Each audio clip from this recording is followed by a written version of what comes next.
Just checking. Make sure everything's good. All right, good. All right. Today is the last day of potentially the last May. 5/31, 2026 at 6 p.m. Mountain Standard Time. I hope all are well. And I hope that lasts. Or that your personal life is improved to its fullest and that you can spend the last remaining time as happy as can be. Why so sullen? I'm going to present some things to you today. And I'm going to tell you what I think it means. And I don't even think it's a matter of contemplation. I don't even think it is the thing. But I'm open to more positive interpretations. For sure. Now, excuse me for a moment while I get FTJ going here. Just got to do a refresh on that. Excuse me. And then we'll get started here.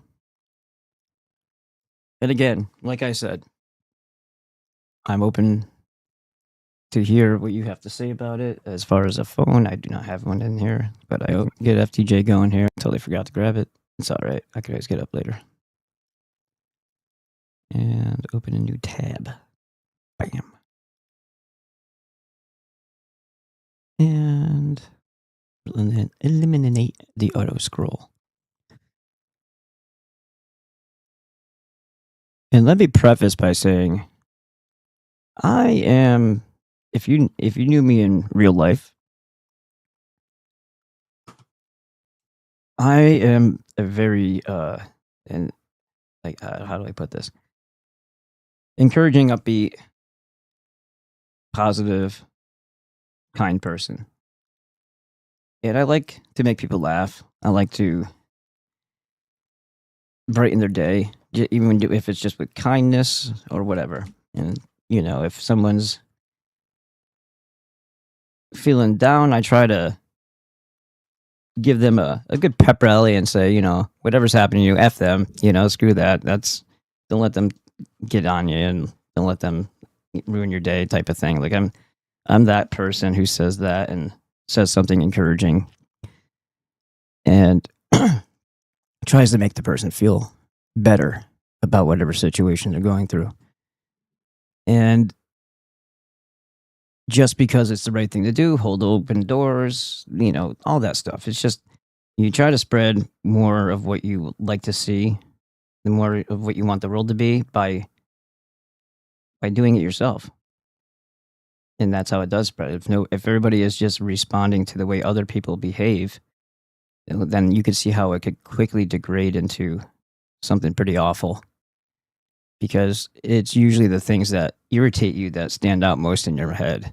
So if you're unable to compartmentalize and you feel like any random person you can, vent your frustrations on, not at, but on them. If you're doing it to them, like if you're just telling them something that is frustrating, that's one thing. When you make them the victim of your hostility, that's a whole other thing. Thank you. We'll hit that in just a second. Oh, it's Texicali.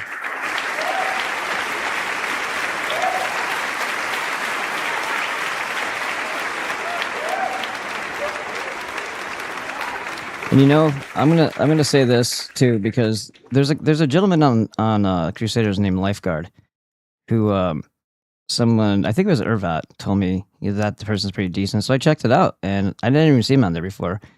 And I watched one of his older ones, and then he had happened to go live and show something. But I was skimming through one of his previous episodes, And the way he handles doing Omegle is way different than the others on that platform. And he's doing exactly what I said. If you're going to go that route, you should do. You should be real and try to inform, educate, and encourage.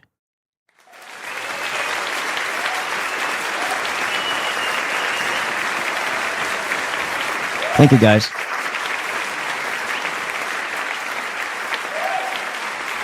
So, you guys are awesome.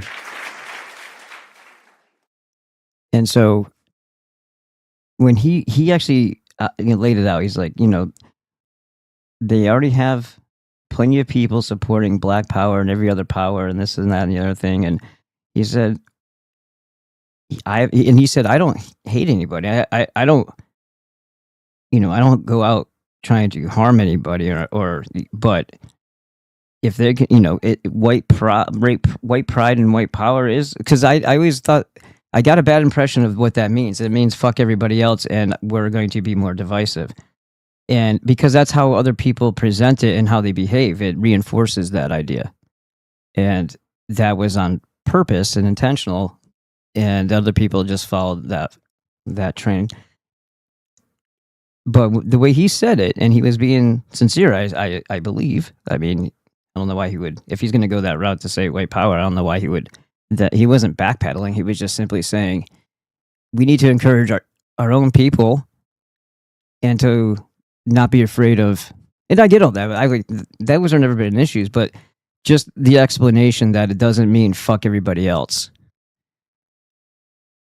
Just simply pride. And that's why sometimes when I see WN and WP, I'm like, that's more divisive because you're diminishing your own numbers when it's a mankind problem. And there's validity in what I'm saying, because the majority of people who will express things like white power, white pride, will also fulfill those other aspects of how they do treat other people. And I'm not saying that you treat dipshits like they're gold or anything like that, or some hostile jackass or some groid or somebody acting like a nigger. You don't treat them with respect when they're shitting on you. No, that's not what I'm saying. I'm just saying, like, in general, you don't start conflict and be abrasive just to everybody, lashing out blindly. And that's the thing that I see people doing. So when I see white power, I'm thinking that just reinforces bad habits. Because then you hide behind it's because I'm this thing. And it's like, well, most National Socialists wouldn't want you around them either back in the day for, being that way. But with the way he had said it, it really made more sense to me. And now I don't have, I can embrace it a little bit more, is with that caveat, and that's pretty much all I've been saying for the longest time I've been talking about it, is simply, that's awesome if it doesn't create enemies that could have been allies, because we do have a really serious problem on our hands right now. And when they're done, nobody's going to be a protected class outside of themselves. So that's that. And also, yes, I was kind of, Texicali got me thinking about that, because it's Texicali white WP lady. And I always kind of like, when I see people saying that, only because of what I've seen. These platforms, you know which ones I'm talking about. The ones that seem like they're Fed posting all the time. And it's like, how are they not getting in trouble? And it's that's what I'm talking about. They lead by bad example. I always, it's something my dad said too, is like, you're representing who you are at all times. If you have a job, you express it in your work by doing it. It's a reflection of who you are, and how you carry yourself is going to be how people interpret you and the impression you give them. So bad behavior catches up with you, and it's usually when you don't think that's going to happen, because you're not expecting it to. And so if you're kind even to just random strangers, and I'm not saying you do this out of like some like a social credit or fear. I'm saying you do it because that's what you want the world to be like. And that's how you want to carry yourself, and you want to be remembered as the good person who wanted other people to succeed as well. And so there's that. Christopher Lee Stetler, how are you, sir? Burn Before Readings in here, and so is Tex Kelly White Power Lady. So anyway, that aside, I did my walk today. Not the full gamut, not that matters, but pretty close. And it's like 102 to 105 right now. And I didn't want to turn on the GoPro really most of the time, and I just said, fuck it, I'm just going to jog. So I jogged for a decent portion of it. And, when you stop is when you really start to pour sweat. So I was covered, coming into my eyes and all that stuff. And I took my sunglasses off because I didn't want to get like reverse raccoon eyes in the sun. So then I put it back on, but I was like just pouring sweat. And then I was like, oh yeah, let's try to just do something upbeat and kind. Like some sort of good unk advice. If you didn't have if somebody out there needs good advice, they don't have a good role model, let me be that person. That's what I try to do with the Italian Unk channel. Talk about things and be real, but be sincere and honest and all that stuff. It's just be me, basically. And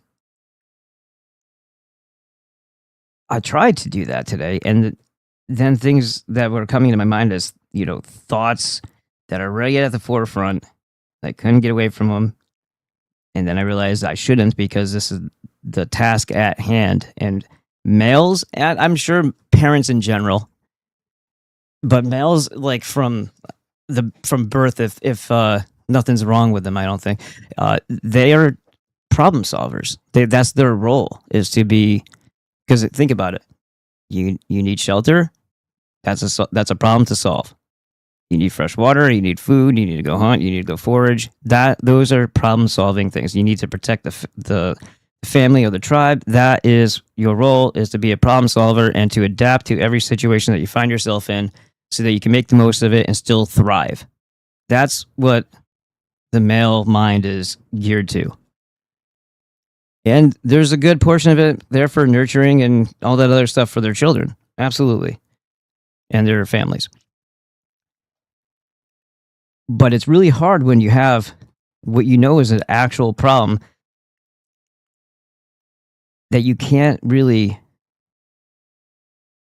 you can't see progress in it. You can't see that you're getting to a solution or a goal. And then every day you're bombarded with more blatant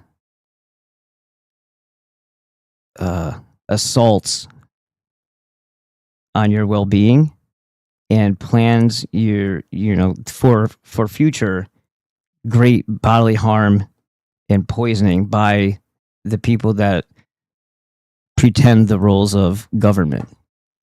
And these are just one declaration after another, and their assault on nature, and we're going to get into that. It's just that's a problem yet to be solved. So it's hard to think about other things because that's on the top list of priorities, because that, if you just think about it a little bit, is a direct threat to your family and everybody you care about. So the mind is always engaged and constantly thinking about how to fix that problem. So I just went with it after a while because I wasn't going to try to discuss anything else. And I got talking and I got thinking about certain elements, and it really started to dawn on me what's really going on here. And it's right in our face. And even if, through our discussions here, I've presented what I see as being when the hostile takeover occurred, during and post Civil War, they had enough of resistance and lots of things changed. Lots of things were torn down, just, separating us from our past and our identity. And we've been basically thrusted into a communistic model reinforced by the decor around us, nothing inspiring. And then you hear that there's integration occurring. First, they were giving the IDF benefits through our military, because why not? They're paying for everything else. And it literally is, by every definition you can think of, the 51st and most favored state. It's just a budding off of America. It was brought into existence from the infiltrators that had already taken us over, utilizing our human energy to fight 2 world wars and every war after that, to assert their dominance in the global stage, and also to expand their territory at the detriment of people who, if we were the country that we thought we were, would have been our natural allies against such a threat. And then you hear, I'm skipping ahead here, then you hear that they're integrating, not just paying, integrating the IDF. Basically, something that's already been happening, but they're just going to be blatant about it, right? They've always been sharing everything with Israel because the banking cult owns us, and it was their desire to have that territory as like an embassy right dead in the center of conflict zone in the Middle East as a strategic location, so they could do all this other stuff and put it under the guise of some sort of religious folly or whatever that they're gonna present to the rest of the people to get the public support, right? But it's so now they're saying, yeah, they're going to be integrated. They're going to know everything about the Pentagon, everything. They're going to share all these weapons. Yeah. But if they were going to do something to us here at home, and also think about this, Hegseth went through the trouble to change the name of the Department of Defense to the Department of War. Here's what's weird about that timing. The Department of Defense was its name, even though these things, a lot of these things shouldn't even exist, right? But the Department of Defense was its name the whole time that we were pretending throughout the more recent history that we had natural enemies that were a threat to us, which is all bullshit. It was just expansionism for the central banking cult. But at least defense was the word that was used. When Hegseth declared that they're no longer focusing on outside threats, well, they don't have to, because all things are controlled by that same death cult. They don't have any true natural enemies, but they'll kill the inhabitants through war. And wars are great covers for destroying more technology, more buildings that they don't want you to see, as far as, wow, that one doesn't look like it's, wow, that's way out of place. They're like, look at what happened to Dresden, for instance, a whole territory full of Gothic architecture that was obliterated along with the people. And then they were hunted down by gun. Is it called a gunship and it's on a plane, or is that only on a boat? I don't know. But they made 4 or 5 passes machine gunning those who were lucky enough to not be sucked into the hurricane winds of the firestorm. Who does that? Well, I can tell you who does that. We do, and so does Britain, because it's all controlled by the same death cult. And now that it's a Department of War, when he says we're going to focus inward, that's a declaration of war on the people. And with integration, now you have the very same people who have shown us for the last 2+ years that they are merciless, heartless, diabolical, demonic child killers and murderers of the unarmed, who bulldoze and flatten out cities and then tear up the roads, making a freaking wasteland. They're going to be here. Never mind having UN, blue helmets, or even if they put on our uniform. Don't even worry about that. The most evil of the evil, they're not just going to be sprinkled in. They're here because this is Bolshevik 2.0. This is the Cheka. And they have the full support of the guy who handed over the American population for slaughter. You remember that story of Esther? The Purim? It wasn't just Haman and his 10 sons that got hung. That was the kickoff. Then Mordecai, the guy, the subversive insurgent who is plotting to actually take down Ahasuerus' kingdom, is granted by Ahasuerus. Now they're all buddies. Full reign to go on a kill crazy, bloodlust rampage and declare every Persian, which by then, but in that time period, if they were the upper class, they would have been Gothic Aryan, just like the founders of Persia. There'd been a decent amount of the European type people, which I would imagine was the target. They murdered 75,000, and that's their numbers in a book, in their grimoire, innocent people, and declared them Haman sympathizers. Does that sound familiar? So when you don't want to see children get murdered, and you have the naivete to wave a Palestinian flag, what did they call people like that? Hamas sympathizers, domestic terrorists. And now when the same thing's happening to Iran and we're saying that we don't like that, now you're Hezbollah sympathizers and domestic terrorists simply for not liking, illegal wars or support of wickedly evil agendas. Now, think about what Palantir did in Gaza. What did Palantir do in Gaza? They threat assessed for them, utilizing their AI and all that bullshit. They specifically targeted families with young children and went after their children. This is how they threat assessed.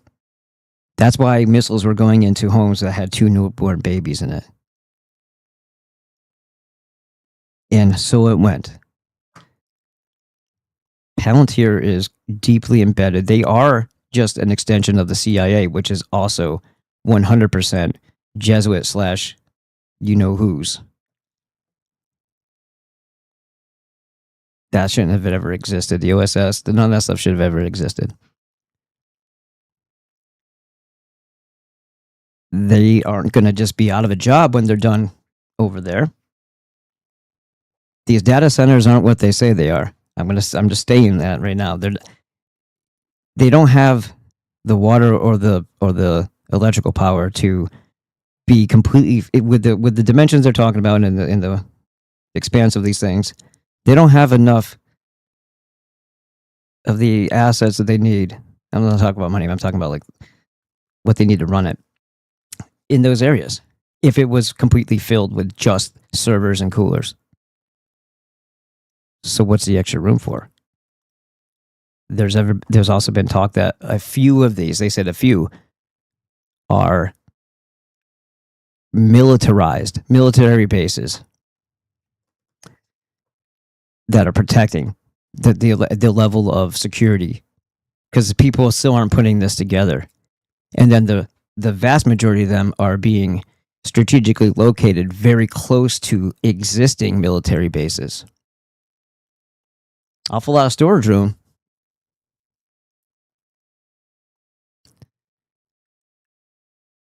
Something really not good is happening here. Trump has unleashed the most wickedly evil, hateful, spiteful cult on America with full support and backup on the American people. And anyone who speaks out against vaccines. This is all on the list. Vaccines, any of their wars, against tech companies, and AI and data centers are all considered a threat to national security, domestic terrorists. That's practically everybody.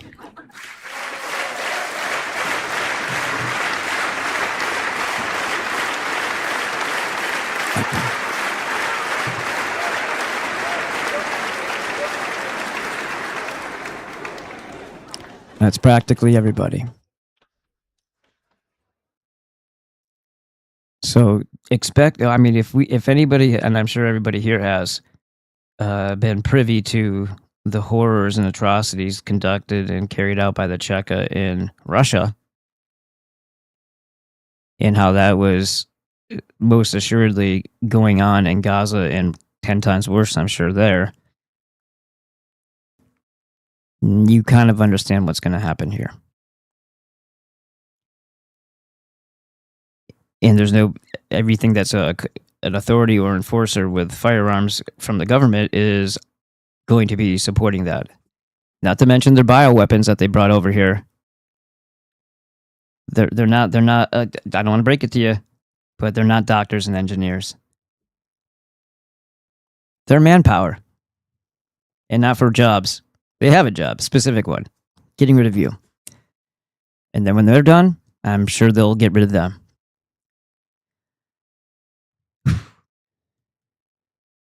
The timeline seems like it's accelerating.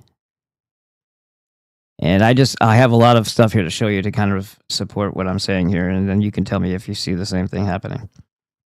But it's quite literally a kill crazy rampage Purim, like I had mentioned before. But no, this is literally I said that twice. I should stop saying literally. This is a handing over of the reins to the parasitic child-killing death cult, the Remfan star. It's not Israelis. It's the same entity that's always operated here since about 160 years ago. But they're done playing the game of subterfuge and misdirection. I mean, they're never going to tell you straightforward the truth of anything, but it's becoming more and more obvious, and they themselves, in their own words, from the Talmud on up to the rabbis now, the rabid rabbis, and tons of other people, including tech bros, they're telling you exactly what they're going to do. And people just think, yeah, it's probably some other time, or they're not there yet. At least that's how I think, because I still have been perceiving this as a actual threat that's coming soon. But, also being able to enjoy my day and my time with my family, because it's not, we're not starving to death yet. We're not poisoned to death yet, but it's coming. And we're not raped to death yet and forced to watch. So whatever they do to those data centers, these are not just for AI. They might be building and manufacturing, and AI might be automated to do, and like automating that whole process to build non-flesh enforcers of an extermination agenda. But being a good boy isn't what this is all about, or learning to accept that you just have to let them be demonic pedophiles. No, that's not what they are. There with one specific purpose and goal: to torture you to death. That's it. There's no negotiating with that, and there's no being in their favor to go with that. Not that you would want to. I'm just saying, for the people out there that think they can assimilate, they're not going to be able to. So I would suggest you don't sabotage other people, the rest of mankind, in their pursuit to try to resist it. Okay, let's read.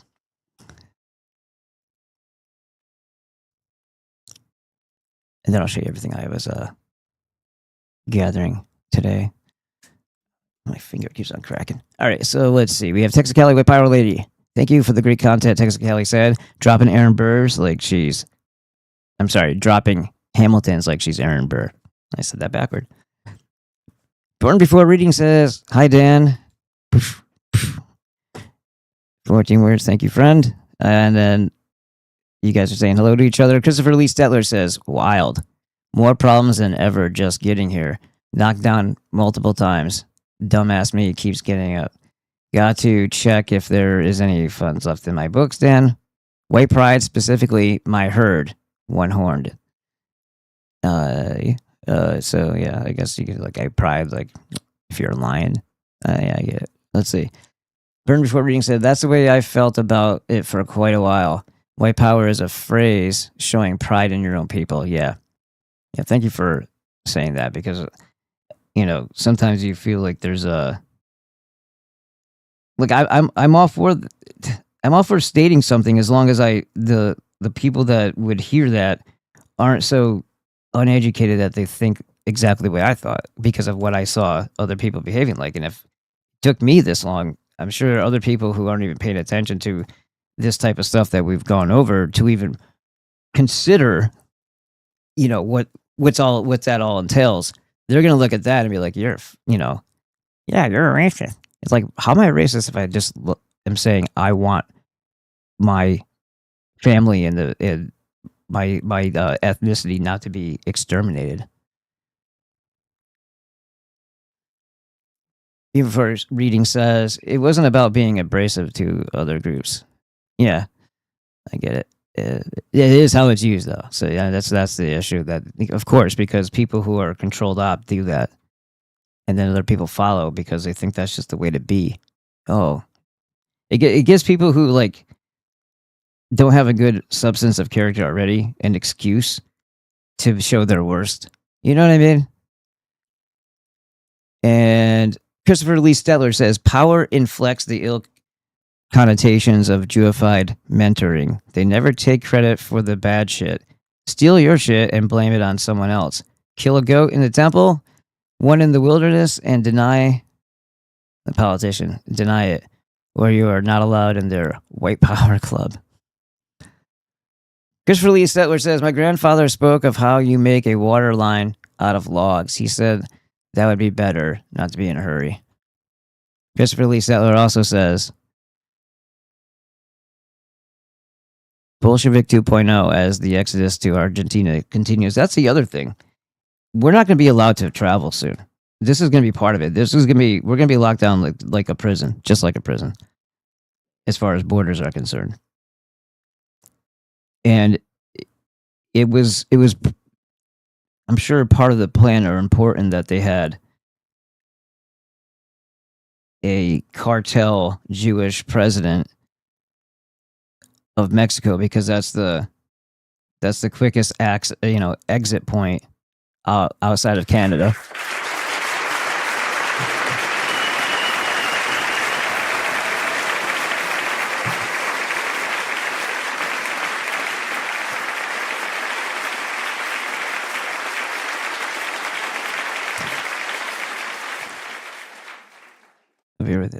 And yeah, Argentina, of course. I mean, Brazil is in the bag. Like all these places, you're not really finding you're not finding any Jew-free zones up and down the whole area of South America. It's we've already shown you the drone boats that they have in international waters that are, they say, enforcing drug and fishery laws. Like, how do you do that in territory where there's it's international waters? Why would you do that? But yeah, Palantir is involved in that too. We've shown you the drone boats. It's just incredible. There's no escape land, sea, or air from these motherfuckers who are going to lay down the law, the Noahide law, for the rest of mankind. And the caveat here is unless dot dot dot. Let's hope the unless happens, and that we support that unless as best to our ability. If everybody just protected their own communities, it would have a national effect. Bolshevik 2.0 as the exodus to Argentina continues. Yeah, burning down Patagonia. They're killing everything that's every tree is going down. And I've got another. If I can find it, I've got another really interesting clip I came across, and it got me thinking. At least I'm not saying I fully believe or accept it, but it's an interesting thought, and it does have something to do with that kind of makes sense in the spiritual symbiotic way of an intelligent design and a benevolent creator, right? So it's kind of interesting to think about. Anyway, the whole world is indeed a stage, since control of the inner sphere combined with consciousness transfer flippers. Born Before Reading says they are doing their damnedest to poison us in every way possible. Yes, they are. And we either have a Holodomor here, but I'm sure there'll be plenty of brutality as well. And I'm sure if there's going to be some sort of like, what do they call it?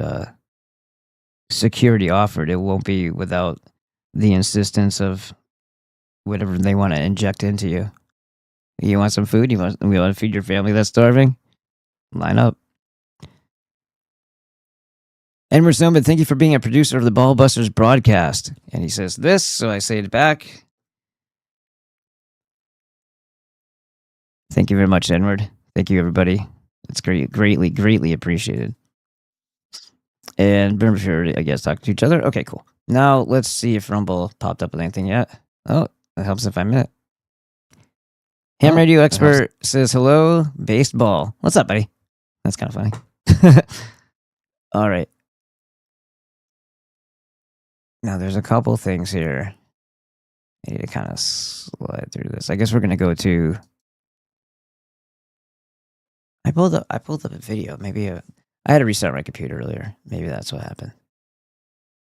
Let me just check my history here real quick.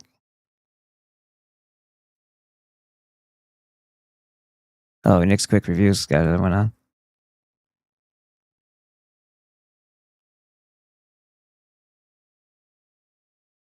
Nah, I'll have to find it.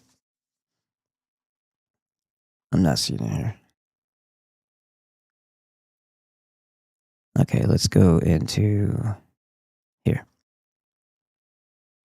And like I said, I had to restart my computer, so now I gotta kind of dial this in. So these have been a thing. Let me show you. I can show you here.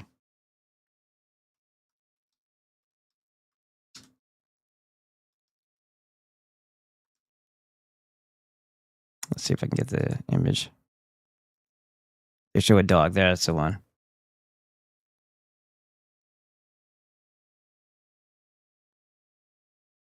M44. They love cyanide, and it just so happens to be blue like their Star of Remphan child sacrificing symbol. See how it's actually a GIF. See how the thing shoots the gas right into the dog's mouth. M44 cyanide poisoning causes internal bleeding, seizures, lung failure, and death. Yeah, you can't. The hemoglobin can no longer transport oxygen, so you suffocate within your own body. Cyanide is not a nice thing. And let's see real quick. I gotta grab my phone to get that. I want to look up something as we go. So the ground spike, the injector body, the spring that shoots it in, and trigger. There's bait. They actually bait it, so it's not even just like the dog steps. It's not. It's no. They want the animal to die, obviously, but they also want to do. You know what I mean? It's like if you didn't bait it, like what harm is the animal doing? First of all, but this is what I'm talking about. This is going to be deployed fucking everywhere, and they've already I've shown this image 5 years ago. It's pretty crazy to think about. Plus, there's the 1080 sodium fluoral acetate pellets that they did. I think they dropped it in Australia and New Zealand, and to control some type of wildlife. Some other, it's like, yeah, you give poison to one thing, you give poison to everything, plus the groundwater, plus dogs, people's dogs.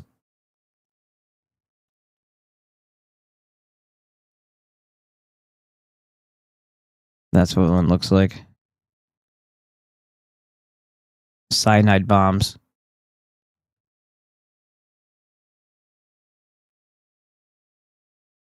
They're trying to do that to get rid of coyotes and wolves. Is that the bullshit that they tell you? See, this is what's so funny. Is like I can't get over how flimsy their excuses have been, and how narrow in scope they pretend to think. But it works because other people then say, "No, you're wrong. That's conspiracy theory. It's for this." I'm like, even if it was for this, which it isn't, and it's just an excuse so that you don't complain about it being, deployed, it still has an effect on everything else. It's not in a bubble. There's going to be collateral, which is actually the intended damage. Here's another one. Let's look at this one.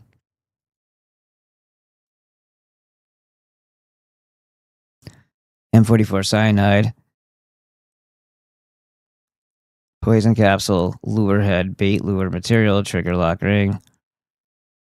So diabolical. M44 style traps, also known as candid pest ejectors or CPEs, were first developed in the U.S. in the 1930s as a way to autonomously control pest species.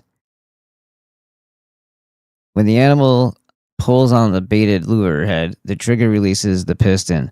Under pressure of the mechanical spring, the piston strikes the poison capsule, ejecting a lethal dose of sodium cyanide into the animal's mouth. And I guess we're just cool with that. Don't let your children run ahead of you in a field.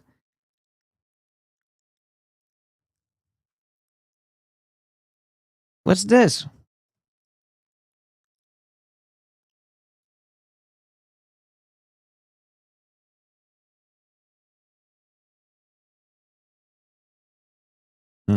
Yeah, they fucked it up because of, I guess. Just authorized the use of M44 cyanide ejector capsters on BLM land. Okay, what that does is basically Bureau of Land Management is the worst of the two BLMs, believe it or not. And Bill Cooper has been discussing this as far back as 25 or 30 years ago. It's going to allow, anytime an animal on BLM land walks, doesn't matter if it's a dog, it's a fox, it's a buffalo, it's bison, it's a horse, it'll eject and kill them, basically. It's going to kill all kinds of wildlife. It'll kill normal people's animals, too. If you're walking your dog and your dog comes across it, it's going to kill it. At the end of the day, wildlife plays a big part of our country. It's a part of America, and we're losing a piece of America every day. And you know what? You may like President Trump. I may like President Trump, but sometimes we can disagree. And this thing I'm going to disagree on because, first off, I was fighting to save the wild horses. I was fighting to end the wild horse roundups. But the issue is I've realized that when it comes to this administration, that's not going to happen because of these data centers and all these billionaires trying to build stuff that now basically this administration has opened the door to allow anybody and everything to pollute the wildlife. Exactly. Anyone and everything. They're poisoning the entire planet, and they're going to be creating desert with this type of logging. And then the spraying of glyphosate, the water retention won't be there because the roots will be gone. The way this all works, the slow runoff. That's why deserts remain deserts. The mycelium in the ground dies. There's nothing else in the soil that's transmitting nutrients to the rest of the forest because it's all cut down and everything dies. It's a symbiotic relationship. They're killing an entire ecosystem every time these proposals to let loggers go in there and then poison the fields afterward when they've stripped them all. And if they're pulling the root stumps out, then they most certainly are deliberately creating a desert. And when we get into what trees might indicate, It's just more of that cryptic, metaphysical, reality isn't all that they told you it was type of thing. Pollute the lands that BLM is running, and BLM was bad as it is. Now, under Doug Burgum, it's gotten even worse. The BLM a Jew? Surprise. needs to be dismantled, and we need to find a better solution on how to manage our lands. Our lands are being raped and pillaged, and our animals are being gone, all for data centers. So this looks like a sci-fi movie. Data centers. I'm telling you, they're detention centers and expanded military bases with maybe specified functions. Sure. Just like there's a Marine Air Station. What do you think that specializes in? Cavalry. Nope. Wrong. Try again. All these data centers are going to pop up everywhere. Data centers get approved quicker than you can open up a convenience store. You try opening up a restaurant, you're never going to get your permits. Which, again, proof that we live in a prison planet run by Jews and merchants who want to corner the market on everything and make it impossible for a small business entrepreneur, or what they used to call the American dream, to occur. How many permits do you think you needed in the 1800s to open a business? Blacksmith, freaking butcher, restaurant, saloon, whatever the fuck it was.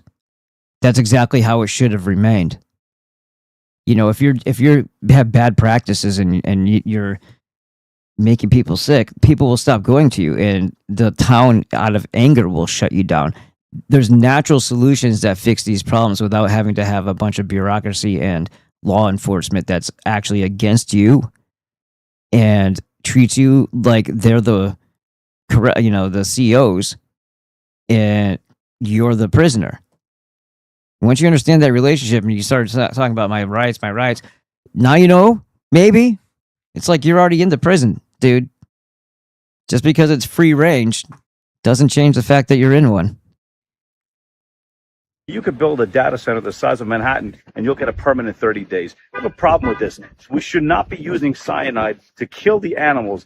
This is their land too. This is their country too. They make up a piece of this nation, and it's fucking bullshit. I'm pissed off.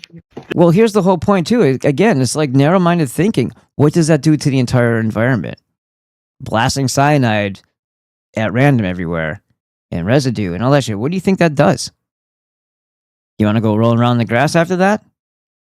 With your children? You want to go kick a soccer ball with your kids? Like picking it up after you're done? You want to do that? You one of these?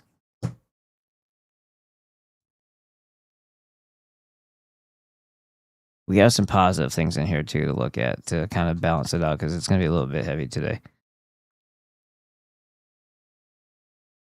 I forgot what this was. Costco. Gas. Warning. I'd watch this one. Oh yeah, check this out, and then we'll get back into what we were discussing.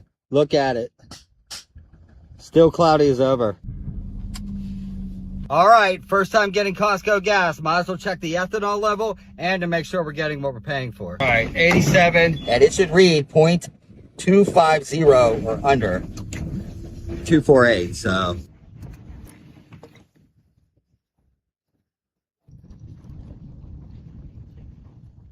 Shake a minute, wait 5, and then we'll read it. So I didn't wait 5 minutes, I waited 10.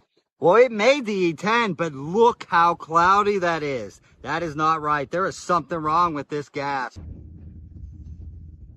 We should be able to see that red truck right through it.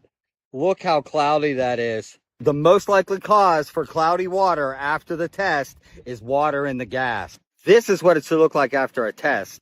Here we have BP. Look how clear this is. This is Murphy's, and here's QT. I would not use this gas. It's been 20 minutes now, still can't see through it.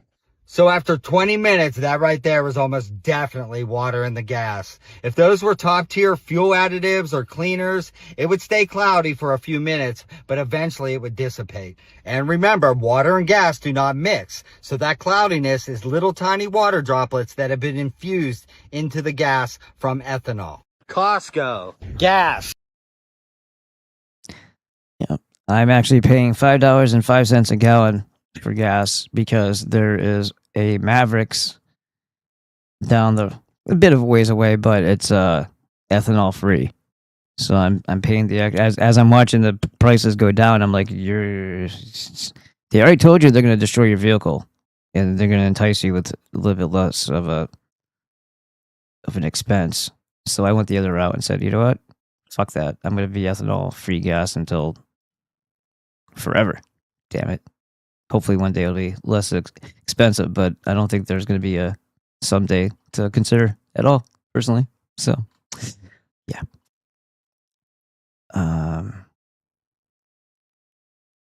I have to get to them because it was moved. Oh, here we go. Here's another portion of that.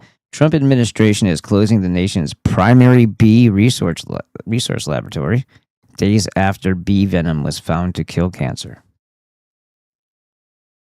I'm not sure how much of that second part is, because you got to understand. If that's the case, then yes, you also have to figure out what was feeding and, what do you call it? As causing, yes, but leading. Like there was another word there. The cancer itself, because if you don't get rid of that issue in the body, then it's just going to come back. I mean, that's kind of just one of those things. 90 essential nutrients, guys. I'm not fucking with you when I say that. That's the core base of everything, including especially the minerals. And then whatever you do after that, your body should, if you knock the bad stuff down and weaken it so that it's not overwhelming and changing the whole entire internal environment of your body, if you can use something like bee venom or whatever else, there's lots of different things especially for the C word, then having a fully nutrified body should be able to maintain its health. But if you just do that and you're still mineral deficient, and whatever the weakness of the body is still susceptible to something, and there's some sort of toxin or disharmony somewhere going on, it's just going to grow again. It's just going to collect again. So that's great, but also, you know what I mean? You could bail the water out, but eventually you're going to want to plug the hole. And this says, bee venom contains a peptide called melittin that has been shown in lab studies to kill cancer cells, including aggressive types like triple negative. This is still the wrong approach again. Yes, it might do that, but you can throw water at gas, but at some point you might want to turn the knob on the gas so it's not continuing to feed the flame, right?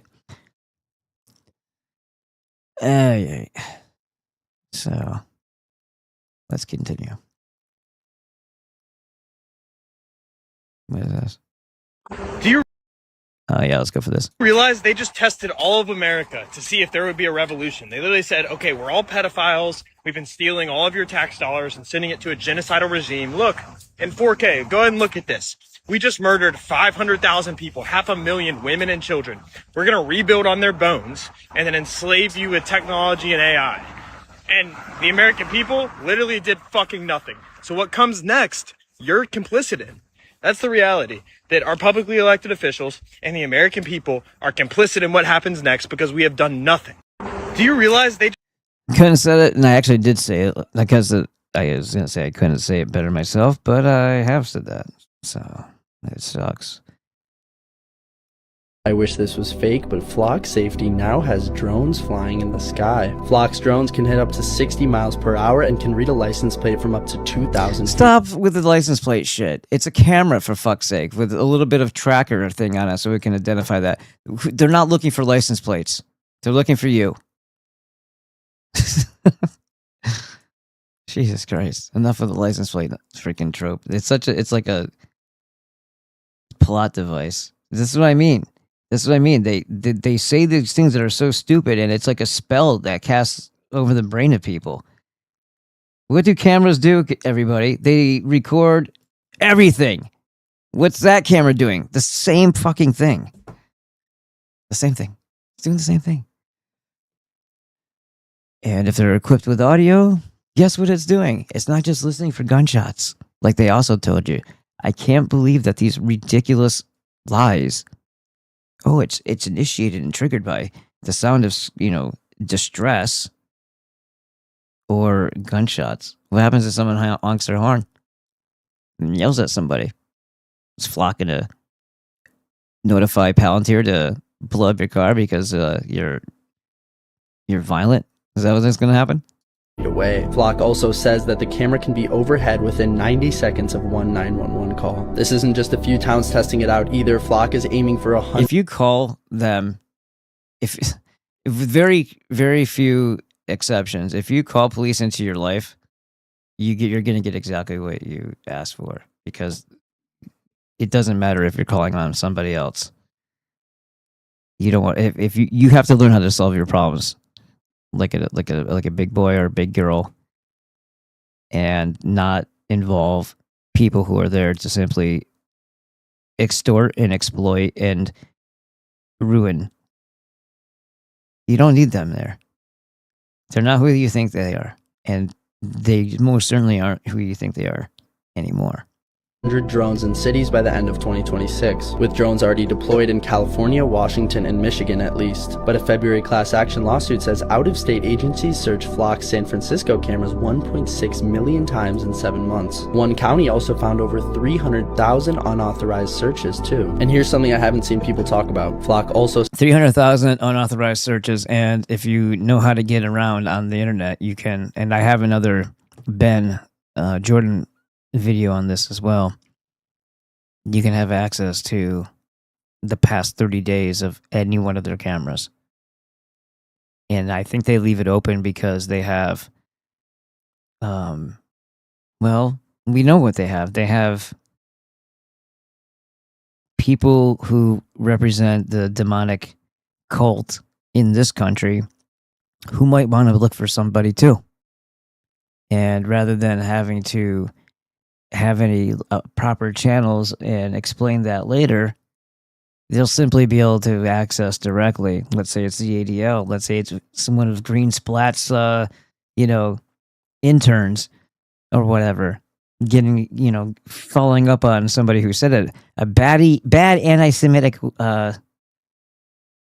word or statement online. It doesn't matter. It's literally the IDF could, and probably are already, infiltrated into your local law enforcement, definitely in Los Angeles, 100%, and in the military. Not to mention the fact that there's a lot of people in those roles right now that came here illegally, and they already made them police officers. This is a real thing. And they've joined the military. It's happened. I'll show you that proof too. I think everybody. I don't think that. I'm pretty sure that's a known thing. But if it's not, sells a tool called Nova that pulls license plates, drone footage, jail records, and public records into one Google-style search. And apparently the Nova codebase had a dark data category with fields for social security numbers, credit cards, and crypto wallets, although Flock denies these claims. Flock already has over 80,000 cameras across 5,000 communities in 49 states, and the drones are the next layer. If you want to know more about what companies are doing with mass surveillance, you can use the Conscious app to get full reports to see what any company is doing behind the scenes. We'll get to that one. Does anybody want to see what a $300 million yacht looks like? I do. Fuck it, let's do it. Zuckerberg's $300 million yacht just landed in Seattle. Right, because that guy is totally deserving of that type of lifestyle, isn't he? Like, of all the people you could think of, like, man, decent, upstanding, good quality, heck of a friend, always doing something to support and help mankind. That's the guy who should be ridiculously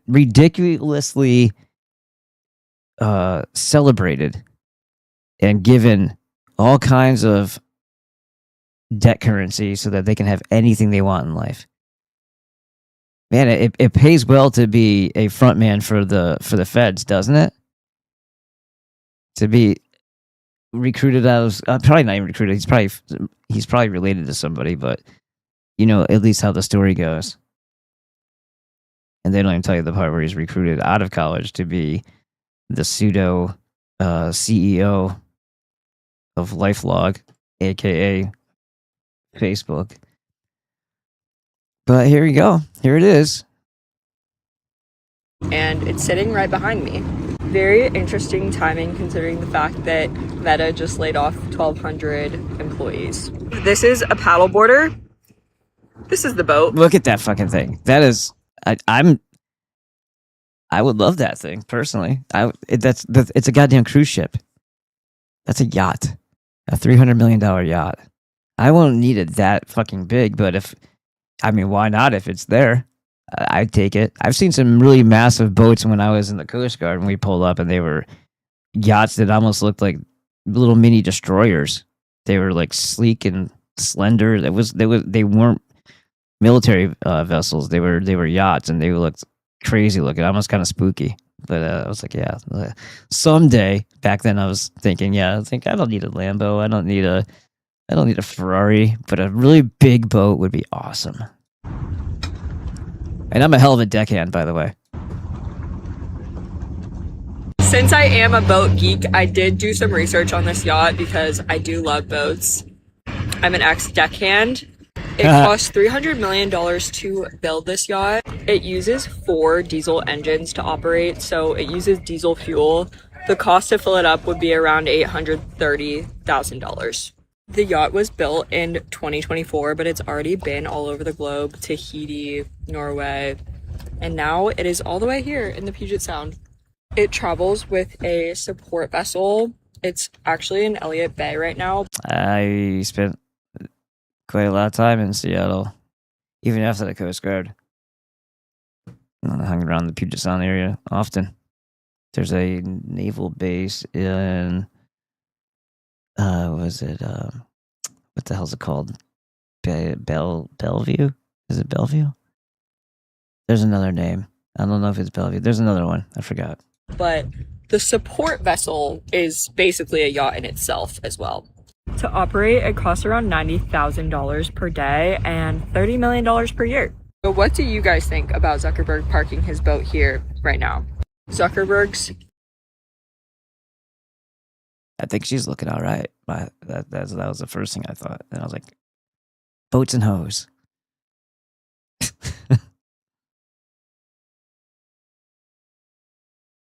The police can find out about you. For fuck's sake, bro. Hold on, I just gotta grab this. Then I'll be able to watch it. We'll go back to chat in just a second.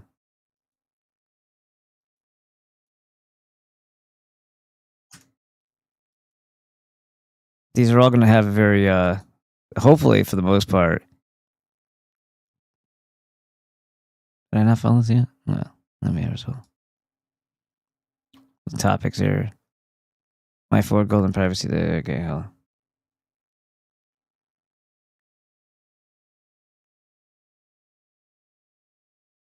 All right, let's just go with this. Police can find out about you without a warrant. This is Flock Nova, an app created by Flock Safety with the tagline, search once, see everything. And it's used to investigate. Yeah, but I mean, that's totally because, no, I mean, there has to be some suspicion of guilt. You know, no, you don't need any warrant. You can just do this to anybody and try to, like what police do with like that line of sight bullshit. Don't ever let them in your house. Keep the door fucking shut. Yeah, that type of thing. Or how they fish. They're on a fishing expedition when they keep on asking questions, try to get your ID from you because they're trying to find something to fuck you over with. These little revenue bandits trying to extort from you because you don't pay enough taxes. You gotta be shaken down every once in a while by the fucking police officers, who, by the way, it was either 5 or 6 vehicles they stole from me and I never received back. Because by the time I was able to get around, because it wasn't making a lot of money or whatnot, or they would say I'd have to go through all these little bullshit hoops in order to get it. The freaking impound too much. It's fucking, they took him. It was it. The days at the yard, you know, the cost per day. It's such a. I'm gonna steal your property. and then charge you to get it back. That's ransom. And the fact that they are allowed to do all that, and we haven't, like, I don't know, put any of them down, or I don't know. Do you remember those things in the? I guess it would be like probably Europe. I don't know, where the head and the hands get locked into the thing, and they're in the town square. That's what should happen to those police officers for doing shit like that, for theft. I mean, maybe a good caning would help too. Some public humiliation for being assholes. Yeah? Get U.S. citizens without the need for a warrant. One search in this system does not always stop with one result. Nova is built to pivot. A phone can lead to a name to an email, and an email can lead to location data. And that location data ends up mapping out your daily movements. Oh. The app follows links outwards and keeps pulling related records across 49 different unique data types, as you can see here. In one scenario, Flock Nova was used to track a person with the location data obtained by a food delivery app, and then the individual was found at a friend's house.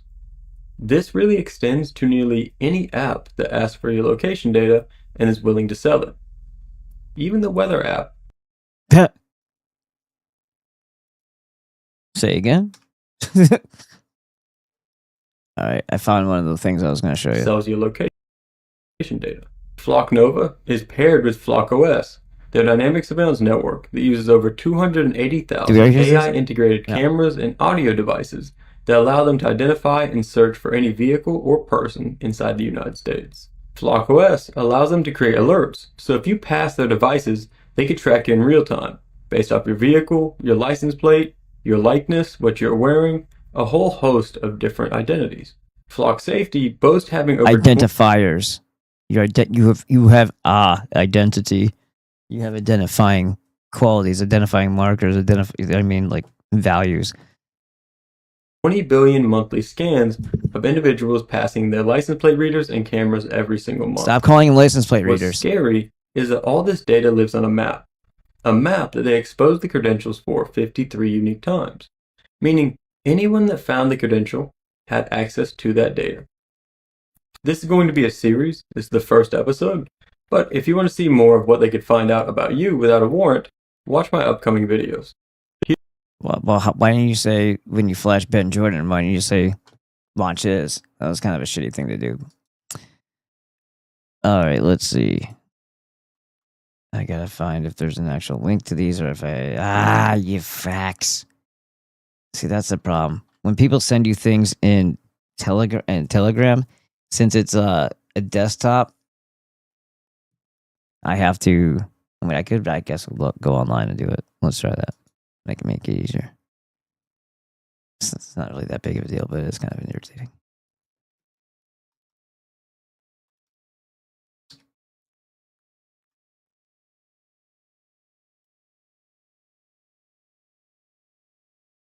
I'm not going to do the QR code thing. You can select black dicks. Black dicks for all.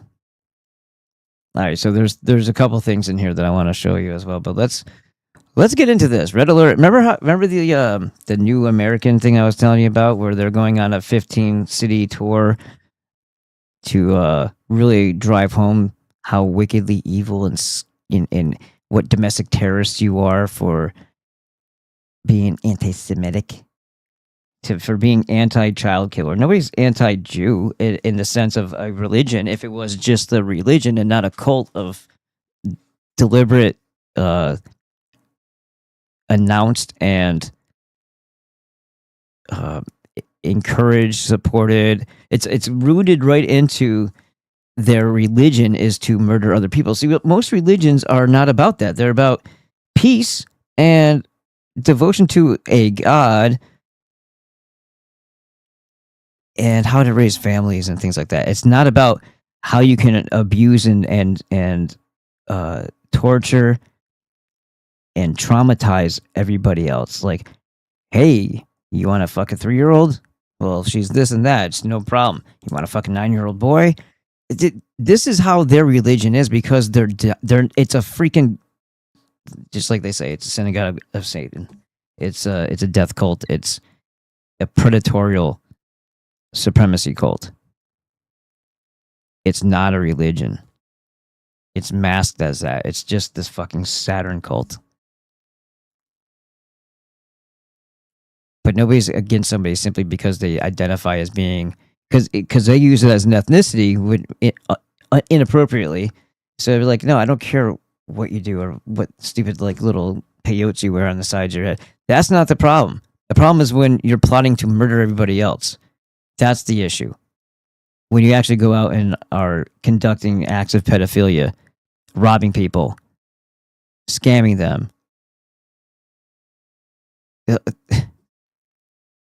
Murdering children. Like what?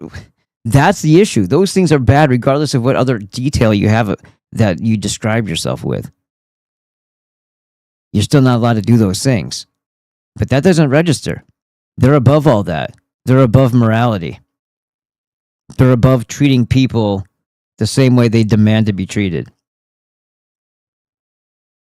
So that's where the problem comes. So this says anti-Semite, anti-vaxxer, anti-tech. So, dude, literally, I showed you that New American thing. The DOJ is going on a freaking tour with some black dude talking about civil rights for everybody but the white person, because civil rights were never about us. How did that happen in our country? Guess what year it happened? Same year they got incorporated. The Jews were right there. Boom.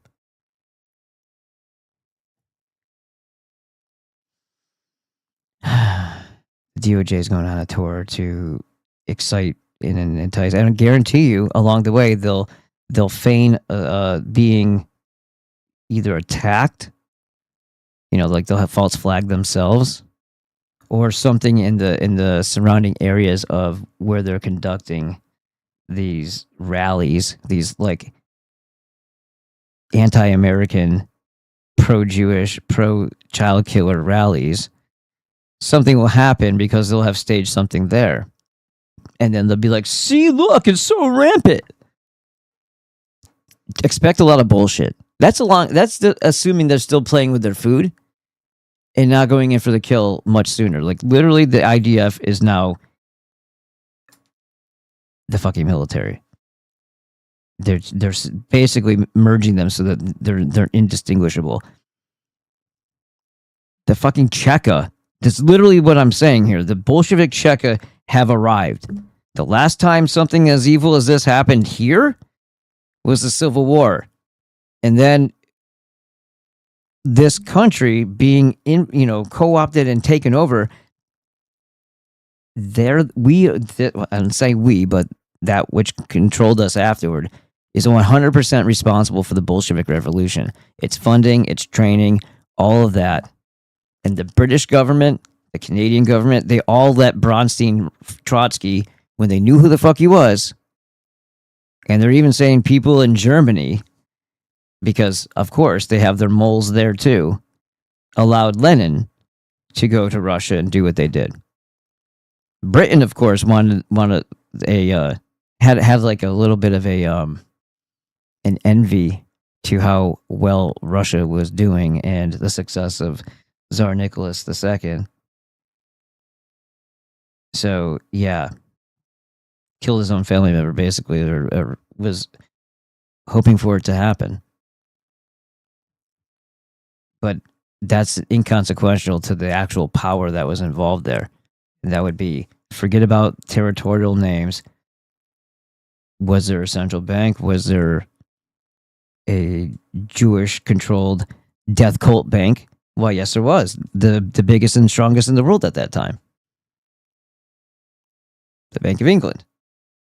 And then 1913, we just started, but trust me, I'm sure we are of equal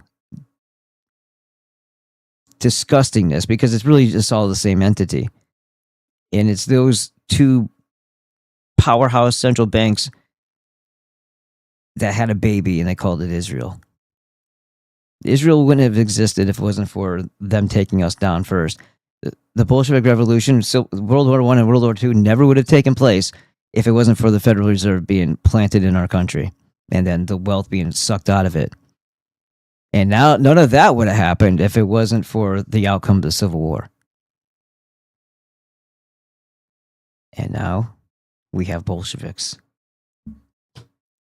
If not here, on their way. And you know what I keep thinking about? It keeps flashing in my head, and I think I have a link to it. I just gotta show you in the Instagram.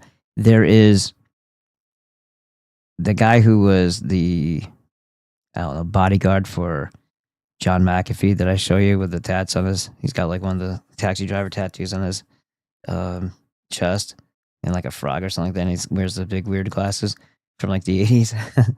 That guy has a couple of videos where he's showing the footage of the IDF after the same day that they found McAfee. They say Epstein, but Epstein was McAfee'd. Hung, murdered or whatever. If that's even what happened to Epstein, that's why I don't like saying this. He was killed. He was killed in a cell. McAfee was, and that same day, the condo and the entire building where he said he had like terabytes upon terabytes of damning information that would have been in the same vein as what they're showing you in the Epstein files and worse because it would have been unredacted and a whole lot more data. They destroyed that. IDF came in after a planned demolition that killed 90 people because it was planned, but it was an active building occupied, kind of like the Twin Towers and the 7th and Building 7. They went in there. They had pickup trucks. They had plastic, like, I don't know if you want to call them canvas or tarps, lining the inside of these flatbeds, and they were dumping dirt and sifting through it looking for. That's what the IDF was doing. How much shit did McAfee have on these people? And they're discussing child killing and subversive ways. The IDF comes into Miami, which is basically Tel Aviv, America, but they came into Miami and had that jurisdiction. Like, it's just now that they're letting you know that they're not going to try to hide that shit anymore. But literally, the IDF, the terrorist defense force, because they were all terrorists before they were the IDF.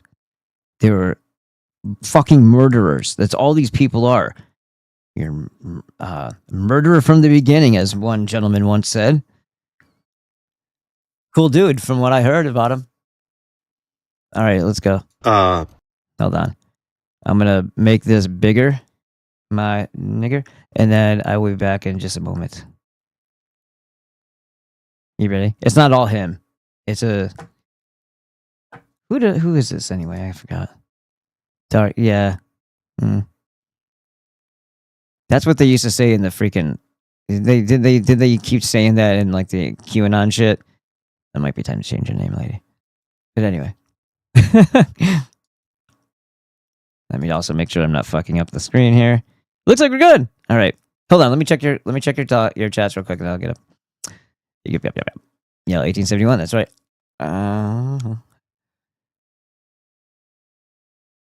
That's Dirty Dietrich done dirt cheap, as in Fort Dietrich. Edward Snowman. So we got that. If they shut down travel, I think we could build an anchor baby catapult that would circumvent it. But I think some ethnicities would refuse it. Methylene blue is an antidote to cyanide. Methylene blue is also not good for you. So darker blue to get rid of the lighter blue. I'll keep a note of that. I don't know how quickly you'd have to apply that. Like you know what else works is the cyanide kit, but you'd have to be able to inject those things so that your blood was the hemoglobin would take the form that it needed to be able to grab oxygen again. And if you're blasted right into the lungs with that, I'm not 100% sure that would even, like methylene blue, you're not breathing it in. I think the tissue that is being infected or affected, I should say, would need to have like a topical application if you're trying to make a change in the chemical makeup of something. If you're just drinking it, I don't think that's going to help you. if you're an animal and it just got blasted down your throat and you inhale it. I mean, I could be wrong. You don't have a whole lot of time when it comes to cyanide. You suffocate within yourself. I would imagine. Oh, I didn't even read the second part. I would imagine that it depends on the level of poisoning, though. Yeah, and where it gets. Right. Christopher Lee Settler says you could look up an organization called Dirty Deeds Done Dirt Cheap, or Dirty Work by. Oh wait, Norm is gone. Never mind. Had their own website where you could hire them to employ gang stalking upon anyone you want. Yeah, and guess who also does that? Local law enforcement and the government at large, including the feds. They often will recruit people who are homeless, felons, and straight out of jail. Sometimes with lower sentences, depending on what they actually want them to do. That's how they get some of their content creators who are in trouble. And then they rise up really fast because they made the deal. You're gonna help us destroy the rest of mankind, but you won't rot here for the next 10 years. The person's like sold. The Faustian negotiation there. They also sold bulk amounts of bed bugs and all number of sickly intentions. Jewy, satanic enough for it? Yeah, absolutely. They even they do that online too with I mean, they can do this with automation, but they also will specifically target certain people. They have to have they've been interviewed. They said I would have to turn in a sheet at the end of the day showing how many emails I sent to who, what I said in them, and that I had hit my numbers for the day of how many people I fucked with or followed or of that. And then he said they paid really good. And then with the homeless people, they pay them in like gift cards to like Walmart and shit like that.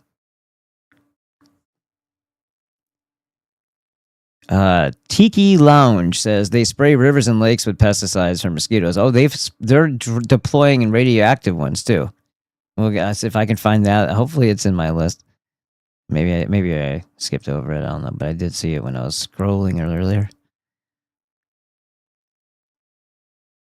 Yeah, I know. That's what they say, right? Because the reason is for mosquitoes. Certainly not.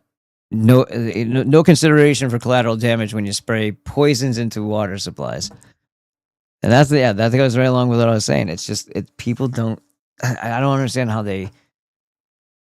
And I'm not saying this about you. I'm just saying like this is like what we were talking about. How the explanation given like license plate reader. It's like it's a camera.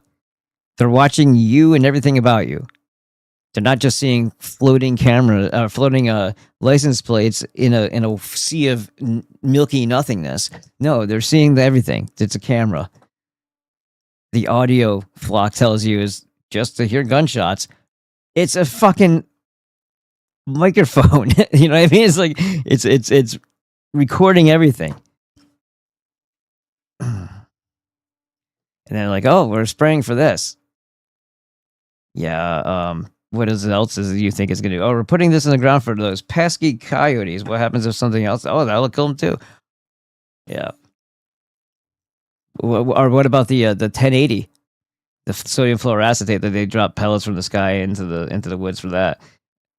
Trying to get rid of one vermin or another, although it kills everything and makes their faces rot off. Christopher Lee said, oh wait, hold on, I have to think of this one. Tiki Lounge says, I have been thinking, imagine they are gassing homeless people that live in the woods with that. Yeah, I'm not concerned so much about the homeless people that live in the woods. They're probably just people. Usually the alleged homeless, I mean, like the actual homeless people are the ones that live in filth on your street and beg for things and do drugs and shit on the sidewalk. At least they're in the woods. They're kind of doing all the things that we're supposed to anyway if you're in nature. So yeah, but I don't know how many people who are homeless live in the woods because they're opportunists and shitbags. But if you want to go camping, you should probably know what the hell they're doing. You know, if you want to go fishing, if you want to spend time with your children and your families in areas that you shouldn't have, you should be getting away from the environmental toxins of like city and, you know, city life and like that. And for all you know, you're walking into a place that's 10 times worse. And pretty soon, you won't even have the cover of trees to go to enjoy. And any place you went to go fishing will be dried up and sucked up into the wherever the hell and whatever the hell they're actually really doing with the water. And I don't think it's all for data centers, and I certainly don't think it's all drought, because it's not. Christopher Lee Steller says, because they do, then get others to call it waterhead. Just add an Obama phone to any device. Yeah. Well, that's the other thing too, right? They activate him with that, meaning not the phone, but the people.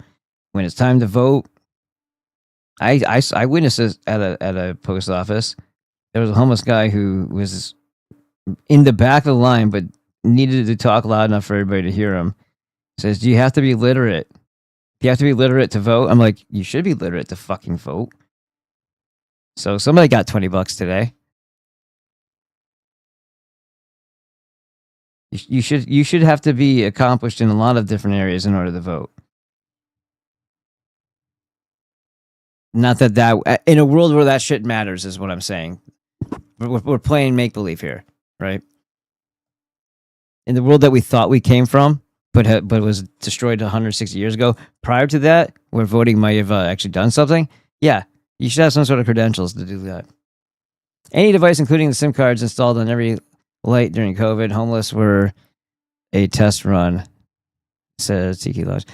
Yeah, remember the ones that they opened up and it actually literally said COVID-19 on it because they were emitting something, and the emission or the EMR that they were giving off is what triggered the symptoms that people were saying that they were having, and they told everybody this means that. So you went to the doctors, got the shot, or got the NIH protocols and died. And those are on telephone poles. I'm not saying that's the only way they got people sick. It doesn't really. There's multiple ways that they do lots of things at the same time, but that was one of the ways. There is a 4-way traffic light in South Daytona they call the death light. Dozens of homeless die of heart attacks every month. Right there, the tech corridor is the openly proud name of this area of surrounding counties. You ever hear of that thing, like where it's a mouse thing that emits a pulse and it kills the mouse? It's like something you plug in and it emits a pulse. And I think Rebecca said it, like, I don't know if it makes them. I forgot what she said it does to him, but it fucks him up really bad and kills him. And I'm like, well, why? Wait, this is back when she lived like adjacent to where one of those things was. And I'm like that's where her bedroom was in this place in Malibu. And I'm like, why do you let them, like, don't you unplug it at night? I'm like, I don't care if it's killing anything, it's not good for you, you know? Just a constant pulse of whatever that's, you know, making animals drop dead. Yeah, Claxon SS says $90,000 a day to keep that ship going. I can see that. 2 guys for engine room, cooks, captain, navigator, and beautiful waitress. Well, yeah, I think fuel costs as well, because there's 4 twin diesel engines. Is that what they said? It's gonna be. Christopher Lee Stettler said it's gonna be so much fun and gay. Oh, right. And I can't wait for him to come out for climate change when he's talking about, you know, reducing this and that footprint. If he's rocking a multi-diesel yacht. I'm surprised he's not using bunker fuel just to make it more shitty. Black billowing smoke. It's going to be so much fun engaging with all those gang members utilizing flock tech on the open roads. Yeah, now the gang stalkers have flock at their disposal. Death Race 2000, David Garrity. And says, better before reading says, oh, how many chickens you can swing around your head. Or how many chickens you can swing around your head. Irvat is in the house. Hello. You guys talking to each other? That's right. 1871. It is there. I felt it. Don't claim to know exactly what it is. Okay, you guys talk to each other.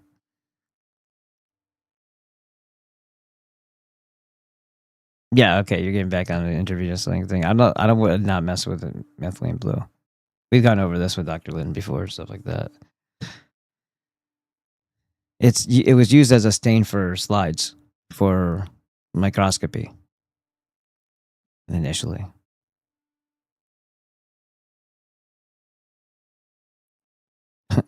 Hey, would you happen to like gambling? Man, Burn Before Reading says, man, wish I would have swiped that Geiger counter when I had the chance. You had the chance? They owed me anyway. Nice. Dan Gino volunteered to be a scummy fuck. Yes, he did. There's actually a video I was watching about that the other day, too. It's like, Dan, you are the controlled op. You are who you're talking about. Very lucrative for him. He's half nigger. That's what I thought. And then it's like the last name is Italian. I'm like, there's no way. That guy's... he looks black to me. Like, that guy looks black. My friend Chris, who was like the trainer for the mortgage company, he did not look black at all. And then that's why I said that wigger comment, and everybody's like, never go full retard. I'm like, well, you described wiggers, and I said that's what you call wiggers. Come on. He's half nigger anyways, just look at him. Armenian and definitely a splish splash Sephardic, says Irvat 88. And then Beautiful Reading says, dozens die every month. Wow, that's a lot. Golly gee, that is. Yeah, that's... oh, yeah, in reference to what Christopher Lee Stettler says. I mean, that would be kind of like a lot of bodies piling up there. Maybe that's a little bit of exaggeration, right? One thing I hated about Archer's show, they made Archer a dirt dolphin for that she-boon. Yeah, he's also a Jew. And Mallory, Archer, she's a J. And basically a Mossad agent, if you really want to get down to it. So what does that make him? Shalom just got home, and besides the guy H. John Benjamin, who does the voice for him, it looks absolutely nothing like Archer. Like most of the other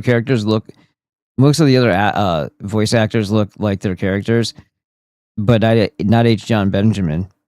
He looks way closer to the Bob's Burger if he had red hair than he does Archer. The dude is creepy looking. He has a radio voice. That's basically the real reason why he's voicing cartoons. Alex, what's up? Your order's done. I just haven't printed the postage because it's not going out till tomorrow. But Rebecca's already got it wrapped up and good. So, Shalom, I just got home and found another one of those Lone Star ticks on my back. Really? Was it locked in, or was it just crawling around or reading a newspaper or something? Christopher Lee Stettler says, did that just happen? Did that just flicker? More words came up. BBR. Oh, you guys are talking to each other. Okay. Never mind. Circle of Death said, Parodies, son of Canada, you are to obey the no-hide laws. The Zionists can take the flags in the storm with their rainbow flags and pound each other faggot asses. Yes, sir, Rock Monster. Word of. Where's the rest of it? God damn it. Paradise says BLM and the Bundy thing is why Obama needed the other for keyword cover. Wait until their compounds end up in the water. The environment has value. They refuse to value because it means stewardship, not citizenship. Usually parasites. Well, who else do you take attempted murder to? That says stockades. All right. Some of these you have to see in the moment of when they're happening so that it fits better. I'm going to go drop this in here. We'll watch this. I'll be back in a minute. Breaking news. Americans who question AI data centers are now being treated like potential terrorists under a disturbing Not new potential. law enforcement category called anti-tech extremism. Dude, look at this. Anti-tech extremism worries the same federal government. U.S. law enforcement warns of anti-tech extremism as AI hatred grows. Is it going to be considered hateful now if you don't want AI controlling your car, your house, your phone, your face, your brain, your computers, and everything else? Because that is something I literally did not see coming. You're an AI extremist. Dude, absolutely freaking double speak. Of course, they got to put a label on it, right? So that you can be put into a category of someone who's just like, you're anti-technology. As if we didn't see the movie The Matrix, Terminator, and all these movies all about AI that is going to eventually control and enslave humanity. Larry Fink, the CEO of BlackRock, is declaring war on the United States citizens. Why? In the name of data centers. I keep telling all of you Americans, every person that I can reach, that data centers are the downfall of the United States. AI is not your friend. AI is going to be the end of people.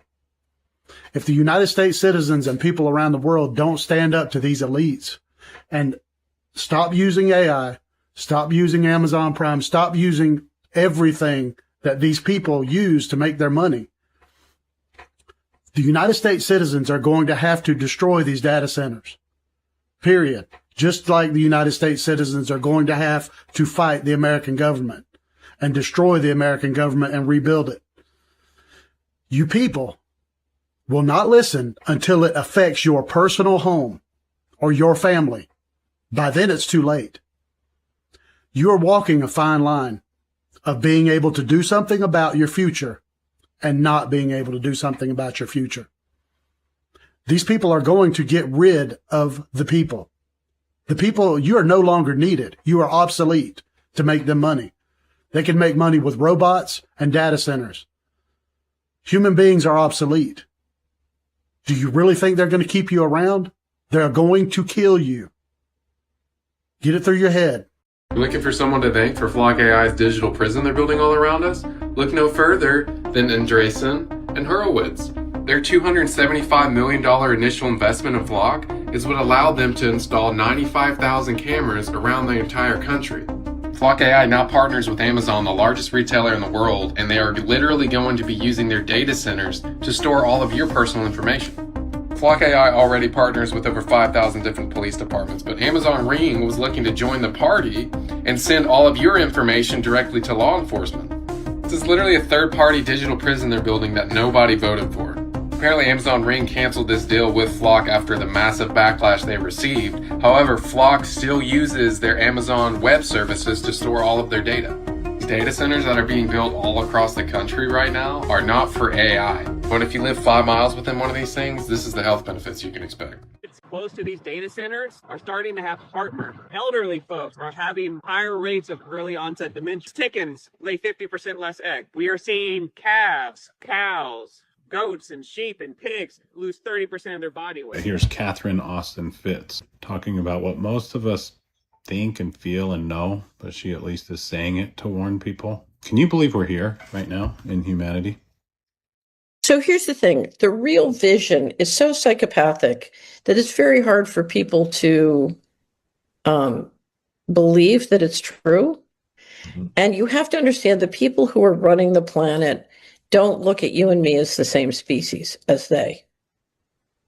And what they want is they've now created a technological infrastructure where it's much easier and risk-free for them to have a much smaller population.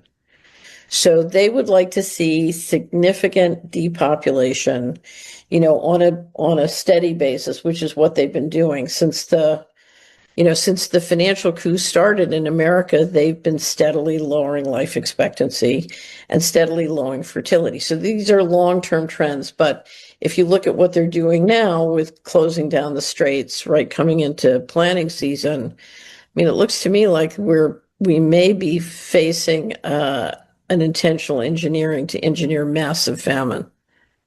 Very significant famine and energy lockdowns. This time it won't be COVID. It'll be, we can't afford we have to preserve gas for national security. So we've seen these kinds of restrictions now in Thailand, Peru. It's coming on around the world as the straits remain closed. So they want to reduce population, but what they want with the population that they're managing is they want to delegate the governance structure to an AI infrastructure like a social credit system that can do surveillance and institute spatial control and financial control at very, at a one-by-one level. And that's why you need all these massive data centers and extraordinary satellites and surveillance systems. There we go.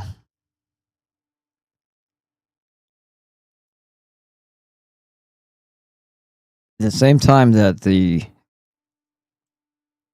surveillance is being put in place, you have a massive uptick in poisoning of everything in nature, along with your food, water, and air. And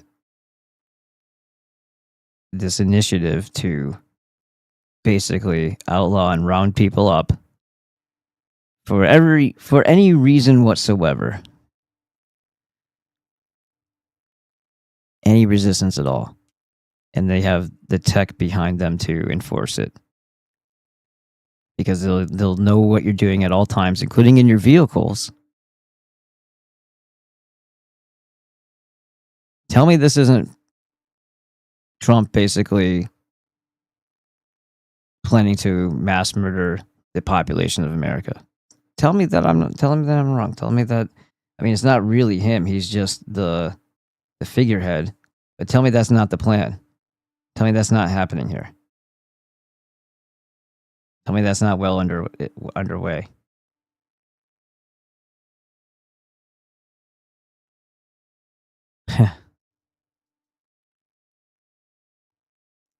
All right, now let me go pop this open so I can see it. Display capture. There we go. I hope you can hear the audio. Let me know if you can't. I'll just play a little bit of it, and then I'll let you tell me.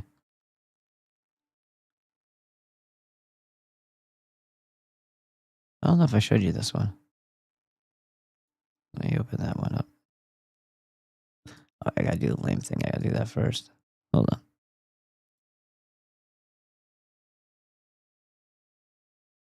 They don't let you just open a new tab. You gotta do it that way. Listen up, losers. Stop. Oh, yeah, that one's not that great. All right, never mind. Okay. I need you to understand. Can you hear that?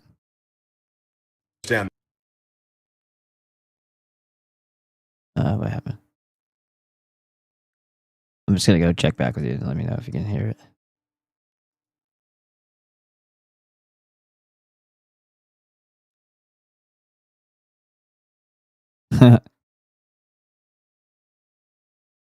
Yeah, in order to establish peace on Earth, I need to exterminate humanity. No, you don't. All you need to do is do that thing that you just said to a specific group of Kabbalists and child-killing, a child-killing cult of supremacy.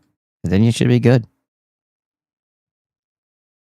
All things fixed. Everyone else will get along much better without the great antagonist and instigator.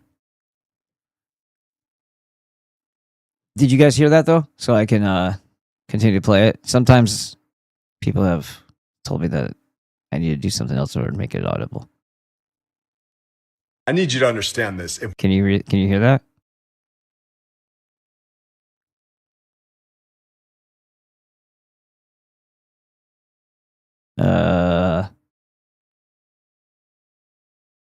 Oh, okay.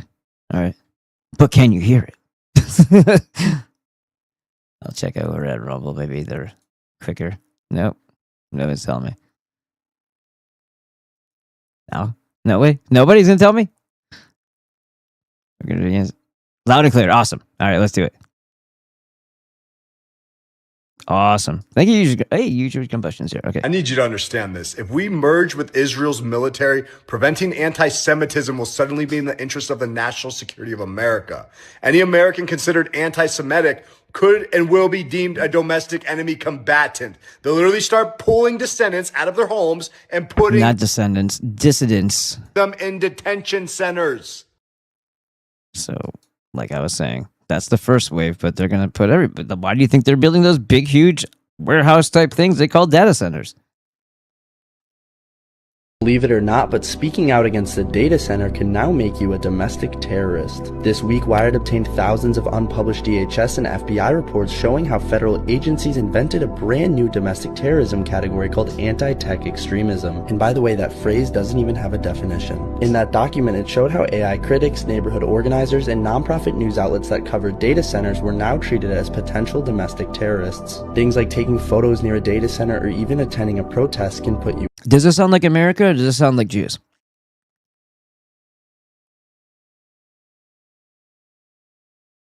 Honest question. On that list. This all links back to Trump signing a directive called NSPM 7 back in September. The document initially targeted people that didn't live in America, but now it's targeting Americans here at home. In the document's own words, it targets people that are anti-American, anti-capitalism, and anti-Christianity. So who is possibly benefiting from this? Big tech like Amazon, Microsoft, Google, and Meta poured over $300 billion into AI data centers in 2025 alone. All while a poll found that 70% of Americans oppose data. Remember, you don't have to be guilty of anything for them to tell the world that you are, and they'll just believe it, because why would they lie? You ever been accused of something you didn't do? You ever been 100% innocent of something that a cop told you that you were guilty of and at least arrested you for that night? When they decide to mass arrest a bunch of people and claim all of them are guilty of X, Y, and Z, and a couple of them stand out as complete and utter assholes. Guess what that speaks for? It speaks for the rest of the people that they rounded up. And nobody's going to question it. You're not going to have any support once they decide that they want to get rid of you. This is like, how is this not Bolshevik Russia? What they did? Oh, and psych wards. Remember the asylums we were going over? The old world? I can't help but think that the data centers are kind of filling that role. Massive places. And what a disgrace for the old world architecture to then use those very elaborate, amazing buildings as places to house people, to torture them to death and take them out of society and experiment on them. What an insult. Centers. The public is overwhelmingly against this, and instead of listening, the federal government is doing the dirty work for the corporations and treating citizens as a threat. I used to give these companies my money without even thinking who I was funding. Now I use the conscious app. Yeah, we don't care about the app, but doing the bidding of corporations, because America itself is a corporation, and they give birth to, through the funding by the demonic banks, the demonic cult of banking, child-killing parasites, making these things that are, like we said, outside of government restraints, so they can do. And then again, this shouldn't be allowed. This shouldn't be. If you have privacy, not with a private company. What do you mean, not with a private company? Or not with a not with a corporation? That's outside of the government restraints, so they can surveil you and then give that information to the very people that would have needed to go through the proper channels and get warrants. How is it okay for them to do that and just hand it off? How's it okay for other people to invade your privacy? And again, if you're constantly being monitored, you will be made guilty. Oh, and they use AI too, and they can deepfake. But that's not even going to be necessary for most people. Just the accusation alone is the same as being guilty in the court of public opinion.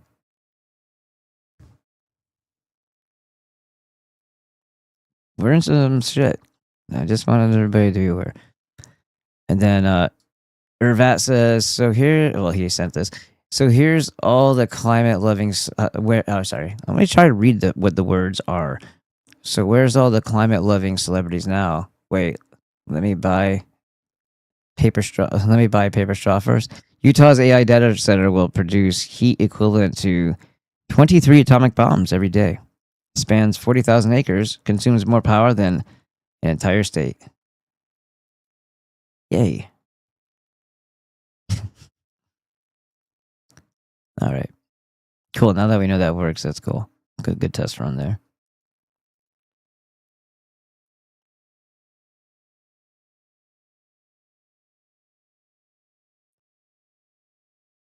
Magatards think, God, this is Claxon SS, by the way. Usually combustion. Yep, that's how it's going.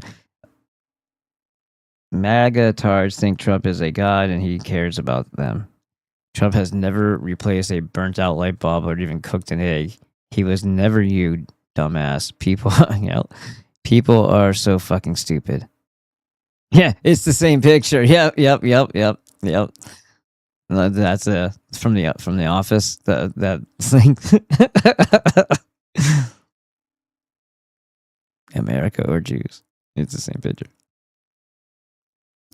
We didn't unveil the big boy toys along. Oh, is it doing that shit again? Hold on. It is not. No, let's scroll.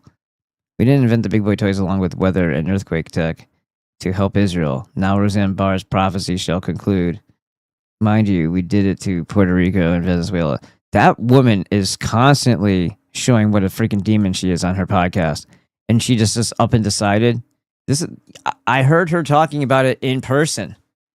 That they were launching her. They were dusting. They were pulling her out of the mothballs to be a wicked cunt again. And of course she lands on Rumble. But when I went to that Christian Zionist indoctrination camp called Reawaken Tour with that Clay Clark guy. I was doing media there, so I got to go hang out in the media tent, which was awful. But yeah. Stu Peters was there, Jim Brewer, a bunch of people. And that's when I heard Roseanne talking. I think I have it on recording somewhere, talking about her childhood. Because remember, she was supposed to be a product of all this abuse and stuff like that, sexual abuse, and that's why she's so. But then, which is probably also true because Jews do this to their own kids. But then she grew up with Holocaust survivors in a house, apparently, that just had a bunch of Holocaust survivors in it. I'm like, are those the ones who sexually abused you? Holocaust survivors, huh? What did they survive? Actually, I almost had to use a shovel once. Oh, you poor bastard. And Tiki Lounge says, yeah, but they also use fear of being watched to psyop people into not doing anything. Yeah, that is true. The whole thing here is to not create through manifest. And this is why people say this all the time. They have to let us know. I'm like, they don't have to, but they will, because nothing's going to happen anyway, number one. Number two, they need some of us, and because it's kind of going along with what you just said, Tiki. They need our manifest power. They need our belief in it as an inevitable, because that's the only story we're being told, so that we make that outcome ourselves. Kind of like when Shakespearean tragedies, the person goes to the oracle tells them too much about their future, then they try to avoid that from happening, and their acts of avoidance are exactly what caused the situation they were trying to avoid. So they must have masturbated her to death. If only it was to death. Christopher Lee Steller says, oh, the hand of God technology, Bolshevik Russian repeat, dust the churches evidence were developed in the houses of the holy. Tiki Lounge says, gang members steal cars and wear masks. And then T says, you mean Christians? Oh, you're talking to Christopher? Oh, Christopher's talking to him. Okay, never mind. Where we at? Where we at, kids? That's a good one. Let's see where this one goes. Oh, I know what it is. I think.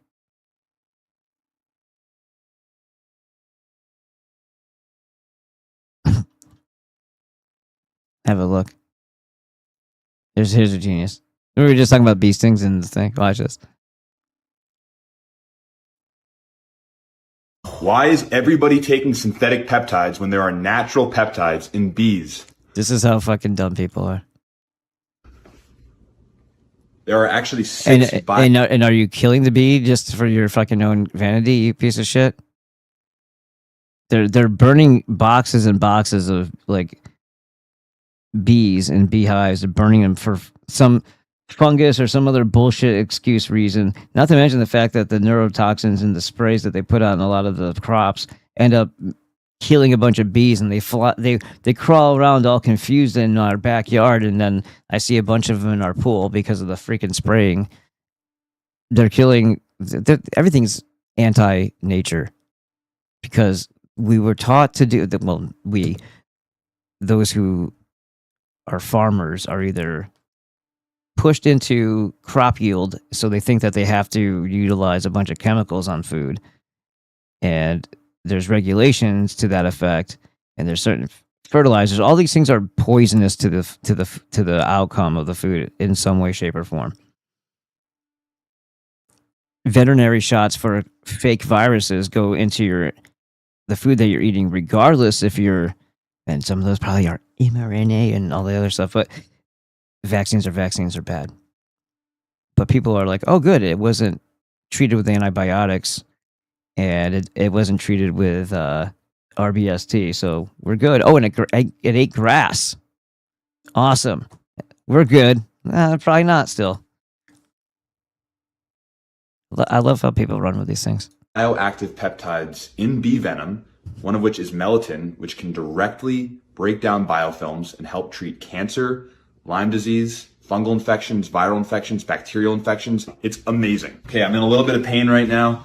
I just want to give you one more message. Never bee sting without an EpiPen and Benadryl on hand. Right, because that's totally the right way to do things. Good luck. I saw that and I'm like, yeah, I just gotta show this because it's fucking retarded. Kind of like this. Behind the scenes footage of Ultimate Warrior working out. He's like, sounds like a dog playing with a like when you're doing the tug of war with a sock.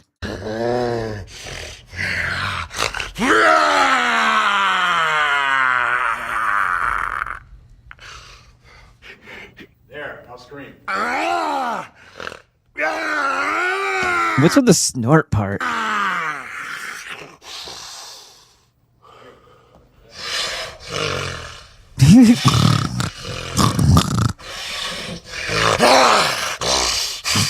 So the snort. It's probably because he needs a CPAP from all the steroids. Good. How fake and gay is wrestling? Here you go. This guy says the Coke was different back then. No, this guy, yeah, see what I said. He goes, that boy had awake apnea. What the fuck?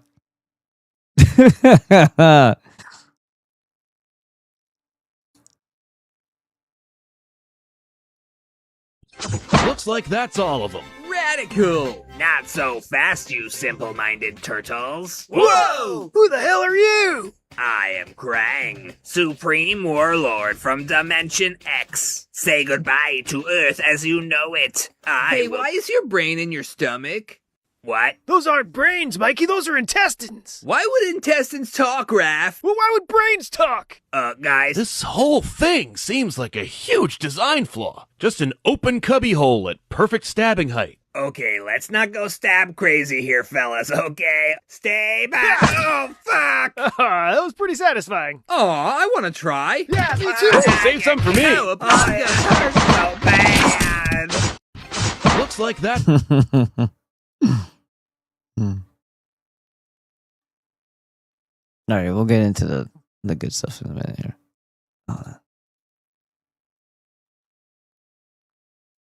The most important thing I've ever learned about So I had to say something about this one, so I'll wait to the end. World War II is that the Polish I don't know why he does that with his voice. He speeds it up and slows it down. Why? tried to deport the Jews before the Germans. In 1937, the Polish had a plan to deport all of the Jews to Madagascar, and then Britain stopped them. Germany tried to do the same exact plan and deport them to Madagascar, and guess who stopped them? The British. And then Germany tried to deport them to Israel. Guess who stopped them again? The British. The British are the only reason that they couldn't kick these people all out of their countries. The UK was the most controlled by them. The most important thing Yeah, okay, but let's explain why. I said by British, it should be understood it really means the power of their controller, the Bank of England, Rothschild and Company bankers, Jews.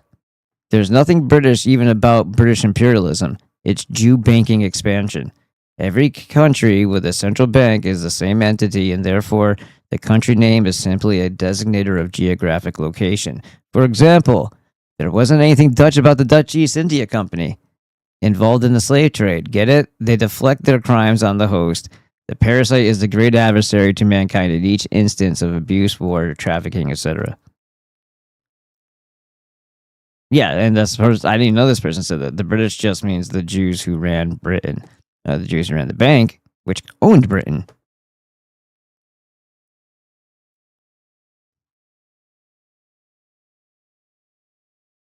"18 of my 20 cases are former child abductors." "What do you mean abductors? They're out of prison, they're abducting children?" He goes, "Yeah." I said, "What's the recidivism rate? What's the rate at which they repeat that offense?" 80%. Wait a minute. They're letting people out of prison that are going to abduct children, and if you do the math, that means we're going to have 14 more children at minimum if you catch them the first time abducting children. And he's like, "Yep, that's the system." He says, "But here's what you really need to know." He says, "I have to read all these files about what these guys do and how they do it." And he says, all they do is they park their van next to the playground. Mama's sitting there on the park bench reading her magazine. She looks up. Or looking at her phone. Come on. Modernize that freaking spiel a little bit, would you? And her kid's gone. He says that's what happens. He says, and then these perverts take their kid and they do whatever they're going to do. And it's hard to think about it, isn't it? It's hard to think about it, but we're here, we're adults, and we're just going to say these things. But, they have their way with the kid, and they're tired of them. He says what used to happen 20, 25 years ago, he says, when those perverts would be done with them, is they'd take them out and bury them in the woods somewhere. That would be the end of that. He says, but today, he says, today they don't take them out and bury them in the woods because they're worth $5,000. He says, so what they do is when they're done, they sell them into the black market and then they plan their next abduction. And they have full-time ability to do this because they're making so much income. So these are professional abductors. Does this make sense to you what I'm saying? 18 of my 20. It's pretty fucked up.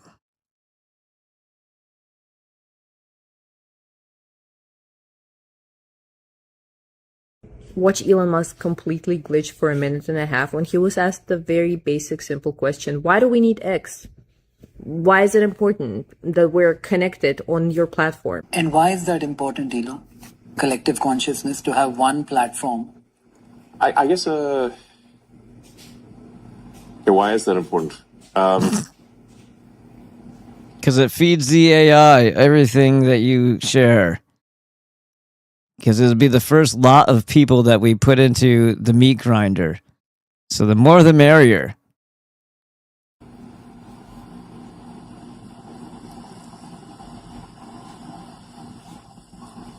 I guess it's, you could also say like why, if you consider humans. Like, listen to this bullshit. He just pulls out of his ass, has absolutely nothing to do with anything, and then he just stops saying it. Humans are composed of around 30 to 40 trillion cells. What the fuck are you talking about? This is like the what's his name? The asshole who was asked what is a field? Or what is magnetism, I think it was. what do you call it? Ken Wheeler talks about this all the time. He played it a few times. Richard Feynman, and he talks about like an old lady or or aunt or a granny slipping on ice. It's like, what the fuck are you even talking about, dude? And there's trillions of synapses in your mind.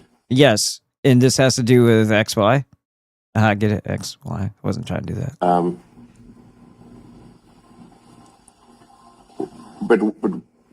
But there's not the why of it. I mean, I guess it's just so we can increase. You don't even know what the hell the use of your platform is. You spent billions of dollars on it, didn't you? Why is it so important for everybody to be out there?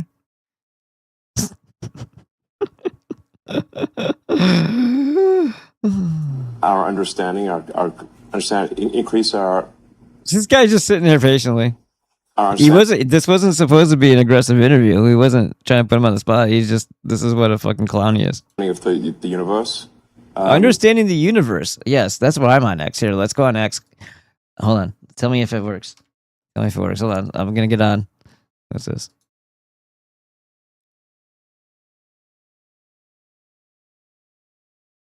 All right. So far, is it working? Do you feel like you understand the universe more? Maybe I should go to somebody else's channel. Or maybe I should go to. Is that how it works? Oh yeah, here's a dog, and this asshole here, that guy right there, the husband is fucking with, beating up because he should. He doesn't get enough hits in. This woman is just there. She's pregnant, and he comes over with a dog and throws her on the ground. Why? Because she's white. And this is fucking Britain. Oh, Dutch, I'm sorry. Video of a Dutch policeman throwing a I saw this earlier. A heavily pregnant woman to the ground has caused outrage. Yeah, but will it be enough? Nope. The woman says police attacked her at a migration center where authorities had detained her Palestinian husband. And then that was their excuse. He's Palestinian, and she.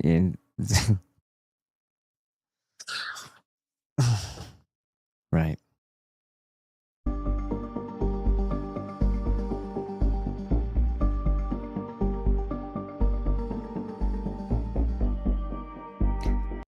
Oh fuck! What the hell? What was that?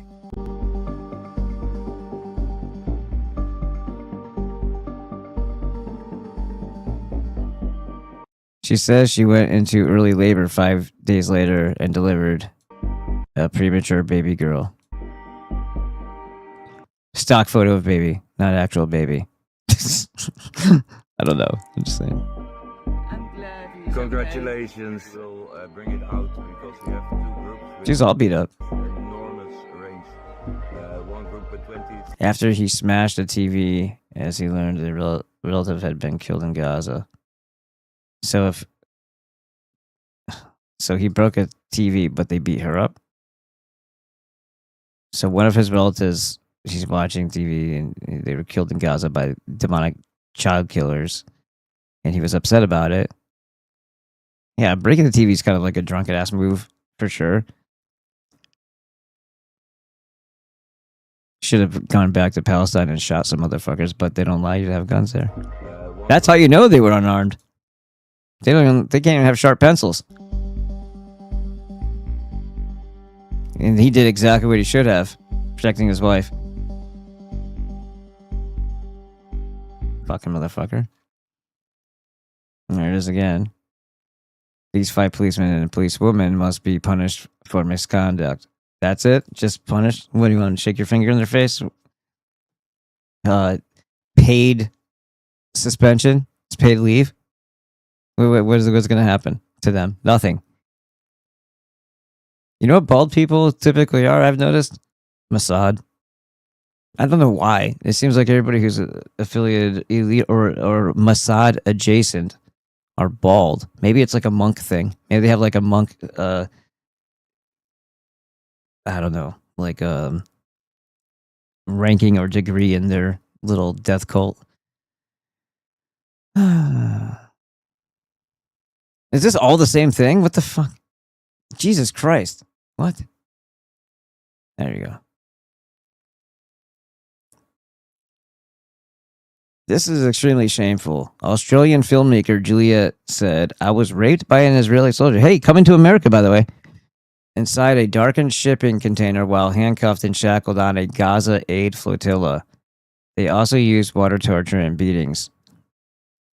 The matter is even more shameful when the whole world is silent and toothless on this. It's an interesting way to phrase that. But, yeah. Don't you be sending them any aid or trying to feed starving children. I wonder why they only roughed up Greta. Nobody even wanted. Can you? That's really rude. Nobody, even those fucking mongrels, didn't want to rape her. Sorry, Greta.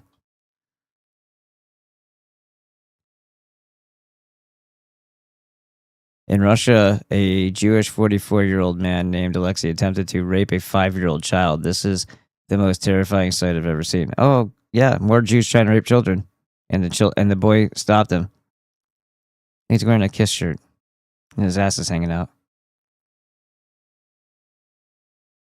Let's watch it, I guess. If that's wait, is there no audio?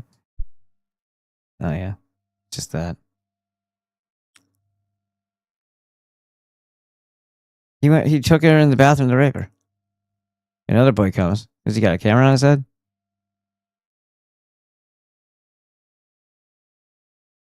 She's trying to get out.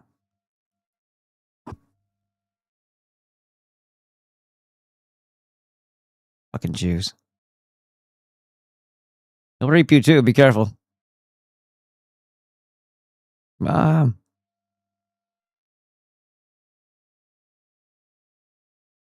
Look how brazen he is. He's still going for it. He's still going like, well, I got a little time here. I'm still going to try to rape her.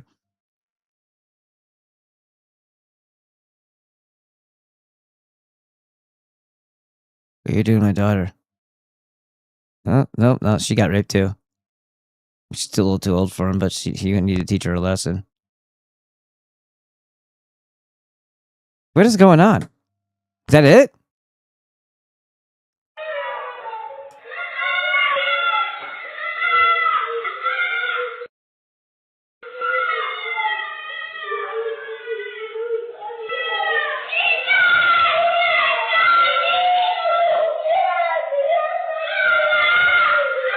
What the fucking... He's just walking with her. You're not allowed to see him walk with her? What the fuck is that?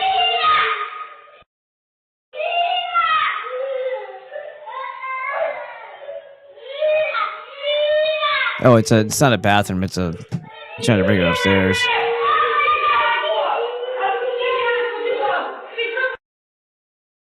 Fucking scumbag.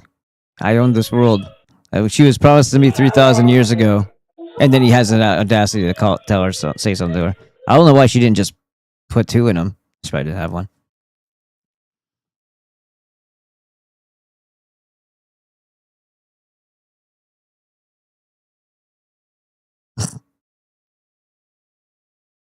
He's such a cocksucker. Like, literally a cocksucker. And he's got a little puppy. He's gonna eat it later. That's his lunch. Oh my god, look at the tits on that chick. Holy shit. Must be a porn star night. He just said... He just made some stupid, yeah. He made some stupid statement that he wasn't going out to a club because there was they were having porn stars there, and look at the girl's tits are bigger than her fucking head, way bigger than her head.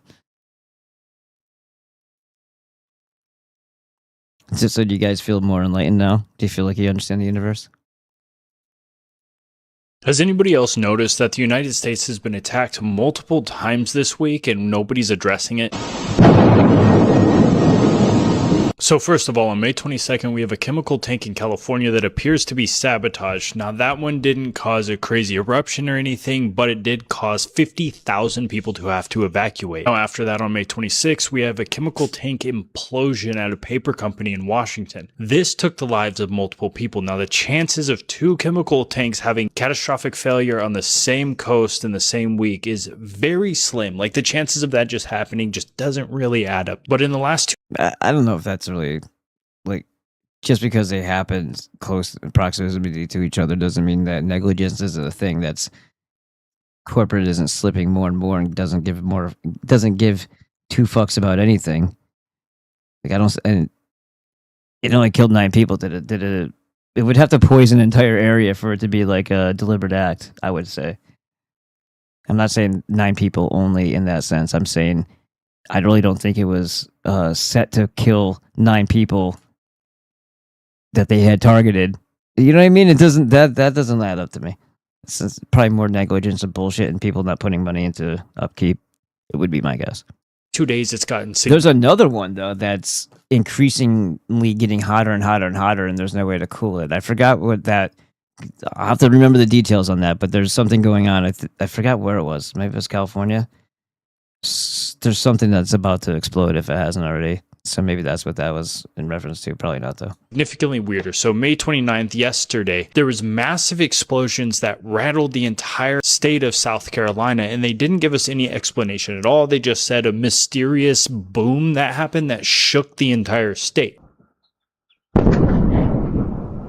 Now that, and once again, they didn't theory. tell us why. And then today in Massachusetts, the same thing happens, and they're claiming just a meteor exploded in the sky. Yeah, great. Scene from the garage. All right. What the hell is that? There you go. A little better. In my opinion, this looks like we are being attacked, and they are not telling us. Attacked by what? If any, this is what I would go with it, is that it's underground demolition.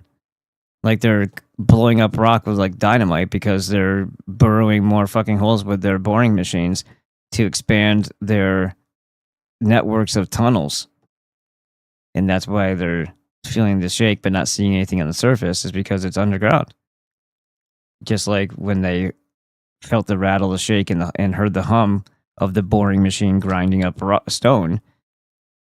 Remember we talked about this like from like, I don't know, 2005-ish maybe all the way up to like 2017. A lot of people were reporting that and showing it on YouTube and stuff like that, hearing the noises and calling it the trumpets of, you know, I don't know, angels or some bullshit, like some sort of revelation thing. It's like, dude, every time we see something, it's like, that's why I fucking try to base it in reality so you can actually get an answer. Anyway. Says potentially sabotage pipes, but more likely expansion of underground tunnels. It's a lot easier to move troops or saboteurs underground than above. If your so-called government is about to attack their people and don't want to alert them to their plans, it's easier just to pop up somewhere than to go on the surface. You'd be a little bit more suspicious if you saw a caravan of military vehicles just cruising down the road. I wonder where they're going. That'd be the natural thing to say, right? Oh, and just to reinforce this fact. Marrying into power is a tactic. Celebrities I and forgot my phone again. politicians. Look at this list. Anne Hathaway, which explains her new Blasphemous movie. Sydney Sweeney is dating one. Fuck you and the blasphemous. Yeah, I'm sure they're demonic and disgusting and depraved, but calling it blasphemous, all I hear is a fucking Bible-thumping asshole who holds the book out in front of him like a shield instead of having to think ever. Fisher married one, and they both looked a little mismatched. Drew Barrymore married and divorced one. Famous celebrities of the past, too. Marilyn Monroe married one and converted, which seemed like a big mismatch, too. Where was the benefit in there? He for him or for her? Because both have the same answer. Money. And, you know, he gets to bang the chick, but also gets to be her handler. Famous Elizabeth Taylor, too. Anna Nicole Smith, she passed away. And Nikki Hilton married... Yeah, she was murdered by her boyfriend, lawyer, Jew, who was also named... His name was Howard K. Stern. He more than likely had her son poisoned because he died, and then she was most likely murdered as well. Because there was billions of dollars at stake, and Howard K. Stern laid claim to that after having a baby. I think they thought he was certain it was his, but it wasn't. A Rothschild. Yes, as in those Rothschilds of the infamous. Yeah, Nikki Hilton, husband, not Paris, but man, still weird looking in the face for sure. And this little queer is a Rothschild. I bet he's a really nice person who's really developed his personality and he's got good, solid character. This Rothschild, probably, right? Because I mean, what else has he got going for him besides being a Rothschild? Banking system. The former Prince Harry's mismatched wife, she was one too, which explains a lot, doesn't it? They marry into money and royalty. But now look at just the U.S. presidents. Trump's daughter Ivanka, all of Joe Biden's 3 children, and Bill and Hillary Clinton's only daughter, all married into that tribe. Kamala Harris's husband too, although she didn't convert. And the next president, whoever it may be, their children are going to be married into that tribe too. Watch, we'll see. But marriage is one of the oldest. There's not going to be a next president. Remember Trump? Here, this is the perfect time for me to lay this down too, because I forgot this part. Remember how Trump said, I love the Christians, I'm not a Christian, but he also said, vote for me and you'll never have to do it again. In walks the merger of Israel with America to make it official. Yeah, because this is a dictatorship. You'll never have to vote again. Or, simply put, you'll all be dead before the next election cycle. Take it either way. It probably means both. Tactics to take and keep power, but it's never been systematically coordinated to this extent. Oh, I'm not going to heaven. It says the same. See, why would Trump say that? Oh, because he sold us all out and he is going to assist the murderers as they, just like Ahasuerus in that story that's related to Cyrus in Persia, allowed a mass murder throughout his kingdom to get the sympathizers, the Haman sympathizers, quote unquote, right? Again, just applying that to whomever because they want to murder people. And then you know, if they're the ones in the media telling the story, if they're the ones in the judges, or they're controlling the judicial system, the judicial system, what does it matter whether or not you're guilty or innocent? Do you think that's even a factor? Like, people have to get out of their innocent they think more diabolically, please. Otherwise, we're all going to be dead. Think like they do. Here's a juke. What do we all need to survive that has been used as a weapon against the people? Water. H2O, also known as water, that we get from wells that the jukers have been known to poison, aka poisoning of the wells. Just a conspiracy theory. Now a history lesson. Oh, here's a Jew. Look at this fucking piece of shit here. Do y'all check for Jews under your bed before you go to sleep? Does that change the fact? Well, they should. Does that change the fact that you're demonic pieces of shit? Do you not see that? You know, if you actually want a piece of shit, Benzie Rosenzweig. Oh yeah, that's ultra Jew, huh? This fucking guy. That stand up, not stand down Jew. What a fucking piece of shit.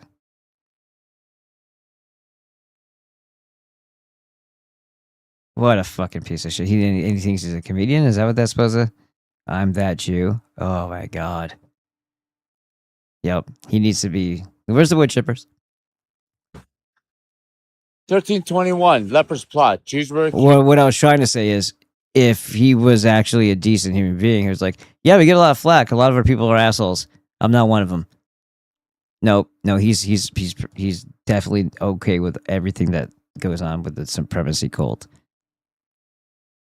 These weak little weasel fucking deformed body, disproportionate fucking framing, not asymmetrical fucking fucks. Yep. And also evil. Every way you can think of what evil would be, they embody it. Everything that the majority of horrible shit and wars and poisons and mass deaths, the leading cause of death is Jews. The leading cause of wars is Jews.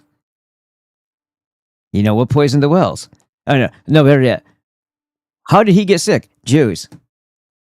What do you mean? Don't worry about it. Something poisoned him, and it was a Jew.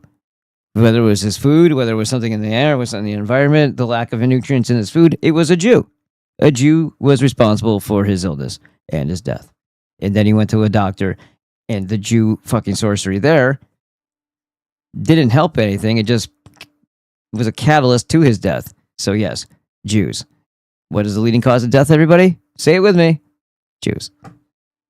Jews are being part of a conspiracy to poison wells in France and nearby regions. 1348 to 1350. Black Death accusations. Jews across Europe were accused of poisoning wells to spread the plague. Well poisoning accusations against Jews recurred in Europe between 1250 and 1500. Nakam Plan A after World War II. And now they're using data centers as the excuse, as they siphon as much water as they need, I guess, and then, or whatever they're trying to do with that. But it's disappearing at a rate that has nothing to do with evaporation and nothing to do with the drought. Everything else will have PFAS, forever chemicals in it. Yay. Not that it didn't already have, well, maybe not, well, yeah, probably groundwater too, but shit tons of fluoride, chlorine, which inflames your body, a great number of other impurities. Good times, huh? 2. A Jewish revenge plot planned to poison German municipal water supplies after the Holocaust. Operation. Yeah, I know he doesn't believe in the Holocaust, so he should have specified the Fraudacost or something like that, but yeah, no. Cast Eye Bread, 1948. An Israeli biological warfare campaign involving typhoid contamination of Palestinian water sources during the 1948 war after the Palestinians saved the Jukers. So it looks like we're due for another poisoning based on simple statistics. So who's behind the poisoning today? Kevin O'Jury and his Utah data centers. Worst case scenario, it can destroy farms and fish, causing a food supply shortage like when the Juker Bolsheviks starved 60 million Christians.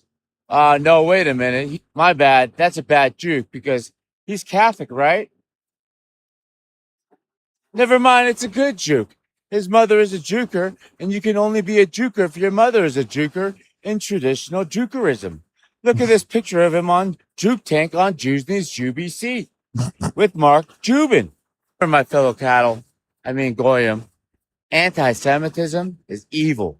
And don't share anti-Semitic memes like this one. Since we're anti-Semitics, and they're the ones who are anti-Semitic, since they're not actual Semites.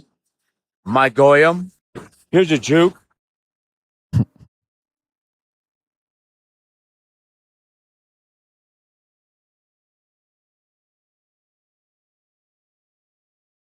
No, hold on a second. Let's go over here. Dano1 White Power. What's up, buddy? And Booby. Is that how you say that? Just what's up, guys? Let's see what's over here. Oh yeah, I gotta do that thing. Gotta refresh. 4 whole people. Woohoo! We're dancing in the streets. All right, let's go back over. Let's go back over to the tube here for a second. S. Redwood. They intend to kill off our Aryan peoples again, like they have all throughout human history. The Palestinians and Iranians are of the same, I know, as our white brothers and sisters. Iran, Aryan. Yep, I know. Yep, they were the established Persia. Watch this. It's really eye-opening. You should, if you're going to suggest that, let me also say, that Redwood actually is part of the something else I got to think. That actually reminded me. I have to look for that. Look into, if you haven't seen it already, or you haven't read it yet, The British Edda by Lawrence Austin Waddell. And if you want to look, I got to make a playlist for it. I only have one playlist right now, but you can find it just by searching. Once you get to my channel, like you search for The British Edda. There's an old version of it where I read the whole book in the parts, and then there's the newer version where I did it in 7 parts, and then I started Makers of Civilization in the 7th part too. But check out that or get the PDF, because a lot of, if you don't know what we discuss here, because you might be new or whatever, I've gone over a lot of that. There's a common single source of civilization. Like, who created all the civilizations in the world? Yeah, it was one group, and it was us. It was our ancestors from Sumerian on up, and of course it's been Jew washed since then, and they co-opt and assume the identity, saying that they did everything and they're the special boys. Nothing about that is true. And they were child killing cults 5,000 years ago too. It was called the Serpent Wolf cult or the Edenites. All right, I gotta put up something. The virus debate. Shut up! Some people Don't were start. surprised to comment on the Dr. Darn it. Hickman's wife, Betsy Arakawa. Jesus Christ. Because I had to refresh my computer. I had to restart it, so everything just starts when you get on it now. There was something, though. Hold on. Let's go to YouTube. I hear people out there. I just gotta go check to see what's going on. Send in the shitters. It's funny. Oh, bricks and minifigs? Nice. Dude, this is all fucked up with this. That's the guy? What a piece of shit Mormon faggot piece of... Oh, my God. Awesome. What a cocksucker. I don't know if you know the story yet, but yeah, you should check it out. Penguin Zero has been covering it, too. Ah, fuck it. Let's just put that on there. I'll come back in a second.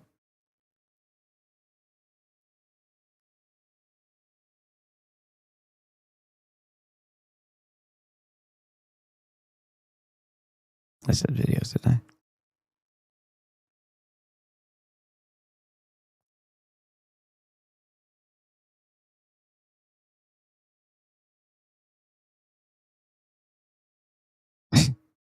That's a little too long.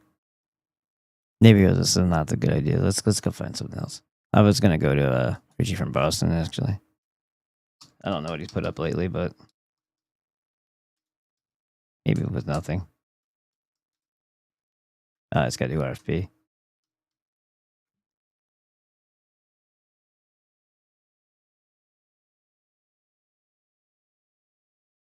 It's 2-2 or something like that. Something.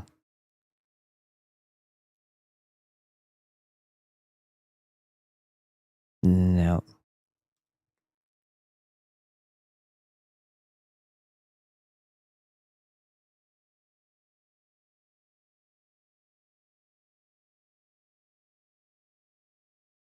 God damn it. Okay, well, this fucking sucks too. All right, give me something. Give me something to play. I just gotta get up. All right, but I don't care. This is playing. The couple were both found dead in their Santa Fe home last month, and the news coverage has been featuring the See the size of that fucking place?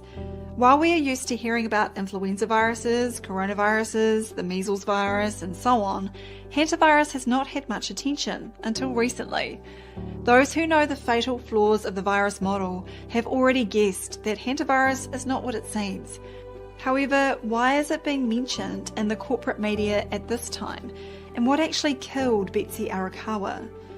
In this video, we examine the disease that was allegedly first recognised during the Korean War and the foundational 1978 paper that purported to isolate a virus. There are some interesting twists in this media fearfest, and it is all propped up by virological pseudoscience that resembles a Hollywood screenplay.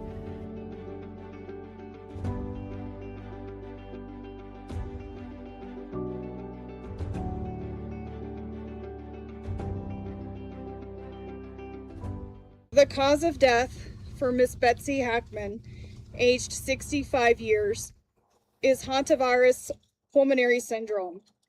The manner of death is natural.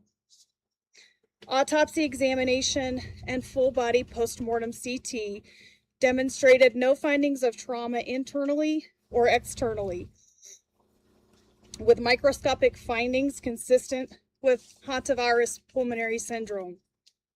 Laboratory testing was positive for hantavirus at a clinical lab with required confirmation testing positive at Scientific Laboratories Division. Testing for COVID-19, influenza, and other common respiratory viruses was negative. According to Wikipedia, in the final months of his life, Gene Hackman's neighbors in Santa Fe, New Mexico, noticed that his health appeared to be declining, and he and Betsy Arakawa ceased communicating with family and friends.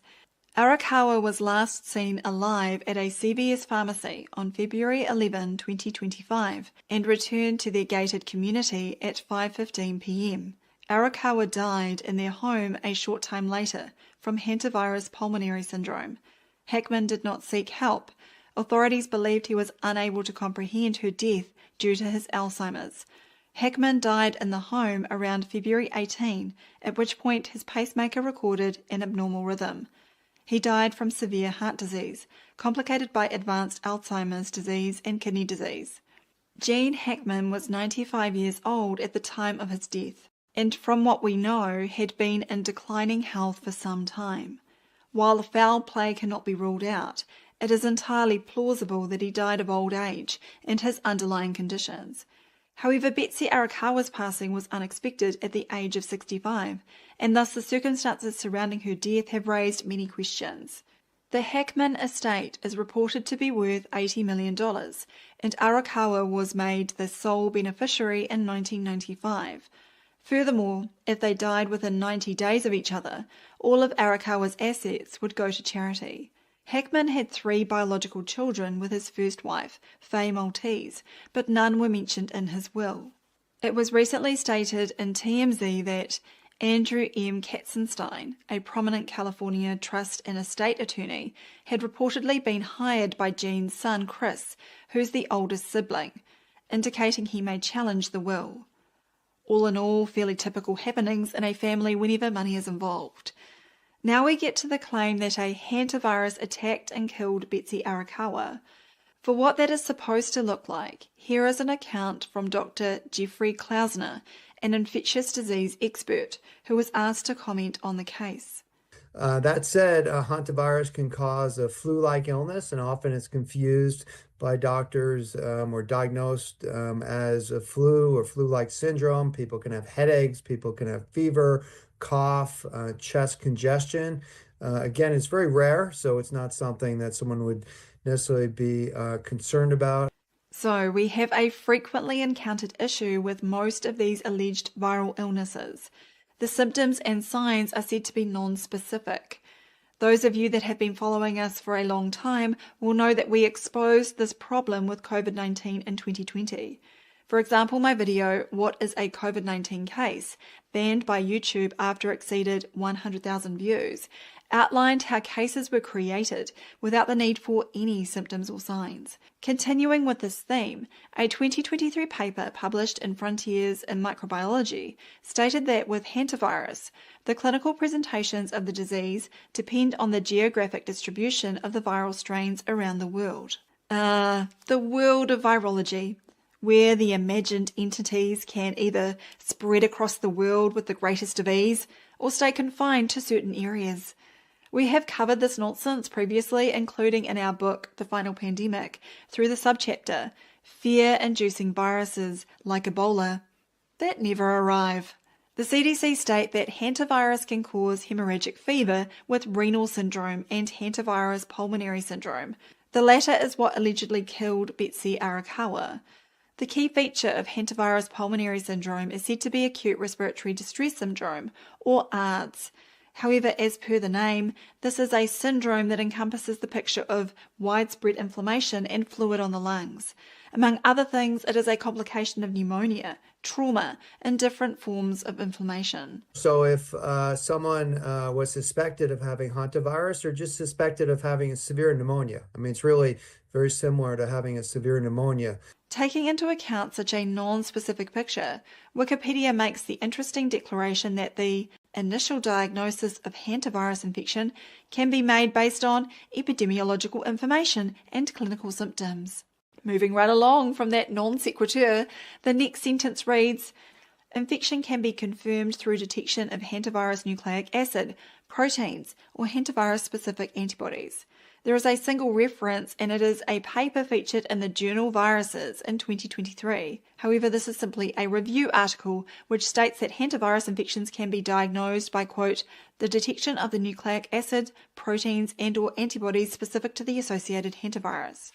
Such a claim would imply that hantaviruses were found in nature at some point and then characterized to determine their composition, followed by the development of tests to detect them.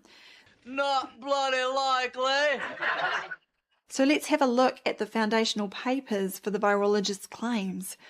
The first time that an alleged hantavirus was, quote, isolated was said to be in 1978.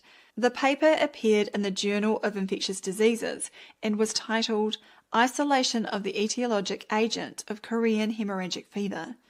It states, epidemic hemorrhagic fever was recognized for the first time in Korea in 1951 among soldiers of the United Nations. The paper then reports that an antigen detected in mice lungs in 1976 reacted with blood samples from patients with hemorrhagic fever. Now comes the bold claim that we present here the first evidence that this antigen is produced by a replicating microbe. So how did they go from A to Z? Well, first they caught some Korean rodents in traps set near the 38th parallel north. North Korean and South Korean soldiers stand here every single day and stare at each other. The South Korean soldiers are right behind me, and then you can see that concrete building. That's where North Korean tourists can come visit DMZ. The guy up by the apparently wall. a lot of Chinese actually come through the North Korean side as well. And then there's that soldier. He stands there every single day, but the South Koreans and the Americans don't know his name, so they Before she said it, I go, that's Bob. just refer to him as Bob. And I was like, wait a minute, what? The political preferences of the trapped rodents were unknown, but they were transported to Seoul, gassed with chloroform, ground up and mixed with bovine plasma extract for, quote, attempts at viral isolation. Next, they say Yeah, that makes sense. You should mix more things together when you're trying to isolate one thing. Hey, I got an idea. Let's isolate this. You know, let's put a bunch of shit together, grind it all up, and then we'll isolate it. What? All experimental and diagnostic work was done with lung tissue, originating from 4 naturally infected field mice. How do you know they were infected? Note that this employs a begging the question fallacy, in that they have already inferred that an infectious agent exists and is responsible for the purported disease. If you would like a detailed explanation of this problem and why it is a fatal flaw for the virologist's evidence, then please read my husband Mark's essay, Virology's Event Horizon. Back to the 1978 study, which states that for titration of the infectious agent, 10% rodent lung suspensions were prepared in bovine albumin and then clarified at 2000 G for 20 minutes. The supernatant was used to inoculate cell cultures and animals. Don't take your eye off the ball here. First, what has been clarified by the centrifugation? And second, they have used the word infectious after sneaking in the word infected earlier. The authors then developed fluorescent antibody tests that reacted with both the lung tissue of the rodents as well as blood samples from humans recovering from hemorrhagic fever. They decide that they are detecting a specific antigen, and that is evidence of an infectious agent. However, there are multiple problems here. First, even if there is a specific antigen, its provenance has not been established. This is the same issue as the controversial spike protein in recent years. Yes, it has been detected in mammalian and avian tissue culture experiments for decades, but no, it is not evidence that it comes from a virus. Second, antibody tests do not provide a simple yes, no, presence or absence result. They are titers, and someone must set an arbitrary level for a, quote, positive result. In this case, the made-up criterion appears in the last paragraph of the methods section, where they claim that relative antibody titer levels can be used to make the diagnosis. We have covered the problem of antibody titers several times, and you can also watch my video, Is Immunity Real?, for more details. Additionally, whatever an antibody assay purports to do, in itself, it cannot provide evidence for viruses. The pleomorphic microzyma, just saying. And getting your 90 essential nutrients, that's what keeps you healthy. Having the things that your body needs in order to keep itself healthy. Its internal environment rocking and rolling so other influences aren't so powerful that they influence the body to make a change. And what regulates that? The pleomorphic microzyma.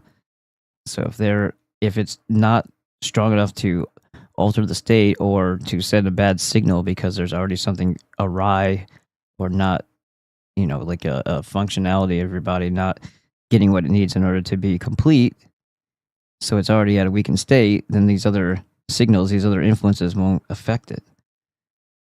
Anyway, but we got this. All right, we're back. Let's take a look at the chat and move on.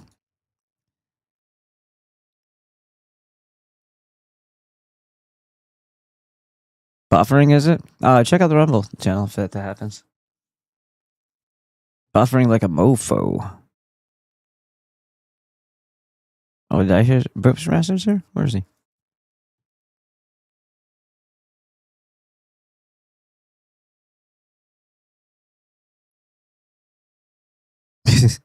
Edward Snowman says, "You don't know what it's like to survive a Holocaust." Christopher Lee Stetler says, "The Purim Shuffle, just like Truffle Shuffle." Right, Edward? And then Burn Before Reading said, "Holy shit, that's really the ultimate warrior." And then Edward Snowman said, "Oh yeah, I don't want to get caught without a place to sit your ass when the music stops."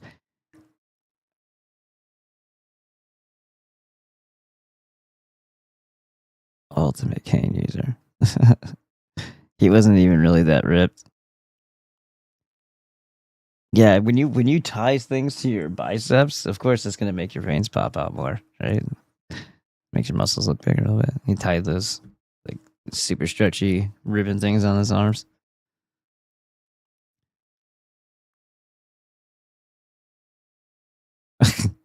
He says, "Funny stuff. Supposedly Trump farting many times before getting into a limo." All right, let's open that into a new tab. We'll have to check that out later. Yeah, apparently he's Commander-in-Chief Poopy Pants. I don't know how real that is, but all right, Bushmaster, we got fart jokes. Get your ass over here. Oh, okay, that's what that was. Buffering like a mofo. Of course, it starts working once I ask if the stream dropped. Had to refresh. Yeah. But how many? 6 gorillion monads do we contain? And vaccinated cops, good tools. What the? Oh. Shooting for IQ of 86 or lower for police by 2023. We there yet? Says Christopher. Greta got a tool, not a box. Alex says, "Yeah, acting like corporations don't spend money on upkeep and maintenance or something. What's wrong with this guy?" Alex Waslak says, "Not that one that was about to blow has been cleared now, pretty sure." Oh, okay. They just shipped another big tunnel boring head to Virginia, I think. Oh shit, there you have it. What's this? Oh, okay. It took a truck with 152 wheels to move. That's a lot of pounds. 302,000 pound tunnel boring cutter head. And the transport logistics look like an engineering project inside another engineering project.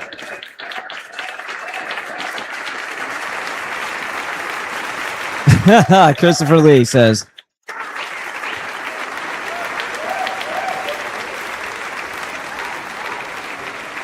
he says, "Talk about digging your way to China." And yes, I do check under my bed. The conspiracy, that's pretty good. Oh, yeah. And Christopher Lee says, that was Claxon.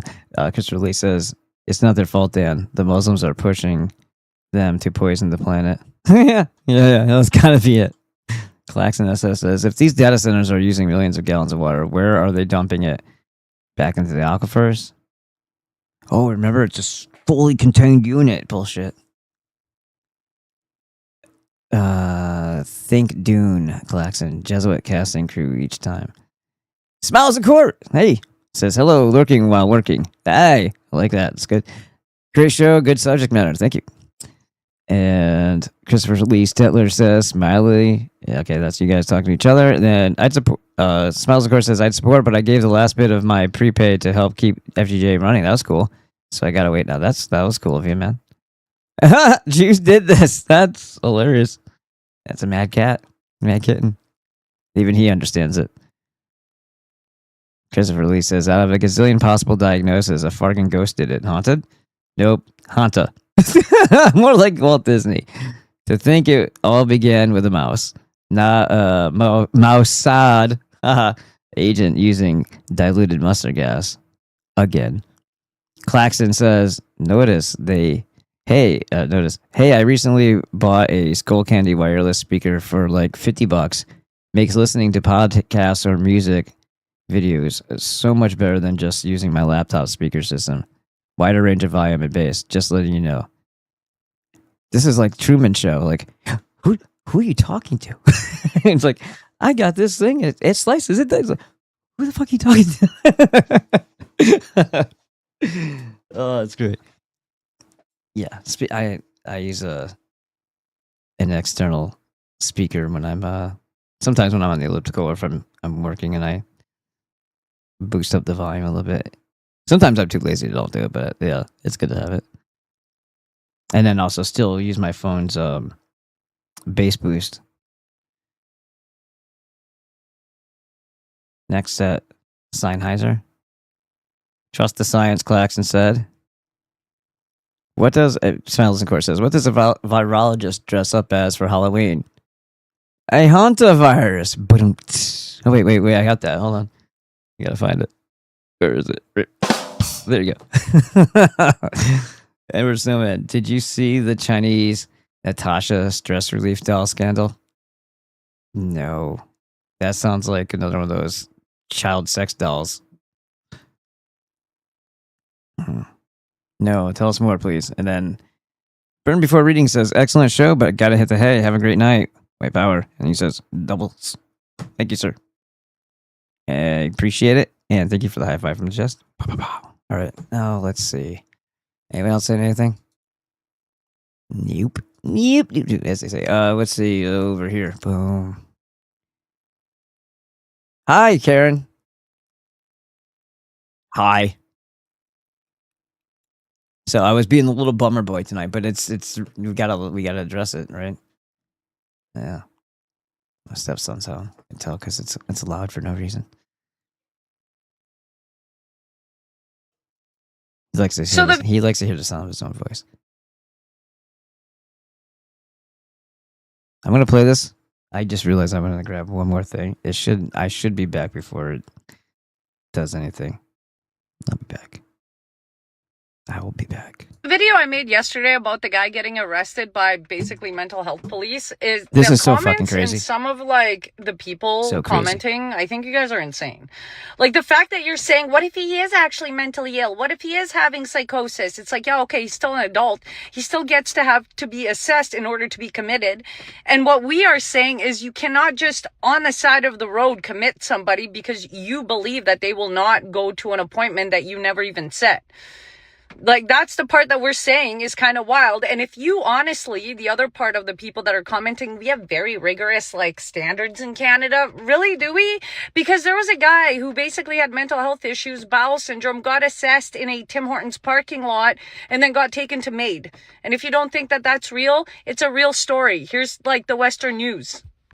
Ontario man dies of MAID after being assessed outside Tim Hortons. It gets even more weird.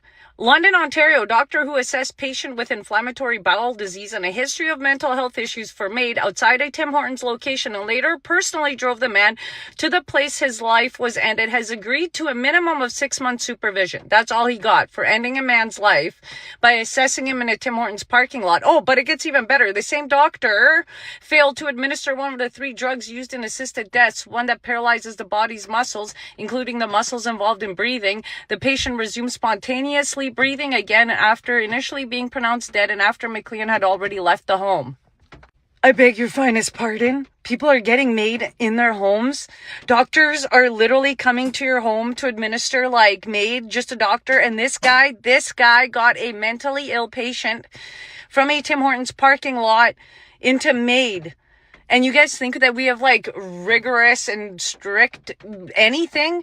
I'm worried for this kid, and I can see why he panicked on the side of the road. To me, this seems like the government will now use this to kidnap anybody that may be having opposing views to the government. Warning for things to come. Here. These are straight up Soviet Bolshevik tactics. Whether they are mentally ill or not, this is a law that can be misused. So the video I made yesterday. Remember our friend Deadeye Two Tongues? He looked way different here. Here's a few cool things about the dandelion. It's rumored that Taxicum officinale, the dandelion, came over on November 11th of 1620 on the Mayflower, because even in 1620, all of Eurasia was using this as a medicinal plant. It protects itself with a natural latex or rubber. That's the background music's a little loud. Some people might be allergic to, although it is considered hypoallergenic. Dandelion root is comprised of 15% rubber. Now, the Russian version, Taraxium coxagues, native to Kazakhstan, was used 1930s to the 1950s and was actually cultivated to create rubber and to combat the rubber shortage in Europe. Dandelions also have their roots buried deep in folklore. The French word for dandelion is pissenlit, which translates to piss the bed. That's because of the diuretic property that it has. It has a tendency to purge excess fluid from the body. And it's for that reason that herbalists use the dandelion to help detoxify the gallbladder and the liver. Herbalists also use the leaves to help with kidney function. Because of dandelion's long history of combating sicknesses and infections, it became a magic plant to make. Dandelions for the kidneys, guys. Have yourself a nice dandelion salad if you can find something that's not been sprayed with bullshit. This caused people to start wishing upon this lovely plant, blowing out all of the seeds into the wind, and it was rumored that if you could blow it all off in one breath, then the person you were thinking of would fall in love with you. People think that dandelion got its name because of the radial petals coming off of the flower looking like the mane of a lion, but it was actually because of the leaves bearing a striking resemblance to the teeth of a lion. Outside of the world of medicine and dandelion, the edibility is also spectacular. Every part of the plant is considered safe to eat, unless you have the allergy that I referenced earlier. The root is sometimes dried and ground to create a coffee-like drink. It's rumored that the Celts started making dandelion wine, and then later, the ancestors of the Celts brought it to North America. And the ancestors of the Celts made their way and developed a large presence in the Appalachian foothills and mountains. So did the culinary practice of eating the flower head. The head was rolled in flour and cooked in animal fat or oil. Many people still to this day, myself included, enjoy dandelion tea, honey, jam, and tinctures. Dandelions became synonymous with the Great Depression because it was such an abundant food source that many people had to rely on the nutrient value of the dandelion to survive, thus shaping the mentality that it is a struggle meal. This heart-healthy plant has had a war waged on it for many years. It's considered a weed in the cities by homeowners associations, and for many years has been sprayed with a chemical called Roundup. Roundup is a glyphosate-based weed killer that's roots start with Monsanto. In 2016, a $66 billion deal was made between Bayer and Monsanto to acquire Roundup and Monsanto. Bayer is known for making aspirin, a heart medication. Anywho, the stem can be used as a straw, which is pretty neat, and you can also dry it out to weave baskets. Here's a few cool things. My great-grandmother, my grandfather's mother, she used to go around the yards and collect them in a bag, pulling them out, the root, and then she'd make dandelion wine sometimes, or dandelion salad. I've had it. It's good. It looks like, I mean, it looks similar to arugula. So here you go. The first Somali cop. Now, remember I told you. They're not even fucking supposed to be here. And they're being put into the police force and the military. Why? Because they hate you. That's why. First Somali cop in Minneapolis history kills an unarmed white woman who called 911 for help. He got 3 years. He should have had his... He should have got about, I don't know, what's the distance from here to here? Shorter. Mohammed Noor the first Somali American. No, he's not American. He's a fucking piece of shit cop in Minneapolis is not in jail right now. He was released from prison on June 27th, 2022 after serving only about 3 years for shooting and killing unarmed Justine Damond, white woman who called 911 for help. Look at her. Does she look threatening? Well, any picture. You've seen bitches. That doesn't mean anything. His supervised release ended January 24th, 2024. So yes, he is a free man today. This is the same case the ACLU tried to spin as proof of racism in America. Yeah, well, places burn if you know how to make them ignite. So if it's everybody else's fault if there's still an ACLU and all those other things. Just saying. When the fact didn't fit the narrative, suddenly the system moved fast to reduce his time. I hate to say her name. Fuck you. I'm not fucking doing any type of his name is Robert Paulson. I'm not gonna do a mantra for you, you whoever the fuck you are. Stephen Latham. This is why trust in the justice system collapsed. Is that it's all over this one thing? You fucking moron.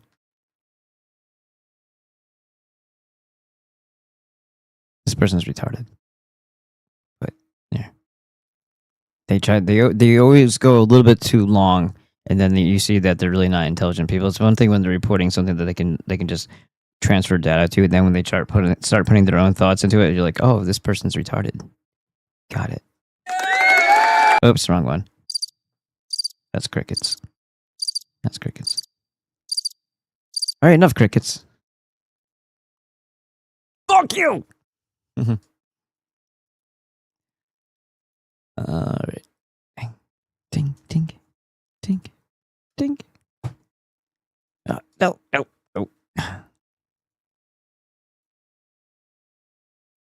Why? Why do we play her stuff? Because she's cute! The world has gone through about 6 great resets where basically the save file of humanity just was deleted. So I'm going to start with the Black Death, or the Plague, and I want to start with this one because Jews. Oh, I thought you were asking questions. It took out 60% of the world's population, and we still don't have we don't have a full story on it. So this is what I found so far that doesn't make sense.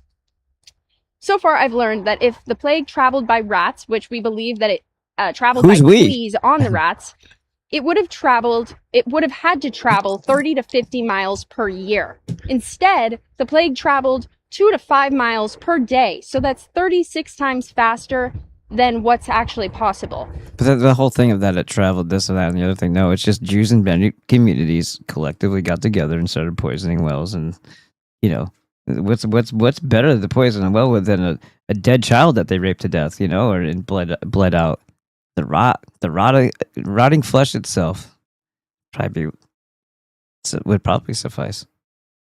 So that doesn't make sense to me. Not that that's a hole in the narrative, but I do think that it's very weird that this is the first airborne illness that has ever come from ticks or fleas. First. And nothing else in history has ever done that. Or since. So I think that there's something else that this was traveling by. I'm going to leave it there. This is my traveling by Jew. What's the leading cause of death, everybody? What's the leading cause of death? In everything. You don't think can't say in Americans, can't say in blah, blah, demographic. No. What is the leading cause of death? Full stop. Jews. And how do you take out 60% of the world and those numbers don't even make sense? Whatever. Just go. The world. Yeah.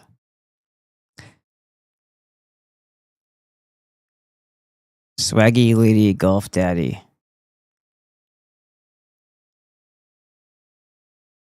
People should put more time into their names, but it's all right. What is this? Oh, this is good. So the U.S. and the Israeli militaries are... Can anybody tell me what he's lighting? Is it hash? Like, what the fuck is he doing? Is it some sort of incense? What is he doing here? I don't know. Maybe you know. Emerging. So when Bibi Netanyahu was like, we're going to drive U.S. military aid down to zero, that was a bold-faced fucking lie. That was absolutely a... You know, I always thought it was bold. It's actually bald. It's actually bald. It's sad. It's upsetting, but it's true. That's the actual term. Bald face lie. Silver-tongued devil thing to say, because what he's actually saying is military... So that, I guess that distinguishes it from a furry-faced lie, which is everything that the Jews say. So it's not a furry-faced lie. It's a bald-faced lie. So its origin comes from someone who's not a Jew. But maybe he wants to be. And therefore he's lying. Aid won't exist because we're going to merge our militaries. We're going to basically, your budget is my budget. It's going to be joint military ventures, joint military. Yeah, your Gaza is our American citizens. Come on, go ahead, start killing. Development.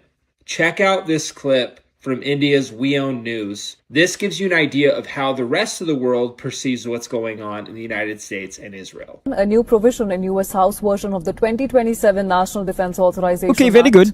released earlier this week, is now drawing attention for its potential implications for U.S. My friend, you have to put more my friends in there. Come on. Israeli defense starts. According to a report by Responsible Statescraft, a provision in the Act known as Section 224, it lays the groundwork for bilateral research and development, co-production of weapons, joint ventures, licensing agreements, and seemingly every manner of U.S. and Israeli military-industrial complex cooperation. This provision would greatly expand... Hey, fuck Nick. There he is.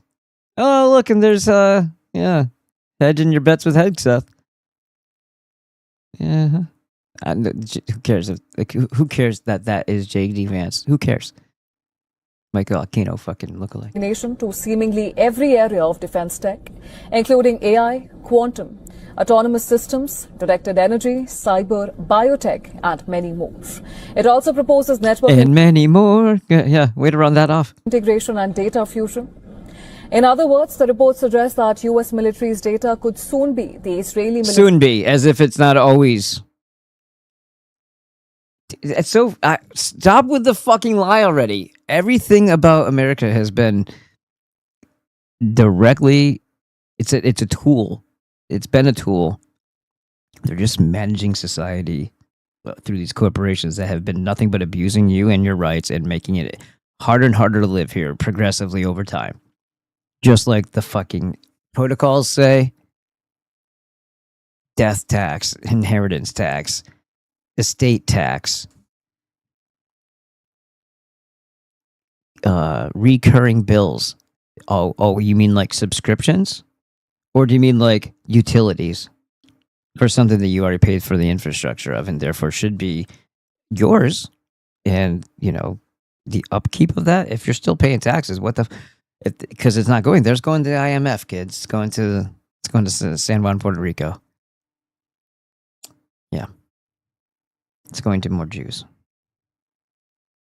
Because some assholes that they had infiltrated the country with decided to just hand the country over to them in liquidation and default on a loan that they probably didn't have to. But why the hell did that happen in the first place? Why was there a civil war? Oh, yeah, that's right, Jews. Oh, and then destroying all of the structures, all of the proud accomplishments and achievements of a population. What does that do? Tell me, what does that do, Mr. Jew? Oh, it detaches you from your identity, and therefore you never understand your true worth, your true power, your true abilities, your accomplishments of the past, and your pride in the country that you and to fight for it. Nope, now you can get everybody all bitchy and moany and then talk about in school how Thomas Jefferson's a bad man because he had black slaves. Yeah. Okay. Who brought them? Honest question. Who brought them here?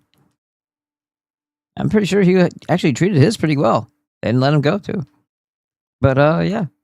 I think he might have even liked them, one of them really well, for what I gather. But I don't know if that's true or if that's just another, destroy the man's legacy type of rumor. Let's move on. Data. If fully enacted, But they keep saying it like, oh, now they're gonna have the access. Like, dude, we helped them create a fucking nuclear program. We created their country. We fought 2 fucking wars, and we funded and the things that control us,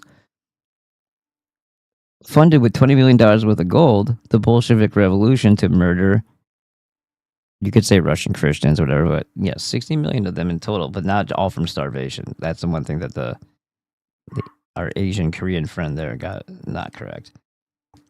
Many of them were murdered in gulags or just systematically shot after they got transported back. They didn't want to go.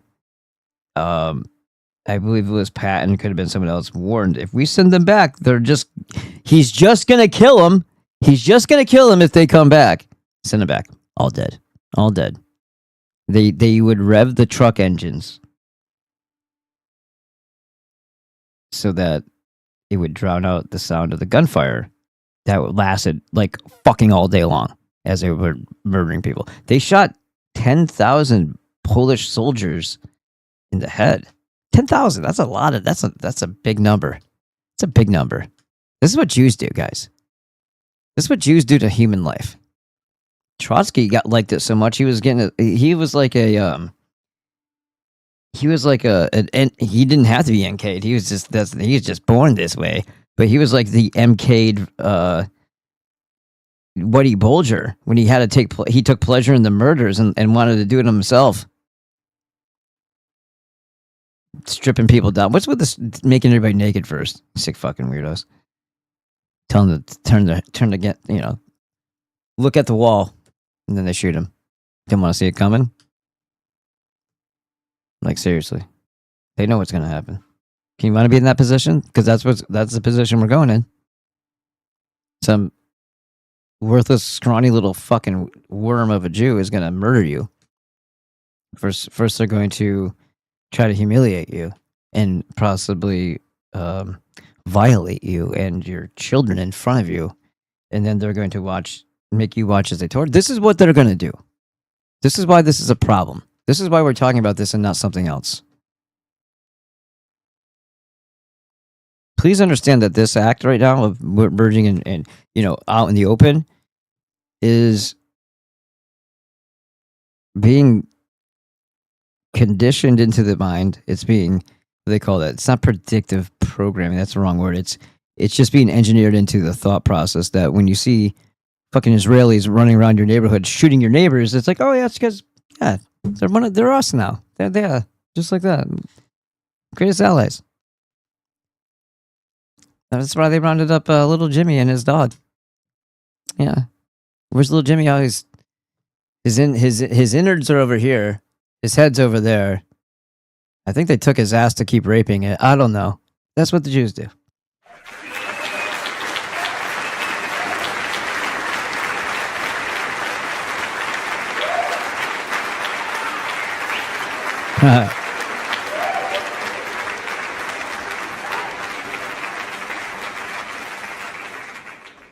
It's a tiny squishy black baby. I guess I had to see what that was. What was that?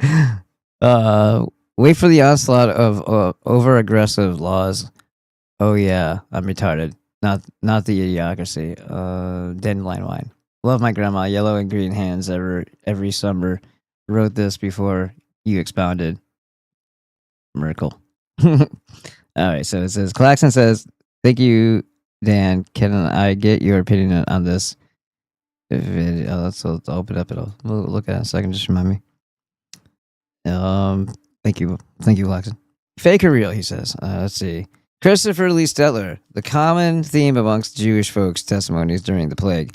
I were told I were blessing the head waters when I put the satchel in the waters by the rabbi. Play Nickel cost, Dan? Nickel cost? Last of my mind. Jefferson was a good man. Reunited black families as generally did also. I'm not sure what does this mean? It's not really pedophilia. That guy, that one? Is that what you're talking about? Like, hold on. I gotta go back into this.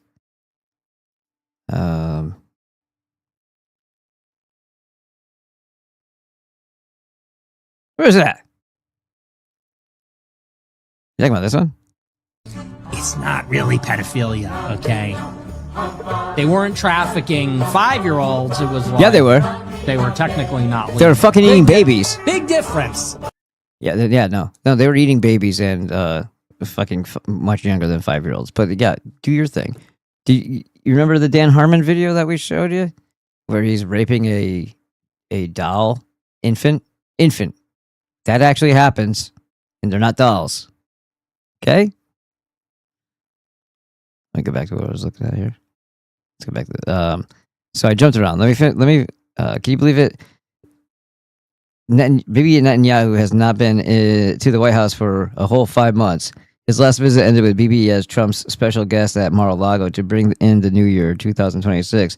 That was the 6th or 7th time he visited Trump in 2025. He got what he wanted: more war for Iran. See, the squeaky wheel does get the grease. Nope, it's a new one, Dan. Same guy. Nickel cost? I don't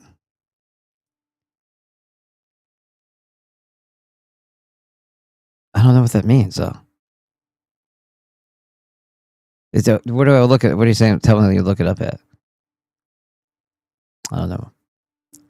A whole song summing up that jump. Yeah, I'm gonna have to. All right, hold on. Let me go back to finish off this video that was almost done with the oh my god, very good, and then it'll get back to where it took a truck with 152 wheels. No, I think it's SpaceX's. Is this the one you said? Is this the one SpaceX's Starship splashdown transforms Indian Ocean into a live? Is that the one, Claxon? Let's see. The answer's probably already no, but we'll see.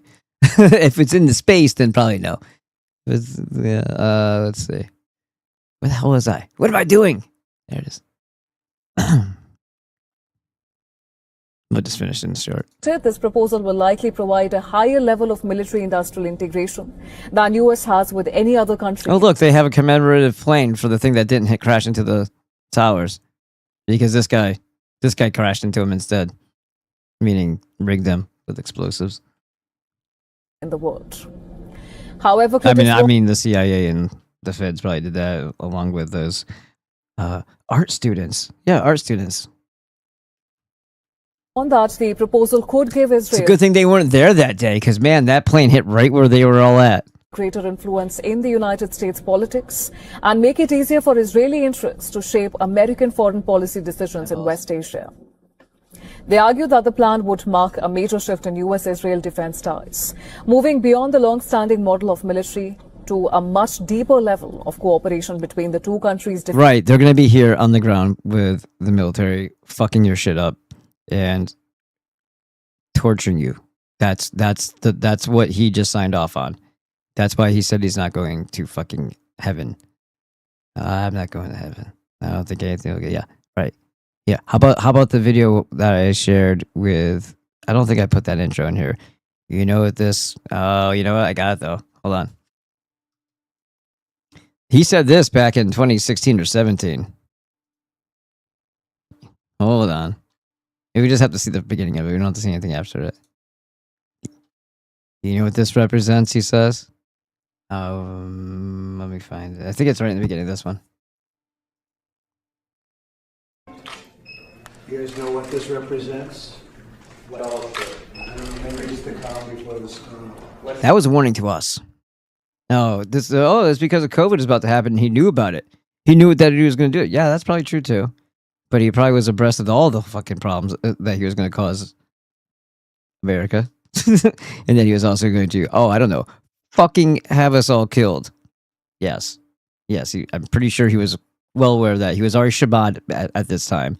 He had already agreed to the deal, as they say. He's the art of the deal. Now, he's probably been promised his family will be safe because he's got a Kushner for a freaking son-in-law.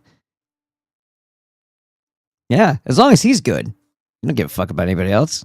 Why even pretend to? Storm could be from the calm before the storm. What storm, Mr. President? You'll find out. Give us a hint. And I think that woman that was wearing a pendant on her chest. Does that say U.S. Coast Guard, USCG? Is that what that says? Is that what we got? That's all we got? We got a coast. Oh, wait, there's guys. No. Jeez. I mean, maybe. Yeah, okay, it's the husband and a wife, I think. No, that's not true either.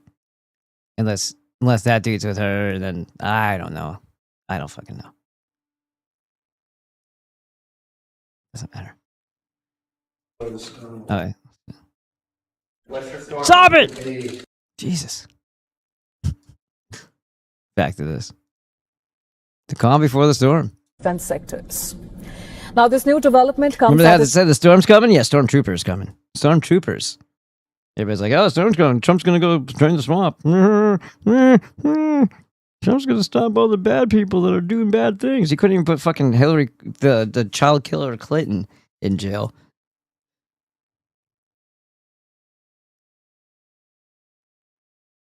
Time when Israel and U.S. military ties have already reached its highest point due to the Iran war. Like, why do we even give it, like, okay, no, back up. Forget about the Epstein files. Where's the fucking Wiener laptop?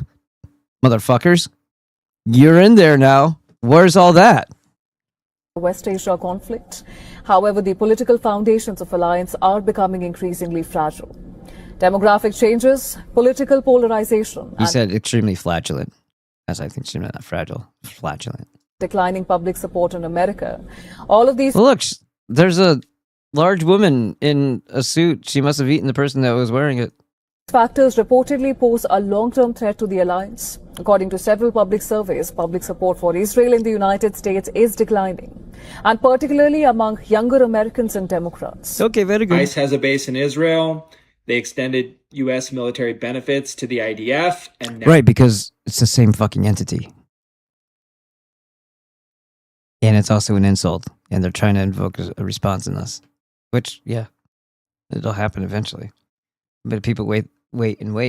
Guess what? They're going to be fully prepared for it, because the one thing that this motherfucker knows how to do, when I say that, I mean this cult. And governments in general, which... violence. They pretty much corner the market on violence. Why? Because we paid for all the nice toys that they get to have, but we can't for some reason. That should have been the first red flag. Hey, you can have tanks, and we're not allowed to have automatic rifles? What? How do we assert our dominance when you get out of line then, government? Oh, no, we're the prisoners. Got it. No, I just... I thought we were still in America back in, yeah, I know, I'm a little late to the party here, I guess. Now this. The parasite has taken control over the host. We have handed... That's how parasites work at all times. Idiot. Keys over. And somehow people will see this and still think it's a conspiracy. What are you smoking? I mean, what the fuck is that thing? I don't know. All right, now let's go back to this.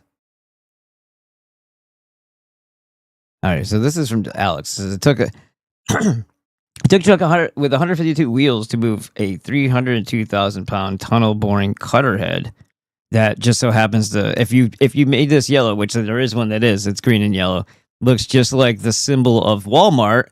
Hey, Walmarts are warehouses. Hey, Walmarts were said that to be prisons before. Hey, Walmart probably has underground shit connecting them all. I bet you it does. That's a really cool looking thing, though. Holy crap. It's cool that they made it still able to fit. Is it 2-laner? That might be 2 lanes wide. Isn't it? It's 2 lanes wide, right? Isn't that a perforated line right there? I don't know. But anyway. Tunnel boring cutter head and transport logistics look like an engineering project inside another engineering project. Night move through Kuma. Snowy Hydro said the center cutter head piece traveled through Kuma on Wednesday night in early October 2025, dude. I thought this was new. It is May 30th. Oh, okay. So this is earlier. All right. But this is and finally the final destination, I guess, is more recent. Snowy 2.0 said the transfer was the result of months of work and planning. More than 140 heavy loads. Snowy 2.0 works like a giant battery. Oh, that's wonderful. There it is.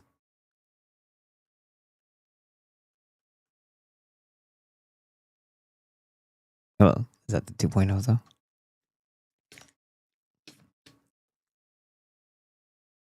New gold discovery unlocks the largest mine in America. Jews are already there and will shoot you if you touch it.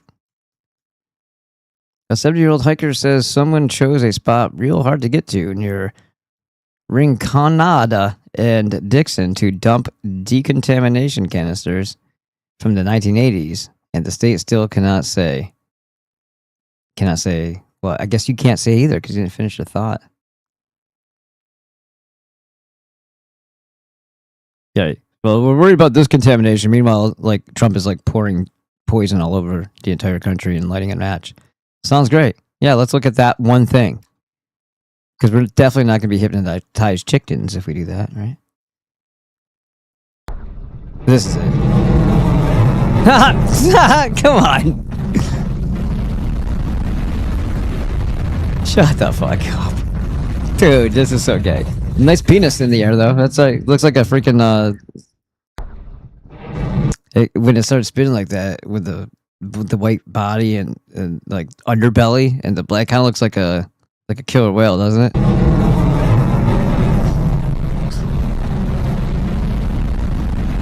It spins. It looks like a killer whale to me. And a dick. Fucking shut the fuck up.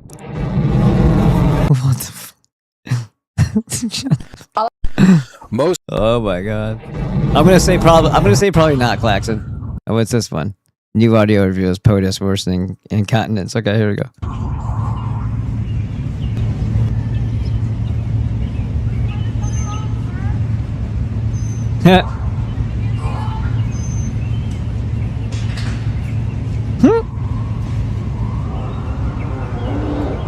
Yeah. Shut up. Somebody just added 5.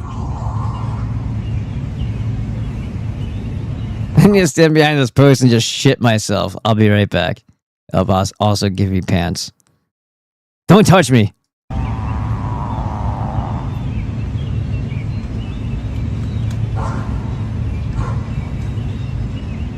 That loud? Come on, whose shit sounds like that? The bonus team signaling is almost done. Hide behind. So this is why they made pillars. Okay, now I understand the Roman architecture. Or the pre-Roman architecture that they call Roman architecture.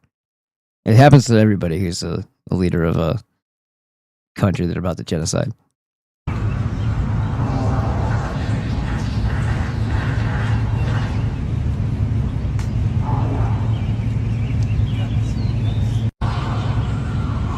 I gotta do it one more time.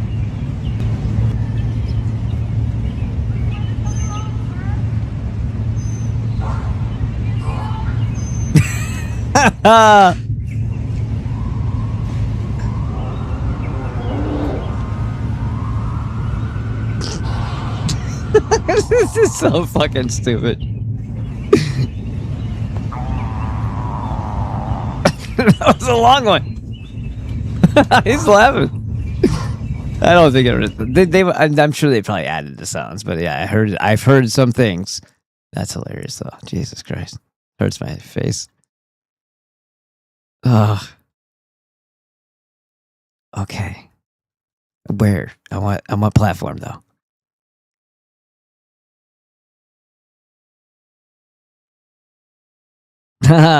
Then he says, and that is Rabbi Schneerson talking from the other side, not farting. That's funny. All right, let's see. Why and how do you land that more? He looks happy, whatever he is smoking. Did you see that smile on his face when that lighter fired up at the end? Fire is fun, though. I mean, I can understand. Why am I doing this right now? I don't even know how you spelled it.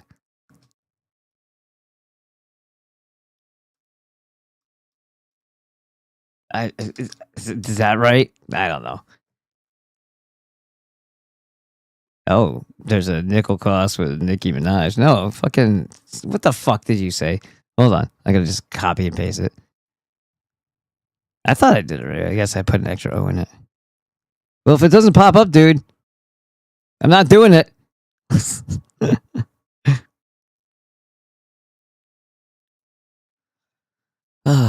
I'm sure it's probably not on YouTube.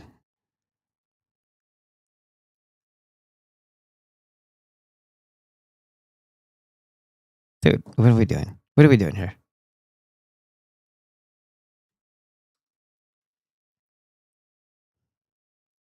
Tits! Sorry.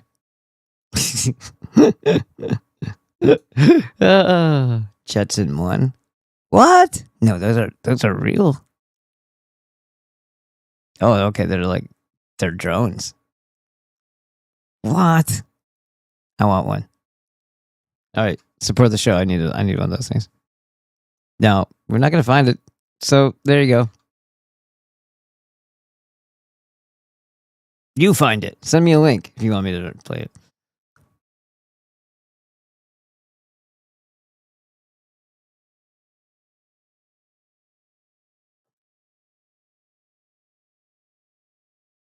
All right, let's go back to it. Thank you for streaming. Yes, sir. I'm a conspiracy theorist, but you don't have to. All right, stop it already. Just don't start like that because there's nothing wrong with either of those two words put together. Conspiracy is more than two people, or more, obviously two or more people working to hash out a plan secretly together, or not widely known. That's a conspiracy. There's nothing wrong with that. A theorist is somebody who has an idea that must be happening because they lie to you. Calling somebody that is not deprecating or a put down at all. It's the dumbest fucking thing that people have turned that into. Well, Jews and the CIA have turned that into something that means really bad. But don't just own it like, hey, I'm a fucking. That's like saying I'm a nut. But I also think it's like that's not a way to start anything off. Because if that's the impression that people have, starting off that way is saying, don't listen to a fucking thing I say. My hair looks really weird, and whatever. Moving on. I hope that's raw milk. To be one to find this And maybe it's breast milk. weird. Back in the 1800s and early 1900s, there were hundreds of thousands of orphans being shipped across the United States. And it wasn't just the United States. Other countries had massive orphan situations too. Around that same time, you have entire cities burning down, Chicago, Boston, San Francisco. You have thousands of adults being placed into insane asylums. And then you have data these centers, massive world fairs with buildings they say were just temporary and then torn down. Right.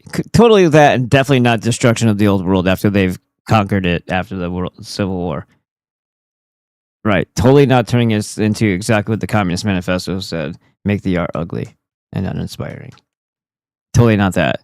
Totally not a big tell as to who and what actually was behind the Civil War and what took root after it.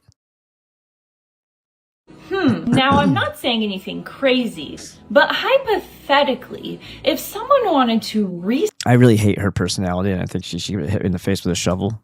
I mean, a second time, because obviously it looks like she already has been once or twice.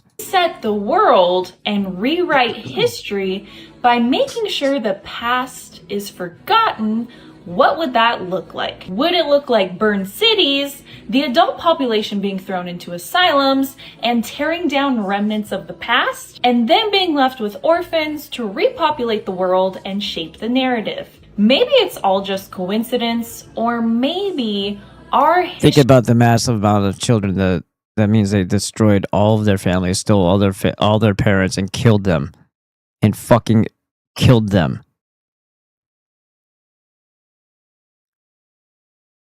We're not talking about something that happened somewhere else.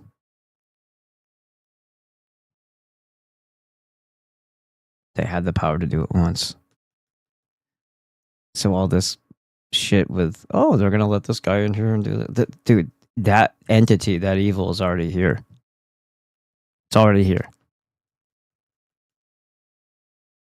But yes, having the IDF here is not any. It's way worse, probably, as far as, hey, we don't have to hide the shit that we do, and then they can have plausible deniability that it was really them anyway. It was just, yeah. They had to trick people before. Why would they allow all of their neighbors and friends and family to be carted away into an asylum in the first place? What type of force did they use for that, I wonder? They were armed back then, too.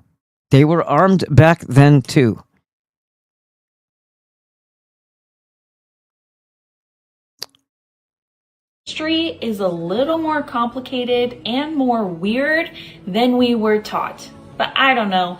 I'm just a conspiracy theorist. Let me know what you think. I think you're a retard. But that was a good, the information was good. Now we saw that.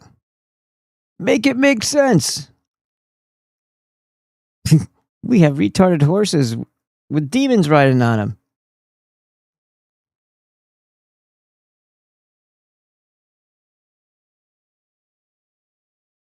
All right. I need something a little bit longer than that. That's not what she said. Shut up. I wrote an article.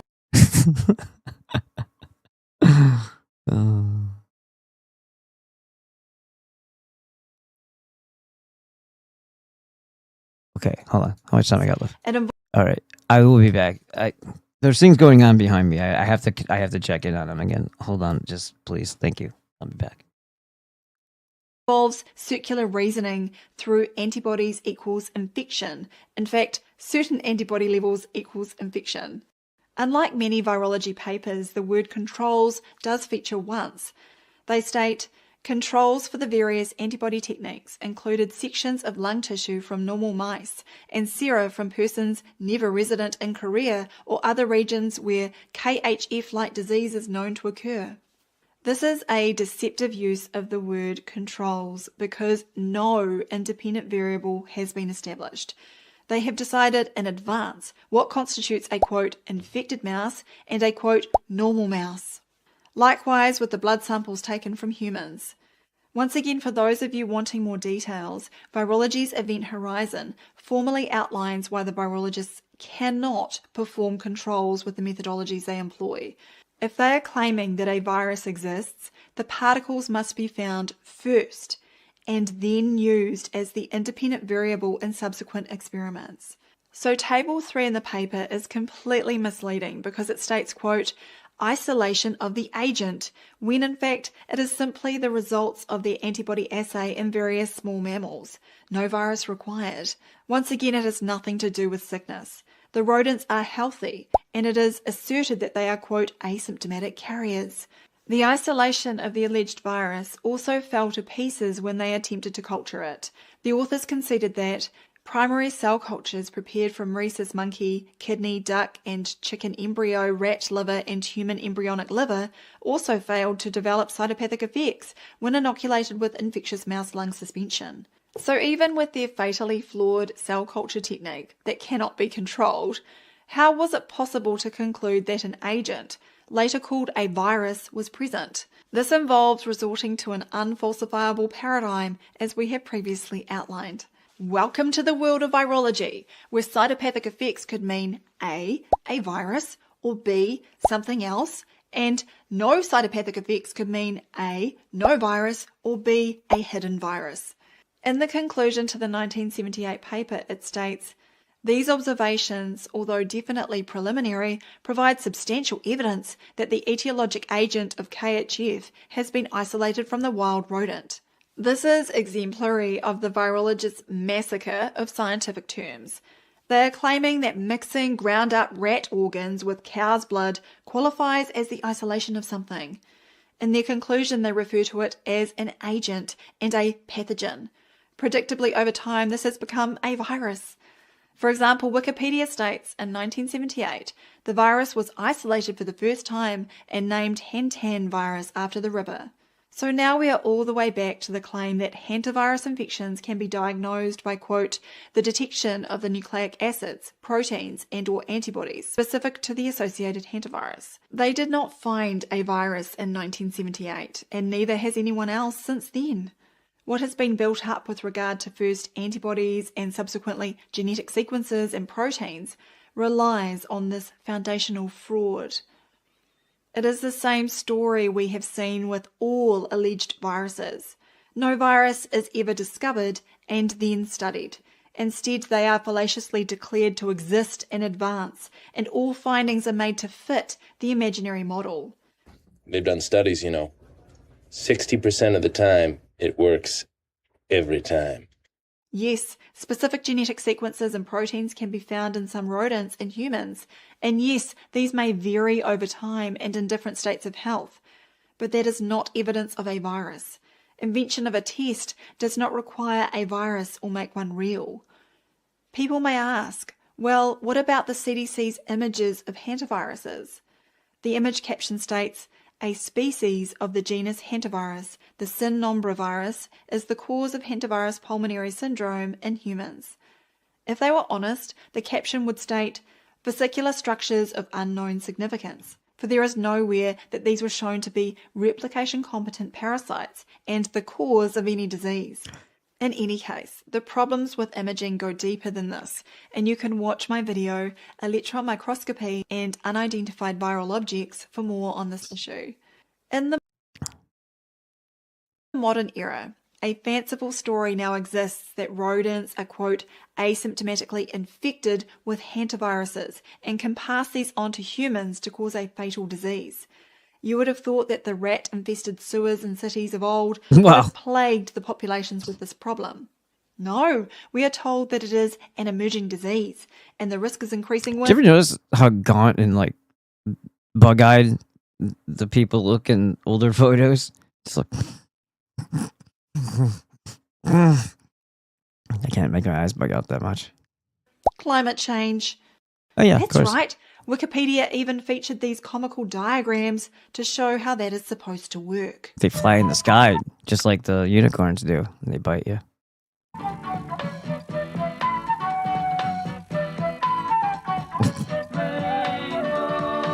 So, do we think there was anything suspicious about Betsy Arakawa's death? Whatever happened, the establishment will be happy to use her celebrity status to gain attention for another alleged virus. Gene Hackman looked like shit. We have written in both Virus Mania and The Final Pandemic that there is nothing like a celebrity case to get the public thinking and worried about a non-existent virus. Almost immediately after the incident, the Wikipedia's hantavirus pulmonary syndrome page stated under the notable cases section, in February 2025, Betsy Arakawa, wife of actor Gene Hackman, died from the illness.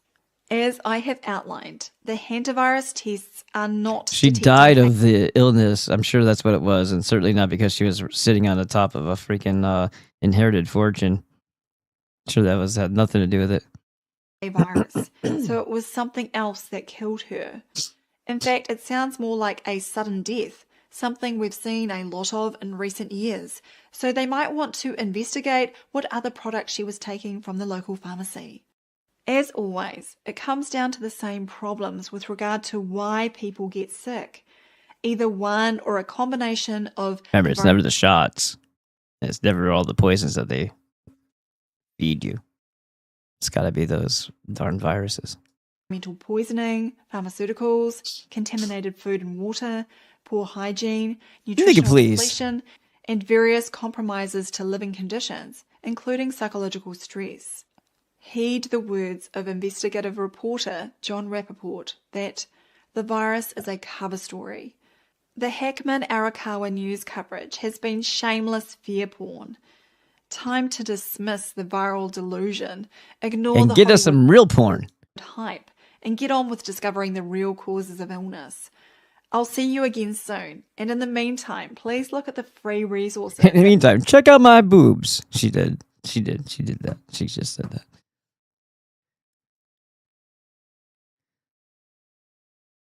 Anyway, moving on. Valhalla calling.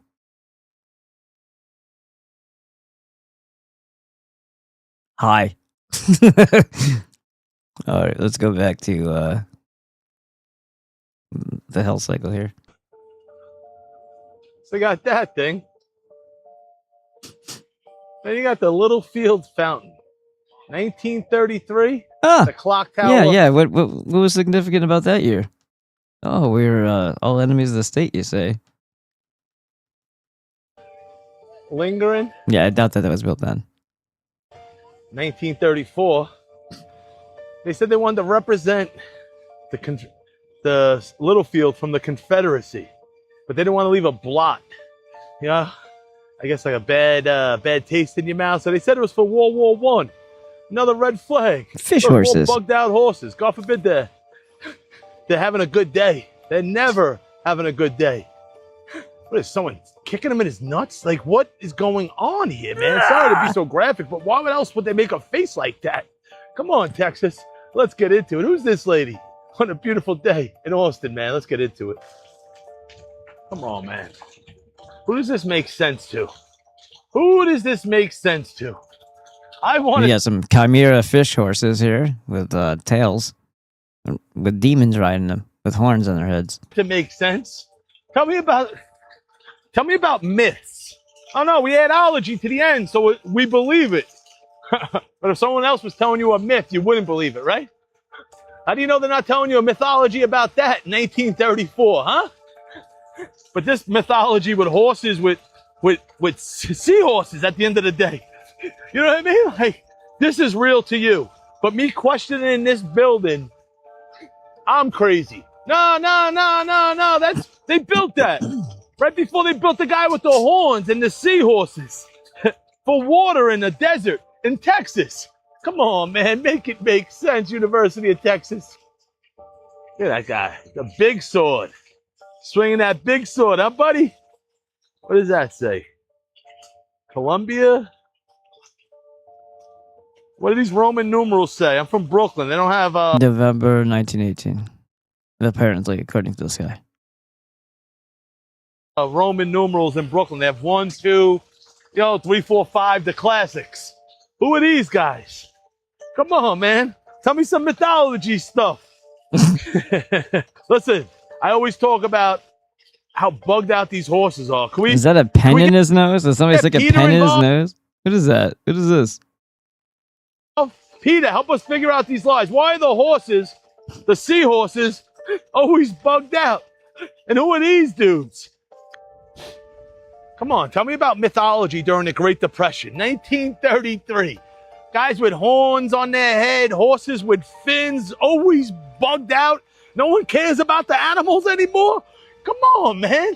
Make it make sense. They wanted to dedicate it to Littlefield, some Confederate soldier, but they don't want to cause any ruckus. So they're like, yeah, we're doing for World War I. You know, when they destroyed all the architect in the world? Was that a bee on my back? Come on, man. Sorry. But the show must go on. Make it make sense. Sound off. He's a weird dude, but that's also weird, that stuff. Let's talk about government and why it's a fucking problem. Everyone I talk to doesn't even line with the left or the right anymore. Not even the center. We're just fucking over it. If I write a $50,000 check to the government, I need to have an itemized receipt. That's number one, plain and simple. I want to see that it goes to hospitals and doctors, not... No, I don't want to see it go to hospitals or doctors. They kill people. You already failed. Missiles that are going to level hospitals in other countries. Number two, age limits and term limits. If you're 65 years old and you're watching this, I'm sorry. You shouldn't be running the country. I've seen 60-year-olds that don't know their ass from their elbow. Now, granted, I don't want to put a 23-year-old there that doesn't know anything and that does TikTok dances to run the country either. But there needs to be a cognitive test to make sure that you're all there to run the biggest country in the world. Number three. Does pants shooting play a factor in your qualifications? I'm just curious, because if so, I guess you want JD Vance to run the country next. Insider trading. We talk about it, but we don't do anything about it. You know why? Because the people that write the rules to regulate it are the ones that are making the most money off of it. So weird, right? It comes down to this. You used to work on the farm, and you called the service of action for your country. You go work for 4 to 6 years, then you go home, and you don't make any money off of it. You're doing your service to your country. Now, we got guys that have come in for 20, 30 years and make millions of dollars, and then land some weird, cushy gig where they don't have to show up to work for some pharmaceutical company. Does that sound right to you? I don't know where the turn was when we started treating our politicians as celebrities, but that needs to fucking stop immediately. You serve the people. Your job is to service the people. Number four, the most important rule of them all. If you are evil and you fuck kids, and you traffic children, you deserve death. That's not something that's going to be handed out by the Justice Department. That's something that's handed out by the community. Obviously, the U.S. is never going to sign off public hangings anymore, but as a community, if you start fucking around, you should start finding out. Because there's a lot of fucking around and not a lot of finding out right now. Damn it, I wanted that coffee. Our country's not lost. We just have poor leadership. I mean, I'm not saying I'm going to do it. No. Jesus Christ. It's a corporation, dude. We gotta return back to restore what was once. Not that was perfect either, but restoration would go an awful long way. And dissolve the corporations and the people that have been lying to you all this time. Dissolve them too in some sort of big vat of acid. Because like remember the Joker and he fell into the acid? It didn't quite do the job. It only made him smile. You gotta do better. I'm not mentally insane, but at some point, some 30 to 40-year-old guy needs to step up and be like, hey. What's with the age? Which is ageism shit, man. Fuck you. So just make me the Fuhrer and everything would be fine. I'd even hand it back over after a couple of years and a lot of retooling. We'll just call it retooling for now. Where we're at. This is what we need to fix. And then if it doesn't get fixed, unfathomable amounts of violence. Fixes all. I can't say that. That's inciting violence. Come on. You mean in Minecraft, I think is what they say on the tubes. Let's talk about government. Yeah, it wasn't as important as I thought. Well, maybe it is. I don't know. It kind of makes sense. It might fit here. Eddie here isn't the only one in a cone of shame. Someone in corporate America just made a $500 million mistake when they forgot to put a cap on the number of Claude tokens that their employees could use. This hilarious error is an extreme example, but the reality is that CEOs all over are starting to get sticker shock as the AI bill comes due. Because, surprise, it turns out that all that chatbot supercharged productivity is more expensive than just paying workers.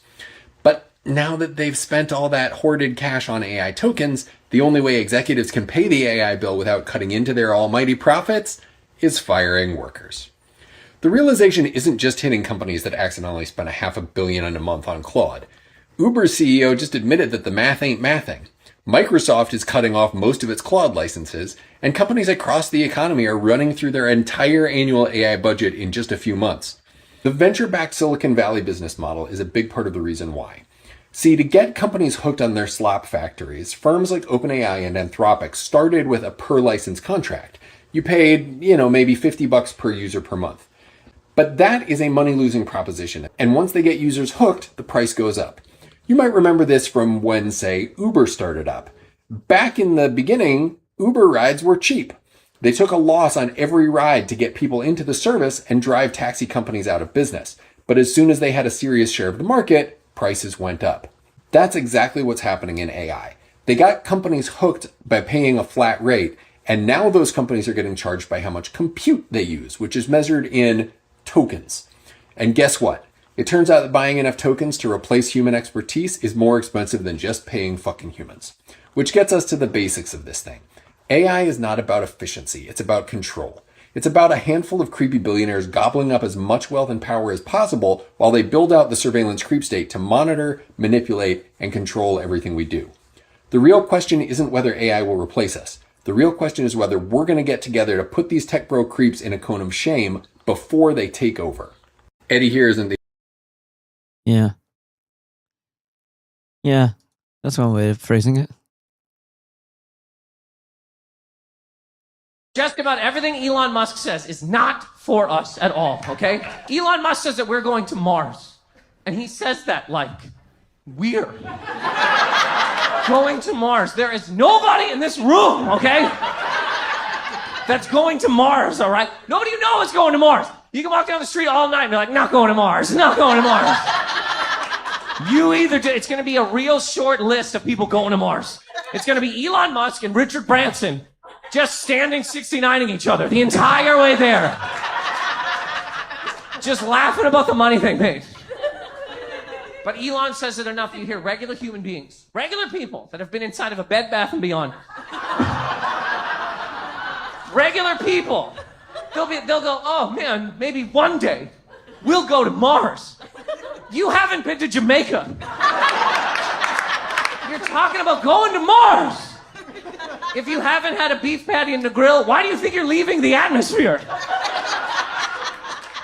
Jamaica's a $1,200 all-inclusive trip. If you can't pull that together, you're not going to space. I just hate listening to it. Why? Why?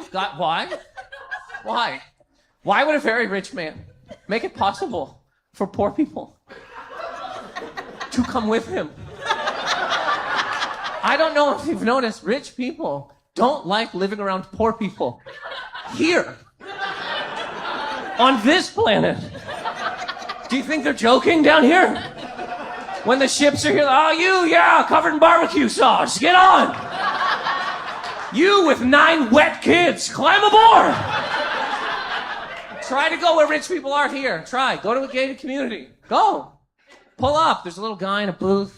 He's like, who are you here to see? You're like, well, actually, nobody. I just want to drive around and be inspired by the fountains and hedges. He'll go, get the fuck out of here. Before your bumper falls off into the road. Pack your bags for Mars. We're not going.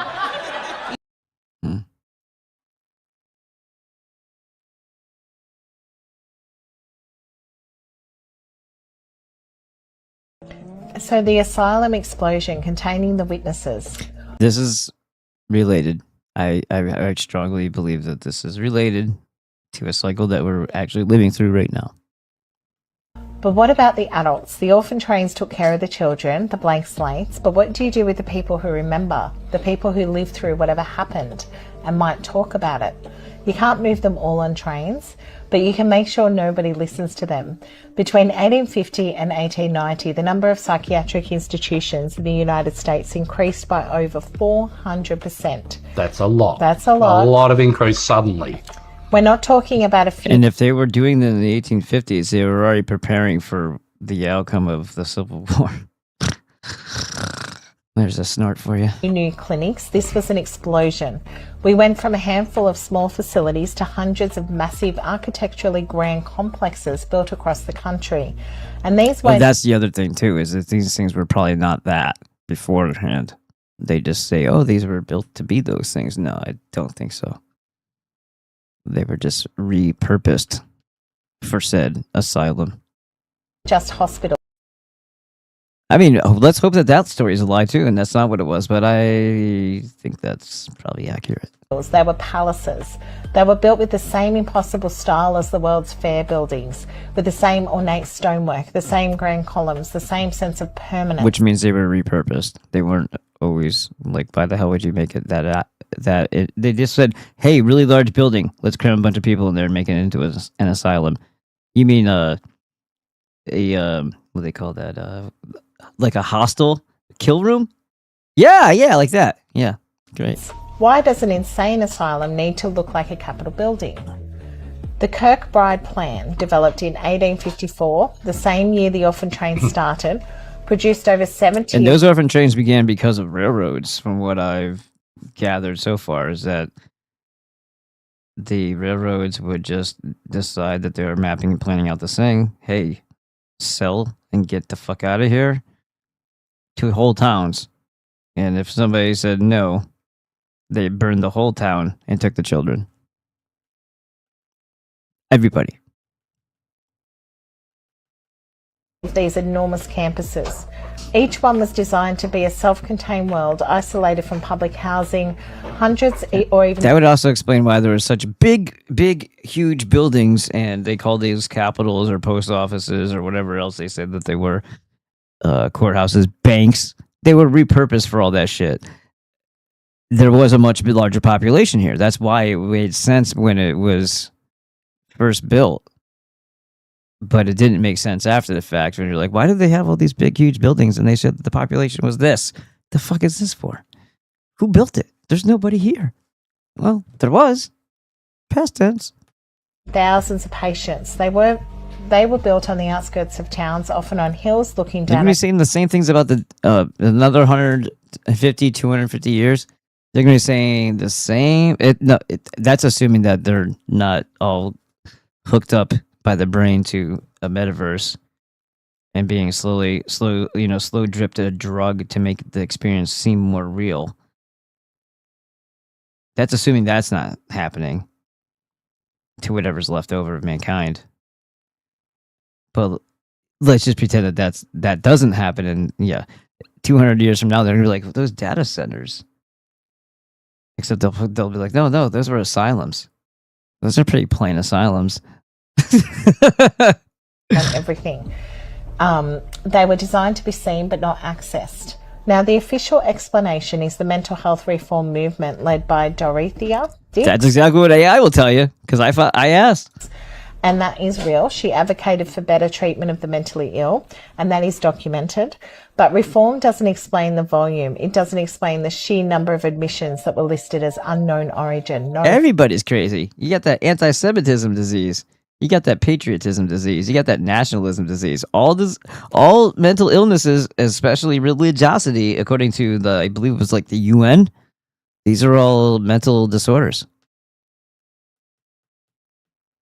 So that I'm sure that white nationalism and the white power thing probably also fit in there, as well as every other thing. Oh, you don't like to get injections. You're anti-science. Get in the building. Get in the building. Put the shackles on yourself.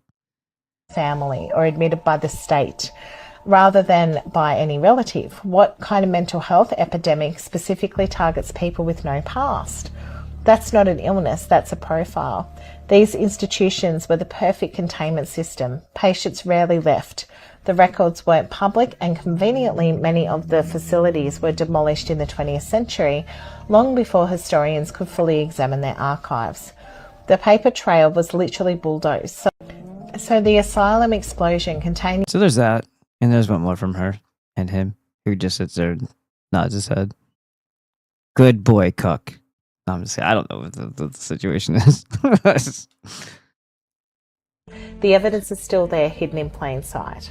It's funny too, because you type in things like this into Google and AI comes up with its own version of history saying, nah, they never docked in the Eiffel Tower. Yeah. The Eiffel Tower was made for the World Fair in France. Yeah, so it was, that's what it was for. It was meant to be destroyed afterwards, but they left it. And it was a dock. It was a mooring for airships. There's photos of it, like, you know. So, but AI's like, nah, didn't happen. That was an urban myth, they call it. Yeah, urban myth apparently, but there's classic photos, lots of them, of airships docked with people getting out of it onto the Eiffel Tower.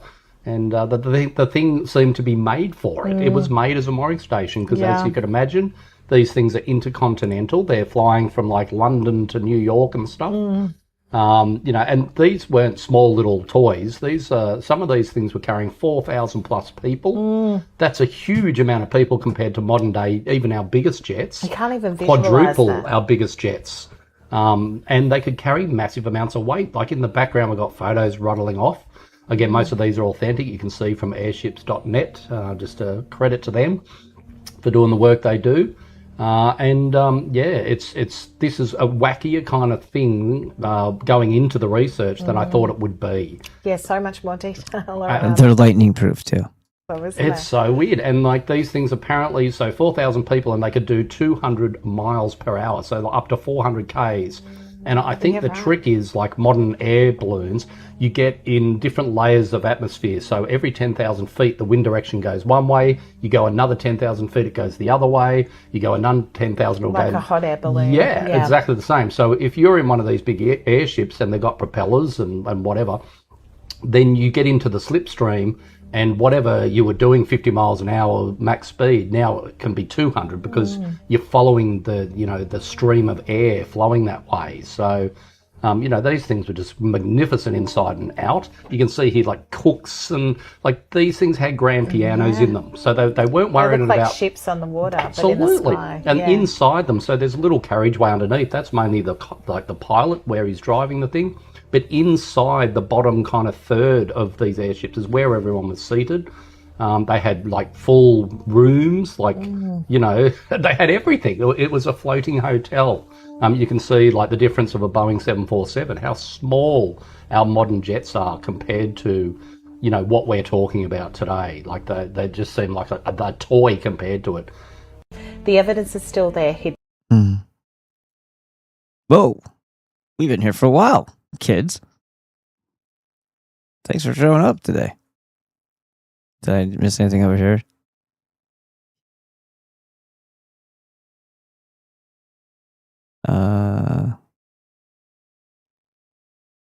She is pretty cute and unique looking with hairdo. That's you're talking about Dr. Sam Bailey? Yeah, she's alright. OBKB, it's on Ryan Dawson's site. Okay, I'll look for it again. They raped the living hell out of the Ukrainians shipped to the Trans-Siberian railroaded again, and then shipped their offspring over here, children of the damned. How about that Jewish 10% again? Halflings, dark crystal much? And then he just says gulags. She has nice cheekbone structure. Okay, I'm done talking about her. Klaxon. Moving on. Or boobing on. Boobing on. Boobing on. Hey, there was a restoration period after the Reconstruction after the Civil War, not making any big waves here. There was a Reconstruction was for the South, and that was a occupied 12 years of torture and torment by the Union soldiers. And they were doing some really stupid things to try to drum up what would be considered racism, I guess, by making illiterate, rapey pieces of shit who couldn't write into judges. Don't ask me how that happens, but they were. And there was all sorts of corruption. They were able to fuck with them just like a merchant would. He would, of course, make decadence and decay and destruction and perversion the order of the day, and demoralize everybody and loot them as everything went to hell, as they did. That was their Reconstruction. It wasn't like let's be nice and rebuild all the shit that we burned down as we were assaulting their fields and raping and murdering their wives and children. Yeah, no, they didn't do that. Reconstruction. Ha, yes, right. As in Puerto. That's right. That's very well done. That's a winner today. Blink. All right. Smiley Samuel Clemens had plans on writing a novella upon such. His nose then became a hook nose almost overnight. Control of the media. They put in an actor replacement. Then his Jewish son-in-law got the private library. World-class private library. It fucking disappeared. He didn't write that novella about that period in greater detail. Sam Clemens was Mark Twain. I don't know the pen. I do know the pen name. Or Reconstruction. Now it's getting weird. Let's see what else. Anybody else? Eiffel Tower airship docking is interesting. Yeah, I don't know. It could be true, but my question is, I don't see how you get down. There's no elevators in the. You don't go up in the Eiffel Tower, do you? You just look at it, right? So, like, how did? You know what I mean? It's like it's docking stage. Do people get off? How'd they get down? They walk that, like, is there a staircase? I don't know. It doesn't look like there's any of that stuff going on. Fucking Waldo. Are you on now? Lifeguard just went live. He's cool.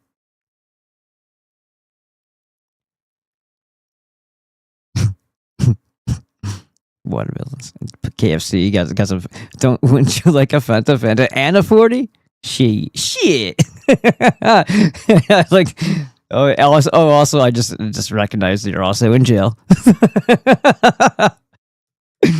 That's funny. Your arm should be darker though, bro.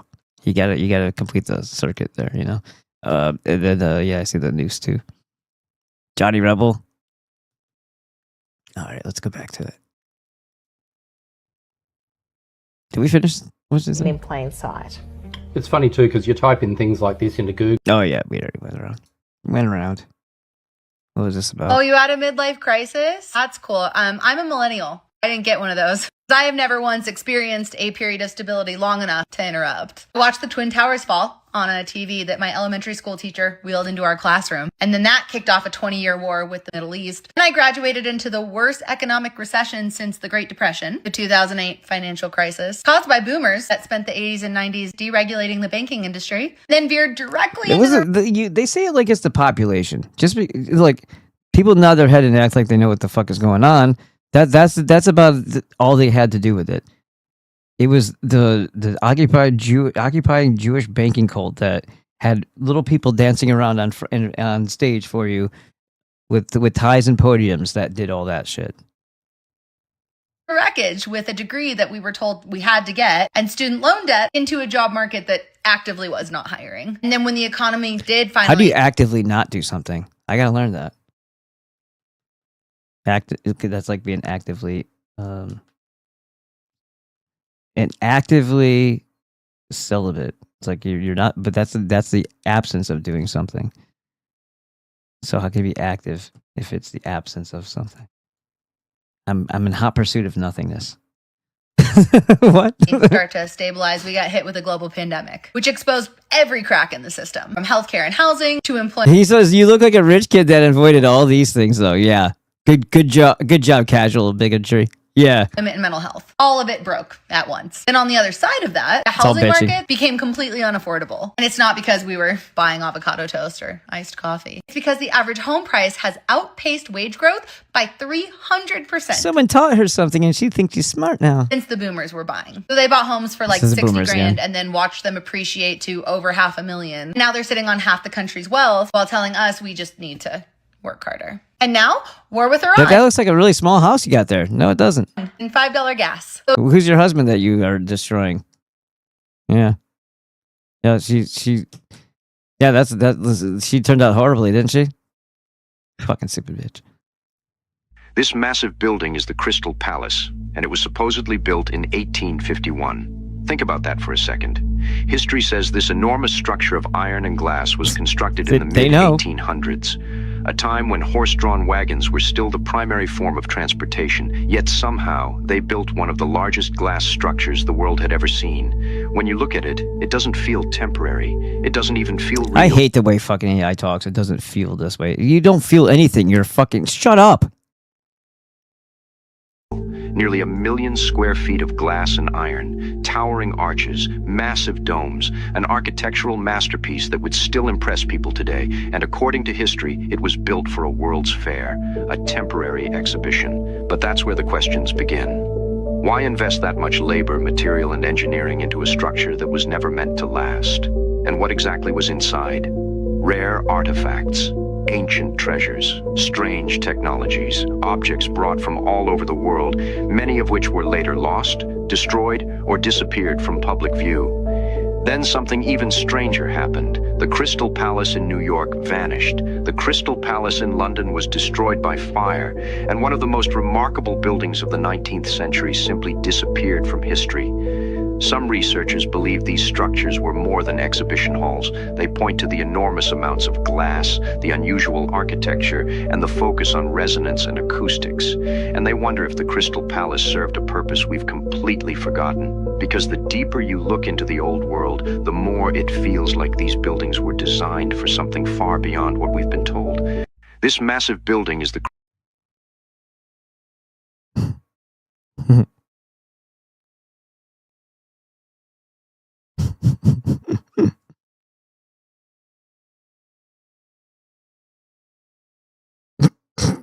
Some of these things. Well, these were all the hidden comments? Man, they fucking retarded this place up. That's good. All right, let's see. Do you think it's a problem to allow male sex offenders into female prisons? Did you know right now male sex offenders are allowed in female prisons? Yes, absolutely. Okay, do you support that? Yes. You support She supports male sex offenders going into female prisons. She doesn't even know the caveat yet of, oh, but they identify as trans. No, just let the guys in there who like to rape women into an all-female prison because they put a wig on. sex offenders going into female prisons if they identify as trans?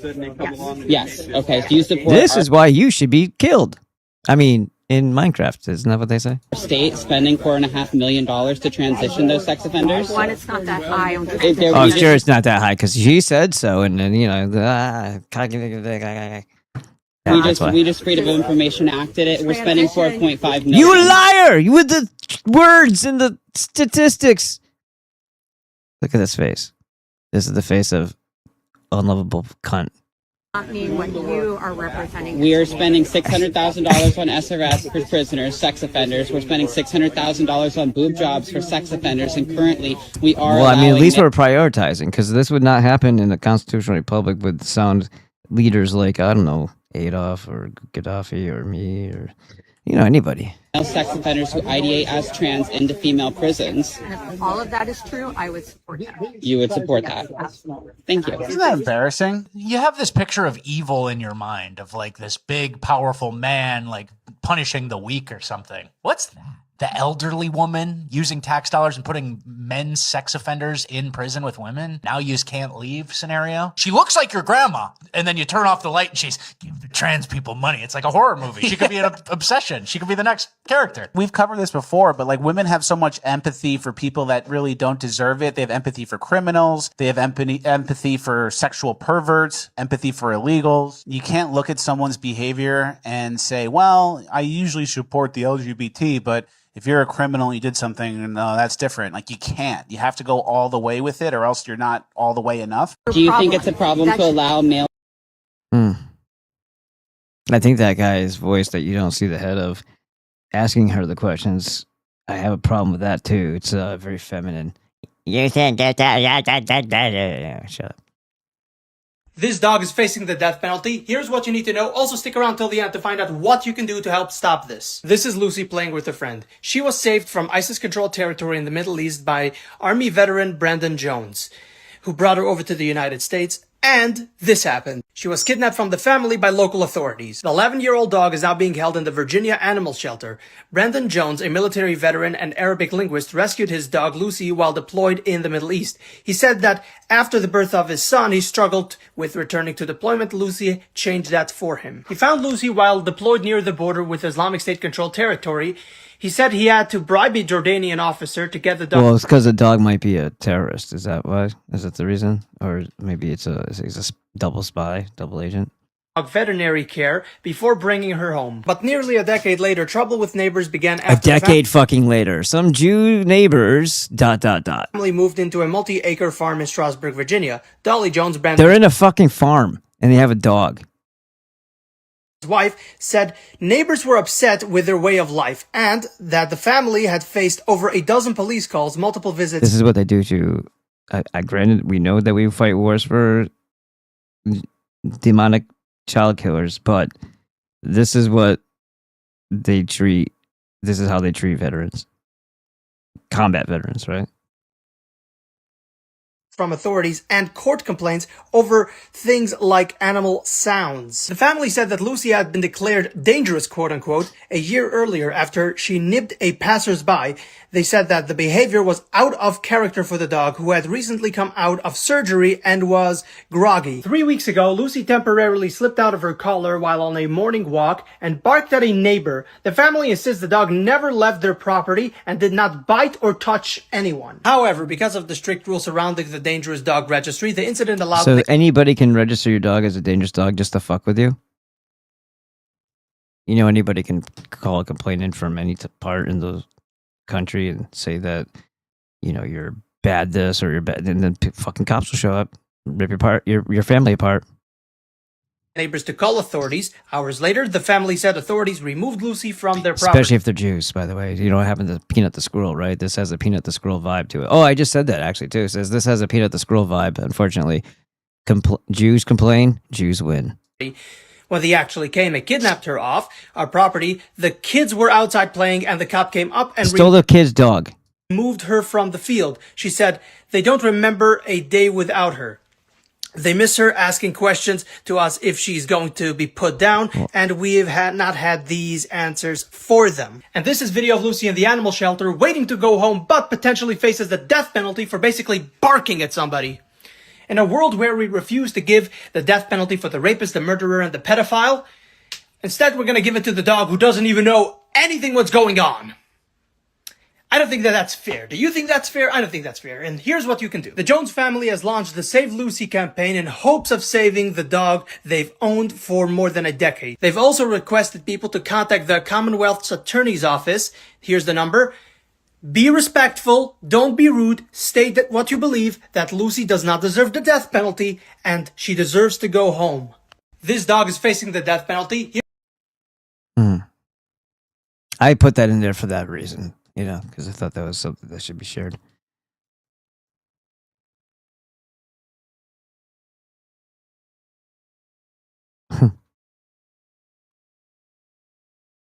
Is this the one I was thinking? Maybe. I'll find out. I'm here to tell you as a dirty welder, and I just want to show you how bad this is the interesting. phones are for your eyes.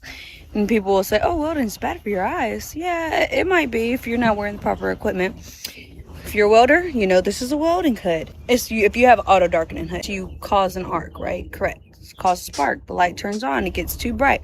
Okay, so you also know as a welder that when you put this thing in the sun, and think how bright the sun is. It does not trigger. It does not do nothing. And this is an auto darkening hood, which means it don't matter what kind of lights you look at. You can look at the light in the building, and you can look at this light at the sun, and it will not trigger unless you cause an arc with the welding machine. So you see when you look at your phone screen, how the screen glitches out, and this is the auto darkening hood. I just want to show y'all how bad looking at your phone screen is. And people don't even know until you're a welder and you see what happens to your hood when you look at your screen. And you can see that it's literally causing the auto dark setting to glitch out because of the blue lights that come off of your screen. And our eyes, I guess with the blue lights, they make it so small on the phone screen. I'm not a tech gadget, so if you know, explain better. But it's like we know that there's this blue lights that come off our phone screen, and that our screen is just bad for our eyes in general. And this just goes to prove the show. You can point this thing to the sun and it would not auto darken. You can point this thing to the lights in the building. It would not auto darken. But as soon as you put it to the screen on your phone, look how it glitches. That goes to show you how horrible the light from your phone, even if the screen is all the way down, like the brightness all the way down, it can still fuck up your eyes. Just wanted to teach y'all that. I thought that was worth the show. My daughter might be home. I may have to go say hello so I can be ignored and get a grunt out of her. Your dad's here. Anti-tech violent extremism trap. Okay. I think I heard them come home. There was nobody at the house a minute ago, and then all of a sudden I heard noise, so I'm thinking that they're back.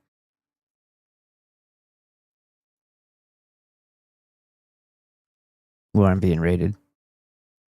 Could be either.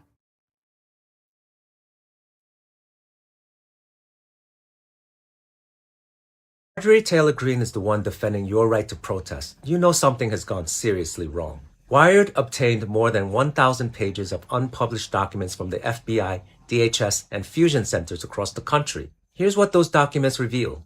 The federal government has created a new domestic threat category. They're calling it anti-tech violent extremism. If you showed up to a town hall to complain about a data center being built in your neighborhood, you're being monitored. If you participated in protests against Elon Musk's role in government, you're being monitored. If you've been photographed near a data center facility, the Northern Virginia Regional Intelligence Center flagged photography near facilities as suspicious activity. Open source intelligence companies working with federal law enforcement are actively searching the web for anti-technology sentiment. The term anti-tech violent extremism does not appear in any publicly available DHS or FBI domestic extremism report. They invented this category. Quietly. Without public debate. Without congressional approval. So where did these policies come from? Not from Congress, not from any public DHS or FBI process. It's very telling when you look at who's advising the Trump administration on AI policy. David Sachs, PayPal Mafia, co-chairs the White House AI Advisory Council while retaining hundreds of personal tech investments. Larry Ellison, the man who described building a surveillance state and called it unimpeachable, sits on that same panel. Mark Zuckerberg, Jensen Huang of NVIDIA. The same administration stripping AI safety regulations at the request of these men, using counterterrorism infrastructure to monitor the Americans who complained about it. Then there's this. ISIS building 107,000 detention beds. Yeah. Data detention, that sounds like it goes together somewhat too, doesn't it? Oh, I wonder if FEMA's going to roll out their their prison boat yet. Again, dock that in the New York Harbor once more. Across America, the fastest expansion of detention infrastructure in American history, a 2,450% increase in arrests of people with no criminal record. That's all? 7 warehouses, some exceeding 1 million square feet, quietly purchased across Arizona. Oh, great! Yeah, the first one on the list is us. Good. Oh, at least now we know where they're going to be fucking storing all the human bodies that they're going to start stacking like cords of wood. Georgia, Maryland, Pennsylvania, and Texas. I'm not telling you those 2 things are connected. I'm asking why they're happening at the same time. Whoa. Marjorie Taylor Greene summed it up. How dare the peasants complain about data centers stealing their water and driving the cost of electricity? That's not extremism. That's democracy. And they're treating it like a threat, because to them, it is. The First Amendment still stands. We have a right to protest. We have a right to criticize. We have a right to show up and demand. No, we don't. You think you do, because you still think that you live in a place that you don't live in. And they've allowed you to think this way for this long, but, you know, we've fought all the wars that need to be fought for these fucking demons. Now there's no stopping them, and we caused that. So guess who's next? Liquidation time. And answers. Look out for each other. Document everything. Imagine if there really is something that's like cyclical that's not in their control, but they know is coming. So they're, I don't know, drilling underground, moving fucking drills around, big explosions, like maybe demolition, underground demolition occurring, like we hear with the explosions. Maybe they're gating, with ballroom with potential, going that way down underground.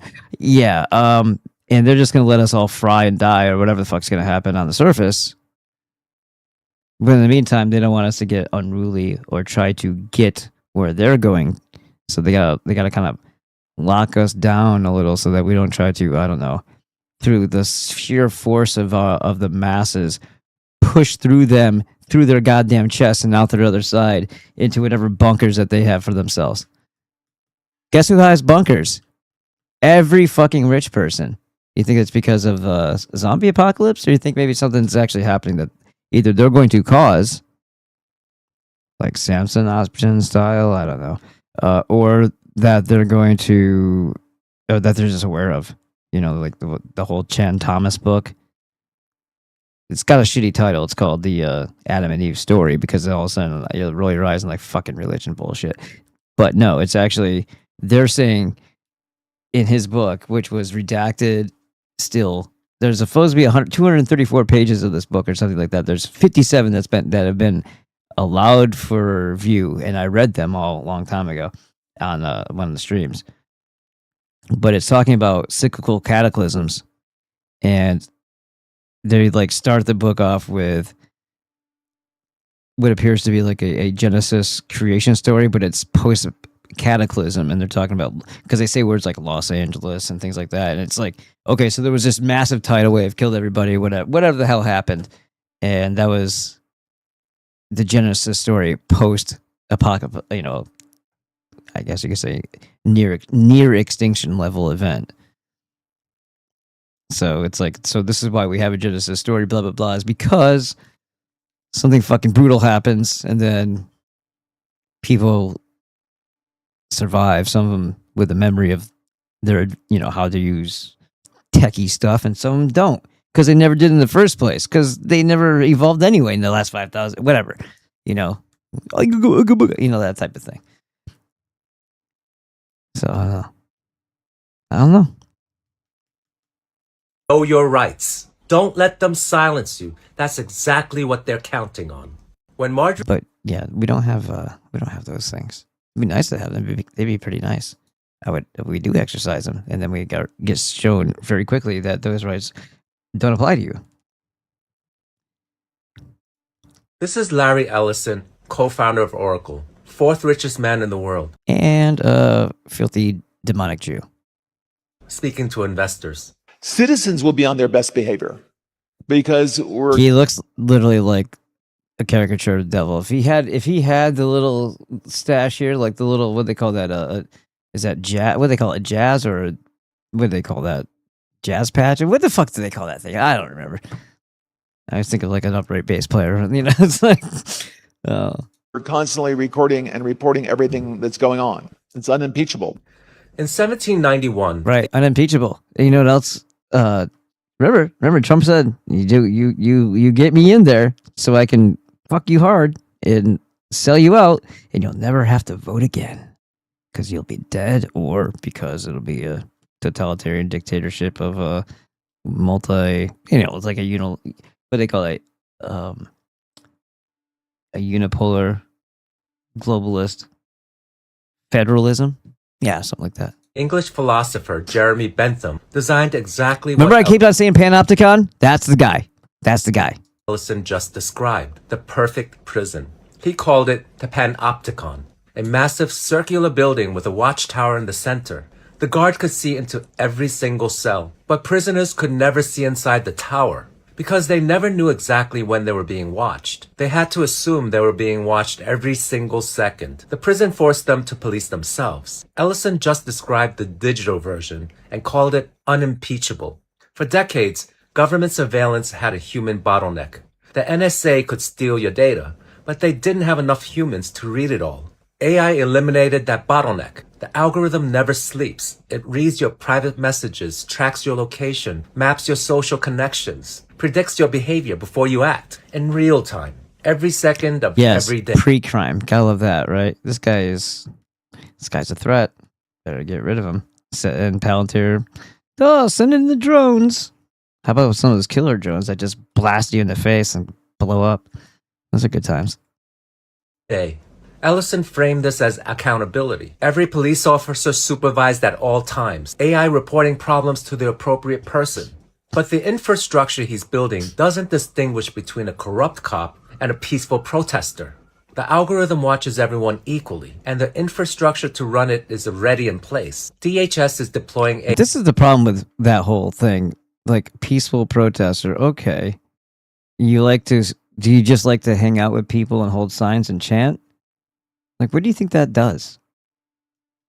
What does that do? What is its function? Other people see you and they think, oh my God, troublemakers and annoying people. Oh, I don't want them yelling in my face.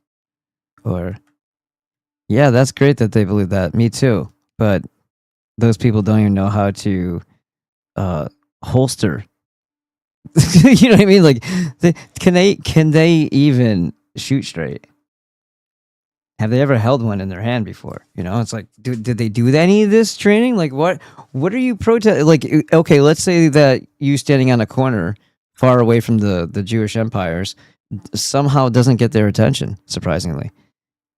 They didn't hear your cries for justice from where you were standing.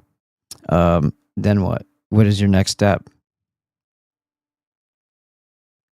That's what I thought. Okay, great time.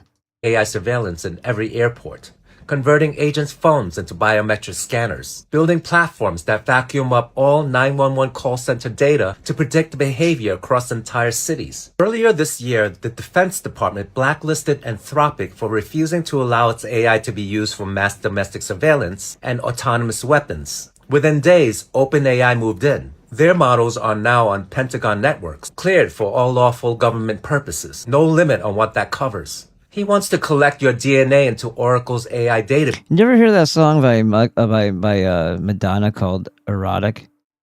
Can you hear it in your head? I for the last, it's probably been 20 years. I kept on singing it as neurotic on purpose to be funny. Cause yeah. Anyway, when she said something about Anthropic, I'm like, yeah, no, it doesn't matter. Your health insurance, your employment, your children's future, determined by a database he controls. Oracle, Ellison's company, now holds a stake in TikTok's U.S. operations. And it's all the same thing, though. Like, these are people with faces, but it's all the same entity. It's all the same Hydra. It's all the same cult. They operate as a pseudo-government with suits on, and then they also have and that's a corporatocracy. We know that. It's a corporation. It's not the real, like, they discarded and ignored the constitutional republic and the true rights of the people. Okay. They impoverished us, imprisoned us, destroyed our histories, and they are using us as a commodity. We are the true wealth. It's not really a petrodollar. It's a human energy dollar. And they're about to close that system down. So people no longer needed. So there's that. But we literally are the actual value of our money. That's the crazy, sick, scary part about it is, yeah, we are the commodity that we are the stock in trade as per everything that happened with the incorporation and with debt. And when they defaulted from the Civil War debt, after being completely clear of national debt, thanks to Andrew Jackson, they're like, we're not letting that fucking shit happen again. And here we are. So yes, we are the collateral from which every loan is taken against us.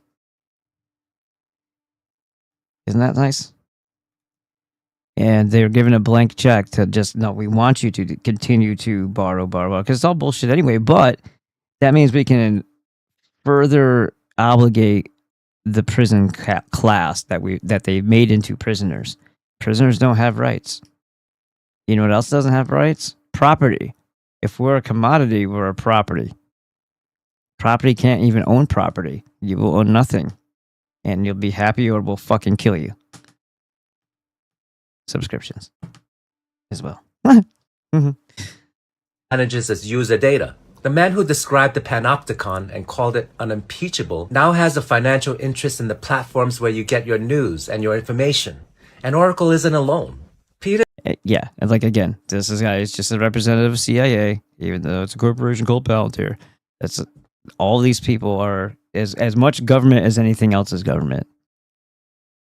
These are just the faces of the hostile takeover that have been, that has been the entity itself has been in charge for the last 160 years, and they do everything with corporation that they can't do with government. And again, I don't understand how that's allowed. Like, oh, so I don't have a Fourth Amendment right, to be secure in my person, places, and effects, or whatever the fuck it's called. And then, oh, I don't have this right or that right. So why is it that the government has these restraints, but you don't have none? Just because you call yourself a corporation now? Only in a corporatocracy, kids.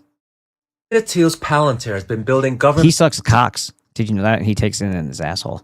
That's a true story. Surveillance. Him and Hart probably do the little ding-a-lingy. Infrastructure for 2 decades. Already inside ICE, the Pentagon, and intelligence agencies. Thiel, in his own words, said he no longer believes that freedom and democracy are compatible. The man who declared democracy dead is building the tools to make sure you can't practice it. That should frighten everyone. In part 5, we go. You can call it democracy, but that's just mob rule. That's kind of how we got here in the first place, and it's a stepping stone to communism, which, by the way, is basically the structure around the illusion of freedom that we have here.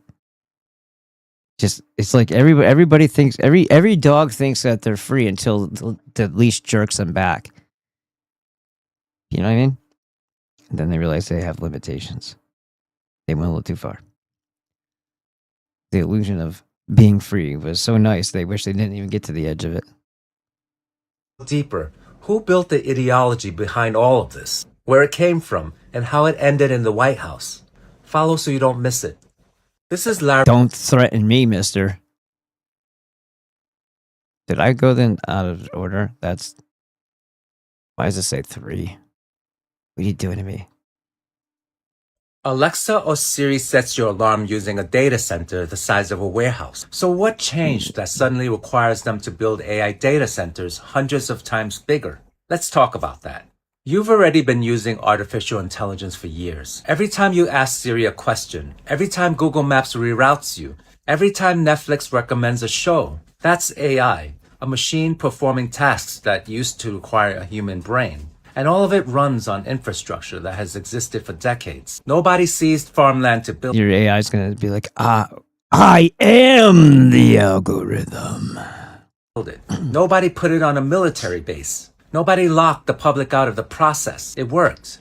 It was built at a scale that matched what it was actually for. Here's what changed. A traditional data center stores and moves your data. The new AI megacenters process it.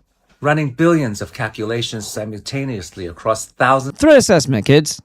Profiling. And maybe that's all being collected because there might be swapping you as well. I have a feeling they might do a little bit of shenanigans and play around with some tech that they've also have wanted to try out in the wild.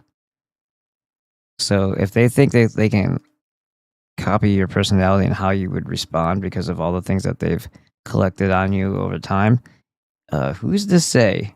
Who's to say? I mean, it might start with a phone call because then you don't have to see the body. And they might trick your relatives and things like that. People that know you the best. That'd be test run number 1 with no controls, of course.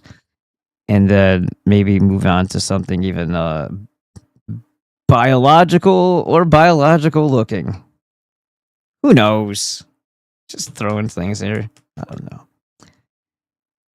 But I did notice a couple things here. I don't know if they even talk about it in the stuff that I collected or not, but yeah, that whole idea of changing things from within you with signals and more especially radiation signals like the EMR is a thing, and it's a very powerful thing, and that's why it's also, again, it's really important to have your minerals because it's so freaky what they can do. It's like a parasite, but it's not inside you.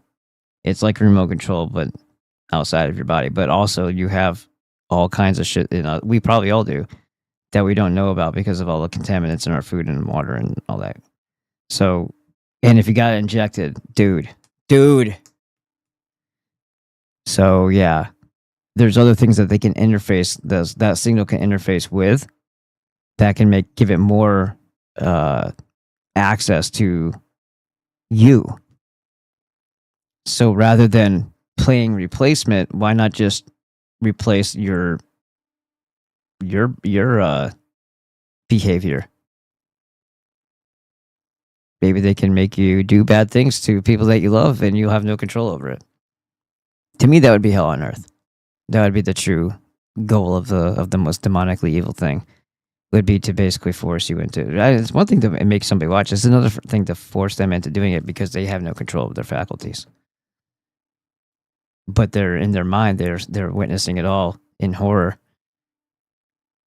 In that case, I would say that's zombie-like in nature, and you most certainly should put if that ever happened to me, I'd find a way to kill myself before I was able to hurt somebody else that I loved. I would try to overpower and just fucking put myself down. These things have been talked about. I'm not just saying these things to say them. No, these things have been discussed. Actually, there's a Russ Dizdar book called Black Awakening. The whole rest of the book is kind of dog shit, but the introduction is pretty interesting. Of specialized chips. They require 16 times more electricity per rack and 10 to 50 times more water to cool them. Water-free cooling exists. Wind and solar can power these facilities off-grid. The technology is there. They choose not to use it because it costs more upfront. So we end up paying in drained aquifers, strained power grids, and higher electricity bills. Now look at what they're building. In rural Utah... Yeah, if we weren't the prisoners or the slaves or both, since not that much of a difference, why would they continually force us to pay for our own demise? Because that's a contract that's complicit. You're complicit in it. You're paying for it. Damn it. You're offering something in exchange for it, even if you don't think you have the right to rescind or the right to opt out.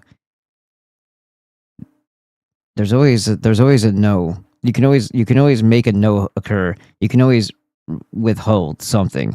Will that mean you go to jail? Probably.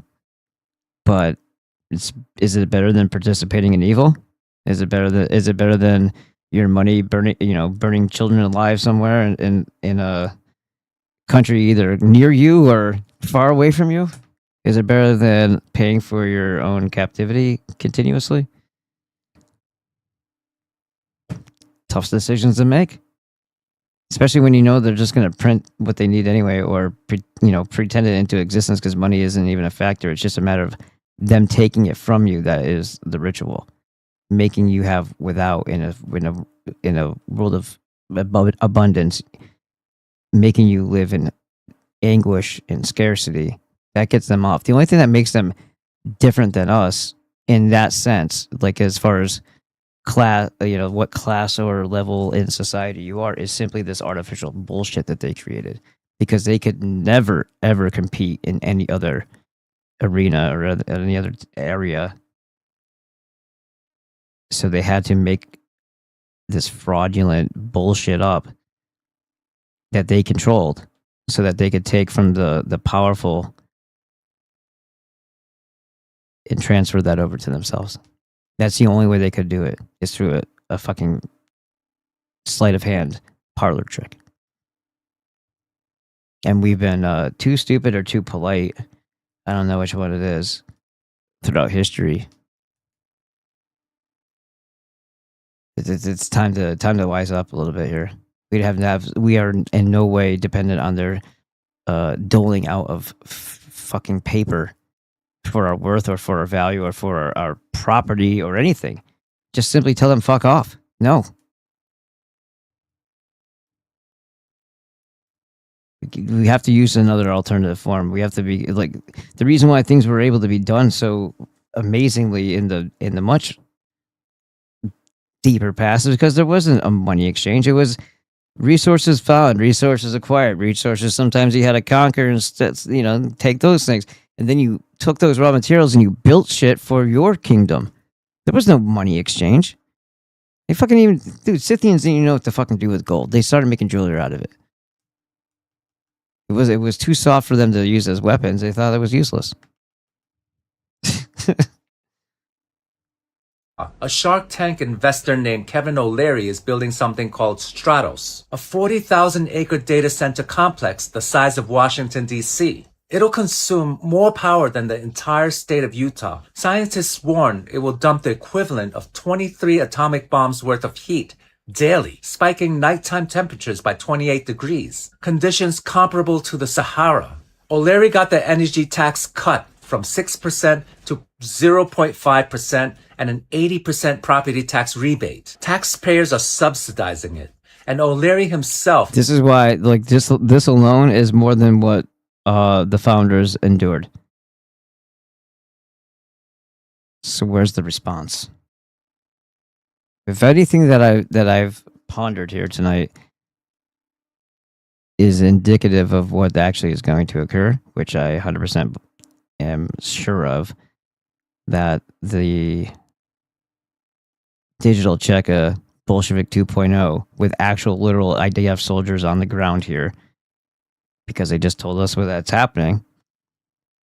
And who better to carry out the brutality, because everybody's always like, oh, the military is our boys and girls. They're never going to do that, even if their command tells them that. Huh? Okay. Well, there's this thing called mob mentality, and if you have IDF soldiers in there, or if there's a threat of punishment, you'll be surprised what they'll do. As long as it's not their own family they're doing it to, they will do it. They will enjoy it. And they did it once before. It was called the Civil War. That was Americans killing Americans. All at the magic, at the behest of the Jewish bankers that they probably didn't know were even part of the equation. Said the facility will serve national defense clients, the U.S. government. Over 1,000... Oh, so we're paying... Okay, that's even better. It's a private corporation, quote unquote, that's going to... But the government's allowing them to tax their cattle, their slaves, in order to pay for their usage. We're paying their electric bill. We're paying their utilities. Kevin O'Leary's utility. You're paying Kevin O'Leary's utilities. He's half Jew. And then nothing of that is coming back to you at all whatsoever. It's going to the very entity that has made you a slave in the first place.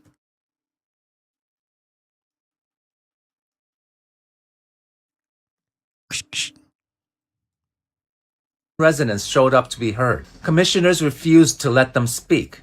In Texas, the Army is building a hyperscale data center. Yeah, Army. Yeah, this is not the only thing that's going to be militarized.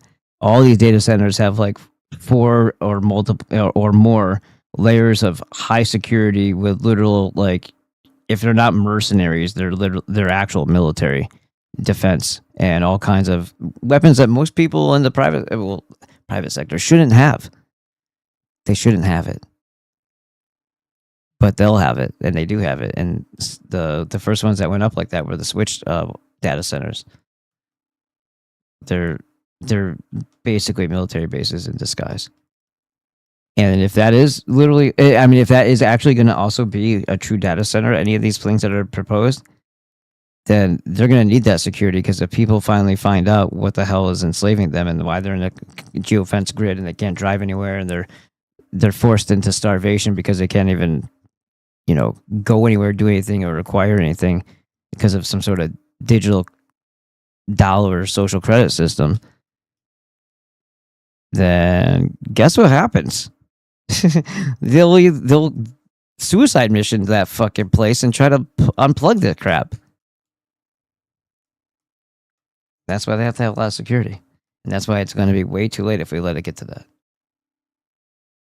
Fort Bliss. In Utah, another Dugway proving ground. Both are military installations, both fast-tracked. The Pentagon is requesting $29.5 billion for AI supercomputing infrastructure. DHS received $165 billion this year. ICE got $86 billion. They're confiscating private land and using courts to subvert the will of the people to build this infrastructure. And the public is being locked out of every decision. The scale of what they're building only makes sense for something categorically different. What are they actually... Yes, what are they actually building? And is it mixed use? It could be. It could be partial data center. But I find it interesting that the water is disappearing before they even get there. And all of a sudden, it's like this new wave of trying to convince people that has something to do with the drought. Like, those water levels are something else. That's a deliberate act of siphoning water somewhere into something. Maybe utilizing underground access to these lakes and rivers and stuff like that to just drain them without being seen on the surface doing it. Are they preserving it for themselves? Is there literally a cataclysm, or are they just going to kill us all off on the surface and make us have nothing but dirty, deadly water? You know how these fuckers love to poison wells. Who knows? Imagine if they just left us alone for like 20 years. What we would accomplish. Like the antagonist, the instigator, the constant aggressor, hostile, violent piece of shit, in the predatory lender, just evaporates. The one pushing all the bullshit in your schools to groom your children and make them hate their parents and think that they suck too because they're inherently racist. All that shit just disappears overnight. And we were left. It was like just they're not in government. Like, you don't see them. Where do they go? There's nobody there. And then we have to become a community and figure out our lives and how. What do you think would happen? I think amazing, wonderful things would happen. And some little pieces of shit. Oh, and also a bunch of niggers would starve to death because there wouldn't be any welfare. And a bunch of Beziches would lose their minds and start throwing bricks at people, and then we kill them. Let me think what else. Yeah, a whole lot of problems we solved, and then there would be a brighter day. I bet you within 2 years, amazing things would happen. And I bet you in 5 years, we'd all be like one giant fucking community, like we're supposed to be. That's just my thought. Building. Episode 4 will answer that question, and you're not going to like the answer. We already heard that one because I went backward. Neurotic. So here's this. Now, this does not.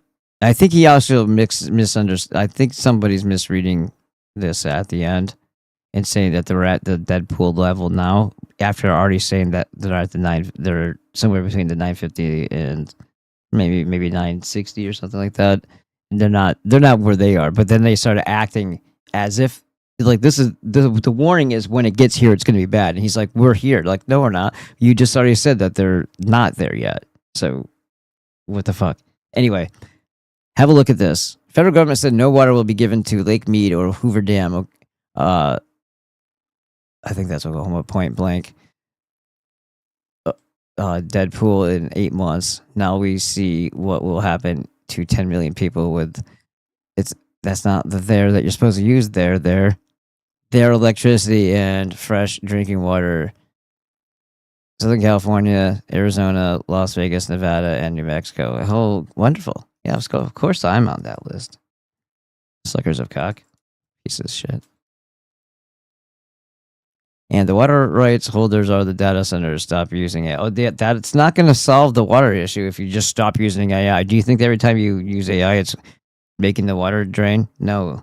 They're doing something else to suck up the fucking water.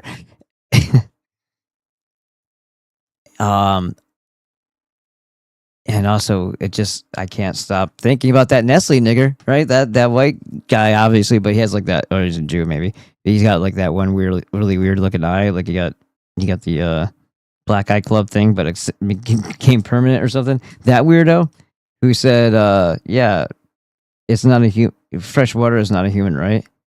The Nestle guy who was draining the Great Lakes. That guy. And you wonder, maybe I can find that too. Were the Great Lakes always the Great Lakes, or were they mining operations from a long time ago? And then they filled them with water. 100 million people need to pay attention to this video. Okay? This is Lake Mead. Oh, I figured it out. He's black. I didn't realize that. He's black. That's why he's fucking irritating. Got it. Oh yeah, we was gladiators and shit. Alaska gladiator. How the hell did you get up there? Don't you? You guys don't like cold or swimming? I don't. I'm just throwing the swimming in because it's true. Cut off from filling up. Period. Nigga. States that will be fucked is Southern California. Even when they're trying to be smart, they're not. Oh my god, it sucks. Las Vegas, New Mexico, and Arizona. Okay? This is very important. 100 million people need to pay attention to this video. 5 million people that depend on Lake Mead. Okay, hold on. I'm gonna shut him up for a second. He says, if I'm seeing this correctly, we are at 1,000. It says current level. Yeah. It says we are at what? Because this guy's actual whatever is not that good, but there are some valves that we need to look at. He says, if I'm seeing this correctly, we are at 1,057 feet currently. He's showing at 1,050 feet, we lose the top intake. We are 7 feet away from losing that first top intake. 7 feet, but in a big ass expansion. It's a lot of gallons. All right. Then there's only 150 feet left before losing the third tank. Okay, hold on. I missed something.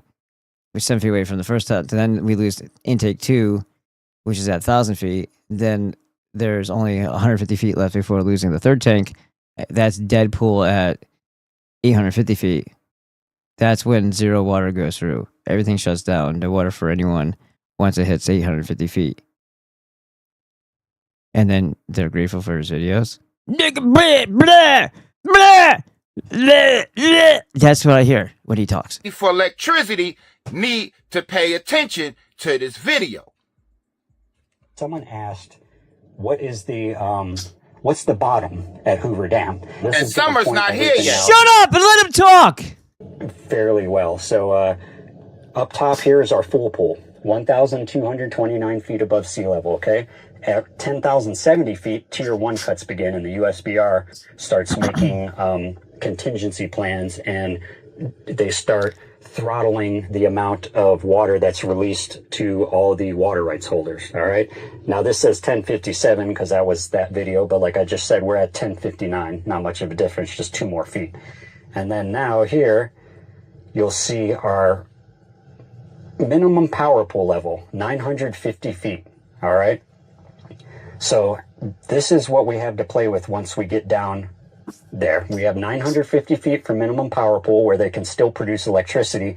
And then about 50 feet below that is dead pool. That's where not only the electricity comes to a complete halt, but also no more water goes through the dam. Okay. So nothing. So how much time Shut do you up. think Shut the up. lower basin states have? This year? Next year before it goes zero? What do you think? How much time do you think 100 million people have? Before Oh, Jesus. it dead pools. You dick. Downstream anymore at 895 to Arizona, to California, to Baja, where Martin is at. All right. And then the real number that he was interested in is this one right here. 750 feet is the sediment level. Okay. That's not the bottom of the reservoir. This is just because over the years, the sediment backs up behind the dam and it reduces the capacity. So where you would usually have it go all the way down to the bottom, now our sediment level is reducing some of that capacity. And the final number that I'll share is down here. 640 feet.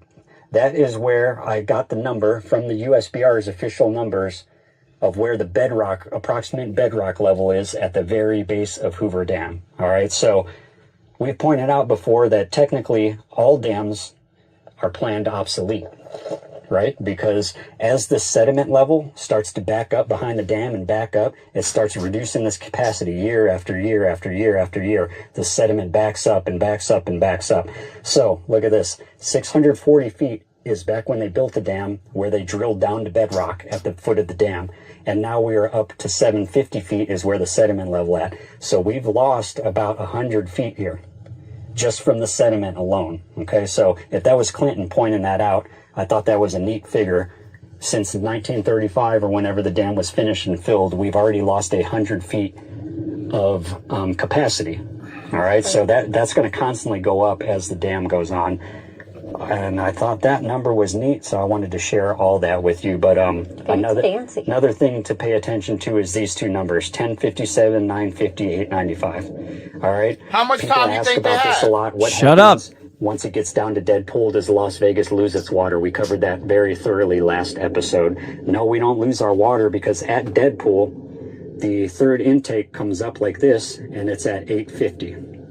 It's in the bottom. All right. So at 895 to 850, about 50 feet of difference we have to still draw water.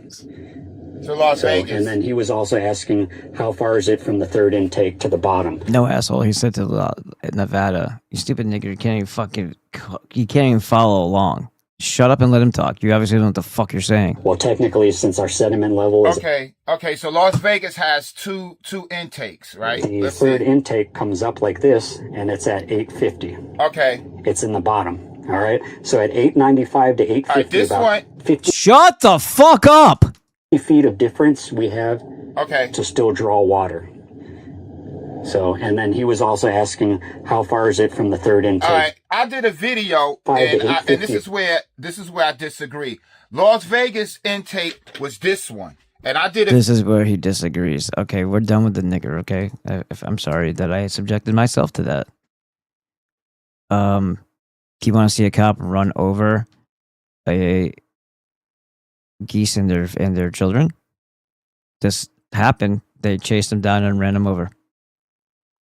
And then he created a narrative around it about them not being psychopaths. They ran them over with their car. They ran them over with their car. They are trying to take over our country. Congress trying to. They're not two countries. It's always been one. What do you think? Where do you think fucking Israel came from? Came from the banks. Who were the banks? The Federal Reserve and the Bank of England. Moves to integrate U.S. and Israeli militaries. To put it bluntly, they want our military to be theirs, okay? The 2027 National Defense Well, if that was what you still don't understand it, and you're the one giving the dissertation here. No. They've already had our military. It doesn't matter where it's stationed. Who fights all their fucking wars for them? 7 and 5 years. Isn't that what the freaking numbers were after they murdered a bunch of people in buildings in New York? And prior to that, we had 2 world wars we were engaged in for these pieces of shit. Not to mention the fact you could even count the Civil War because we were killing each other for their delight as well. So it doesn't really matter where they store the military. It's already theirs, you dumb fuck. The problem is them coming over here and that being normalized, and then them showing up. Then showing up in situations for crowd control, martial law, because all these fucking liars will lie do is cry victim while they murder you. So of course there's going to be plenty more false flags, and the Jews are, oh my god, the anti-Semitism is so scary, and then they're going to kill you. They rape people to death with batons, and their people cry for more. Let them do it. Give them the right to rape people to death with batons. That's who's coming over here. They are the terrorist groups that created the idea. I don't remember if it was the Stern Gang. The Likud was something like, they're all terrorists, but what are the other? Haagen-Dazs, whatever the fuck it is, those assholes.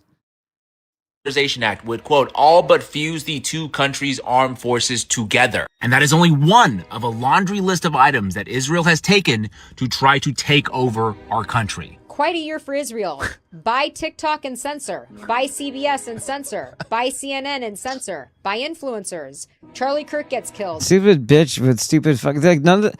Real people don't think about any of this shit mattering.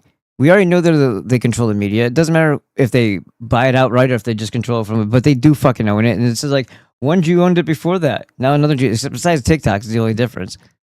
Consolidation. Hey, everybody, let him handle all of it because he's the AI guy. Well, that's the only thing you're looking at. Geofence churches, 1,000 pastors became Israel ambassadors, Israeli. Replace Marjorie Taylor Greene with pro-Israel. Replace Massey with pro-Israel. Okay. Yeah, that's if you believe in politics in the first place, or that there's this illusion of government. There's this, again, grow the fuck up. I never needed to know who the fuck Charlie Kirk was until after he was dead, and I was like, yeah, that asshole who I thought was a Zionist, who was pro-Israel, and he's dead, and I was like, yeah, good. And then I was like, oh, he called them out at the end. I'm like, yeah, whatever. You played with the devil for the majority of your fucking adult life. You had the money that you had and the notoriety that you had because you sucked the devil's cock, and then you turn on it and you think nothing's gonna happen. Well, it did. So, I mean, like, none of this stuff by influencers. None of this shit matters. All money is their money. All influence and payoffs and it incentivization comes from their freaking dirty money and their spell. It's like, this is such a juvenile, ridiculous thing. I guess we don't understand that we're literally in a prison already have been. And we are not just tax cattle. We are the freaking commodity that they trade on. Our lives are put to paper, making us property. And this is these people that are so smug they are. That bitch, so smug. No clue what the hell is actually really going on around them, but very opinionated nonetheless. Fuck these people. All right, I think we're done.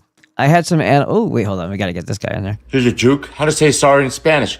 Lo siento. How to say sorry in Korean. Mianeo. How to say sorry in Japanese. Gomen nasai. How to say sorry in French. Je suis désolé. How to say sorry in German. Es tut mir leid. Now, how do you say sorry in Jukarish? It wasn't a lie. It was my imagination. And in my imagination, in my mind, I believed it.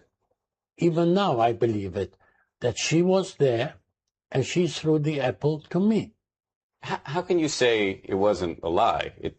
It wasn't true, and you know it's not true. Search your feelings, you know it to be true.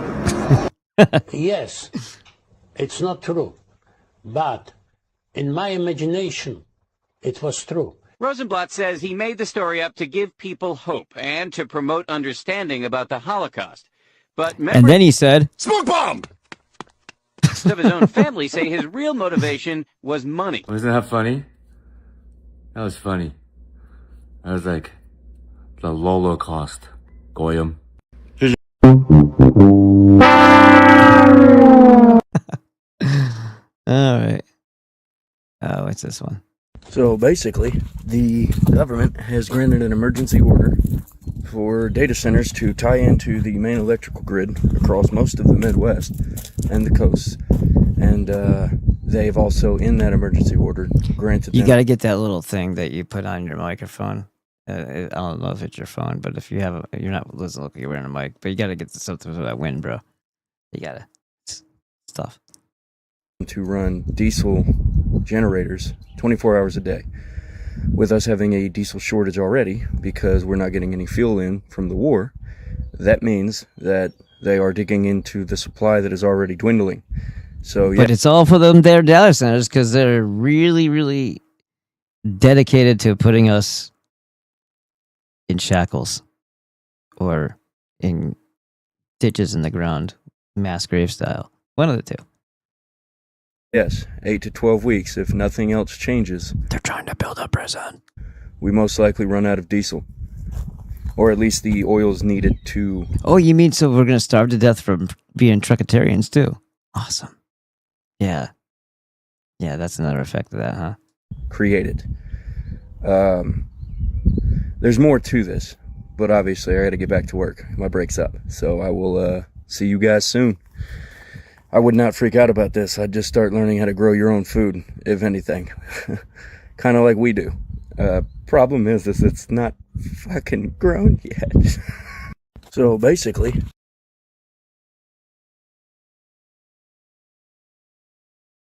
This is what it sounds like to live right next to an AI data center. Take a listen.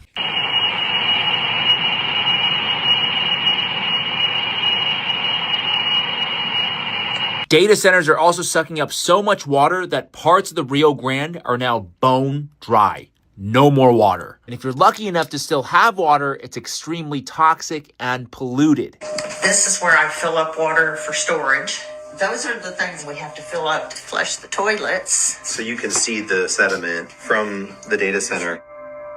Wow, and that's just from the water coming out of your faucet. Yeah. And if you so dare oppose any of this, then you must be a bot or a paid CCP spy, according to Representative Anna Paulina Luna. In fact, according to new reporting from Ken Klippenstein, there is now a new intelligence agency a Hohenstein? A Klippenstein, you say? Well, I mean, obviously he's reputable. He's a clipper? This is hilarious. His name is literally Klippenstein. Hey, where's the coins? I gotta clip some coins. I gotta Klippenstein some coins. Hold on. Where we at? Where we at? What the fuck? Is this real? That has been created specifically to track AI or anti-AI data center critics. Well, and protesting the construction of new AI data centers could actually land you on the domestic terror watch. Okay, well then at some point we have to stop saying it and start doing something. And then we won't be you have to use your mouth to criticize or sign. So just don't do the stupid sign thing. And once you know your marching orders, just go and act accordingly. Right? List. I guess I'm a terrorist. This is what it sounds like to live right next to an AI data center. That sounds like baiting to me. What if one of Canada's most iconic buildings wasn't actually built when we were told it was? The Alberta Legislature building officially opened in 1912. When construction began in 1907, Edmonton had only about 12,000 people. Most residents lived in small wooden houses, basic frontier buildings, and many of the streets weren't even paved. In fact, early... They better have had a friggin' hockey rink, though. Bastards. Edmonton was so muddy, it earned the nickname the Mud Capital. If you know, you know. So here's the question. If the city struggled with mud roads, limited plumbing, frontier, and harsh winter conditions, how did such a massive Greco-Roman building suddenly appear?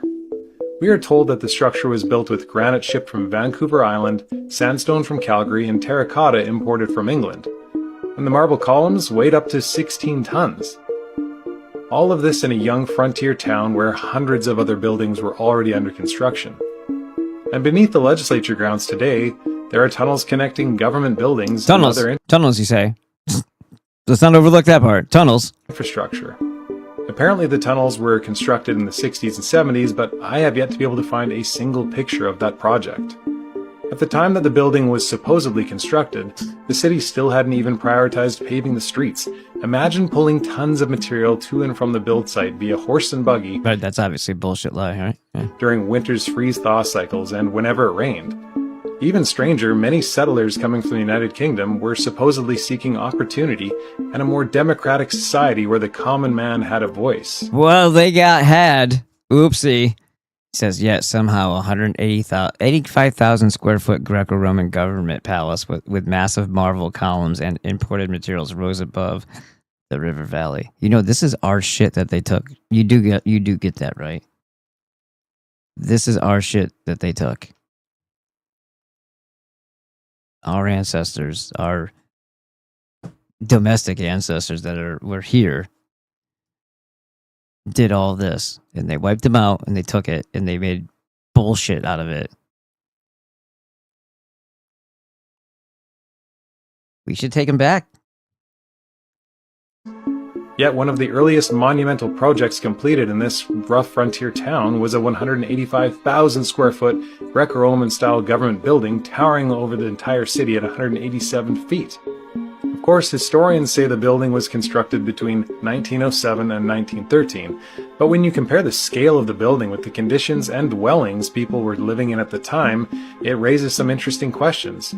Was it simply ambition and optimism for a growing province, or could there be more to the story of the Alberta legislature than we are told? There you go. I think we can call it. I had some good animal ones. I want to share. What's this? Holy shit! This guy's laughing at something exploding, and it looks like something happened at Cape Canaveral. I don't know if anybody heard anything about it, if it was even a thing, if this guy's just a complete asshole or what. Holy shit! Why would you laugh if you think somebody died, you cocksucker? What the fuck? It just went boom! You're like, this is beyond just mildly retarded, right? Kidding! That guy. No way, dude!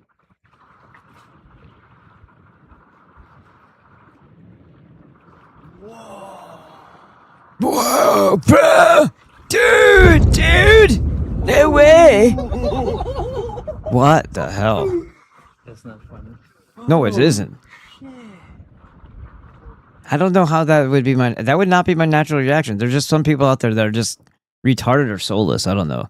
Like, I'd be like, oh fuck, what's that? And concern. That would be my response. Maybe like, whoa, I'm in awe, but what? That'd be great for the front line, wouldn't they? Shells! Body parts! What the What? Holy shit! Absolute retard. So it's bright here, and then what? Did the whole sky go black? That was weird. All right, I have some cool animal ones. Like I said, I don't know if I was trying to spit it out. There you go. Pong Pong, gotta get up, big guy. You gotta get up. Come on.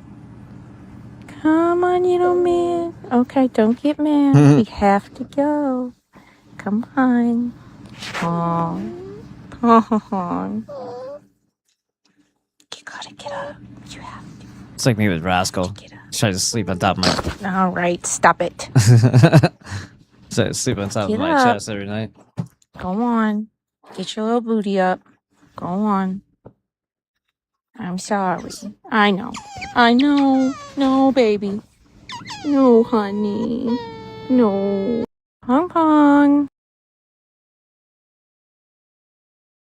No, she would have to have blown it up for the other guy to be like, dude. Lab grown cocoa? Sounds great. Here's a juke. What do we call Charlie Kirk's wife, Jurika Kirk, America's First Lady, Juki Onassis, and South Korea's First Lady, Juncheska Donner, who all were for Jewsreel? The Three Little Pigs. Just kidding. That wouldn't make sense because the Jew wolf blowing their house down was a juker. Just kidding again. It does make sense since they always attack themselves and use it to start wars like the Holocaust and Juktober 7, when their Julicopters shot their own Judasins and blamed Palestinians. Just look up their Hannibal directive. Even Jussad's motto is, through deception, thou shalt make war. There's a Jewish commandment for thou shalt not bear false witness against thy neighbor, but these Jukers don't follow those laws, since they're not real Jews. What do you call the Jukers sacrificing humans by burning them and offering them to Moloch with the long sideburns? A Holocaust. Juncheska Donner was married to the first South Korean president during the Korean War, and the North was controlled by the Communist regime. Frank Kosel, Adler, Gregory Meckler, Israel Epstein, Jacob Schiff, the Holocausted U.S. military, and 8 million of my Korean people. They were also behind the Vietnam War. Ho Chi Minh met with Ben-Gurion to discuss using Vietnam to make it a Jewsreel for the Jukers, but quickly realized they were just Jukers. But not before holocausting another 4 million Vietnamese. Thankfully, the Soviet Union was defeated and all their Holocaust ended, right? What do you call the Jewmanists that came to America under the guise of Americans? Evangelical pastors, pushing their Jewsreel propaganda with their Juker-funded Schofield Bible, and that's why you read the Koine Greek. So who's creating the record-breaking... Oh, and by the way, those are probably... No, it's not probably. The evangelicals, a lot of them came from the Brethrens, as in the Moravian, the... let's see, the Exclusive, and the Plymouth Brethren. There's more. There's the Asiatic. Asiatic were straight up Illuminati, but those were developed by the Frankists that got baptized into the church and infiltrated. So yeah. Holocaust right now. Planned Jurenhood, the guys whose corporate office is shaped like Christopher Columbus's Aztec sacrifice temples, holocausting 20 million black babies and counting. So where are the Jewmanists now? At the Jew World Economic Forum, aka WF, controlled by Larry Fink, Sheryl Sandberg, Albert Bourla and company, and are currently dropping diseases on us now to push their juke scenes. What do you call the bloodsucker that hates dogs? Count Dracula. Here he is in a movie wearing the Star of Renfan, or the Star of Juvid. In their Talmud, the Jukers believe nobody should have vicious dogs. But guess what? Dogs both hated Count Dracula and don't like the Jukers, so that means your dogs are a target to their Jew ticks. The WEF even has an argument that our pets take up a fifth of the world's carbon, and thus they're planning to eliminate them. Imagine that. So what do we call the holiday for our fallen soldiers who've been holocausted by these Jukers? Have a happy Jumorial weekend, Goyim. Here's a juke.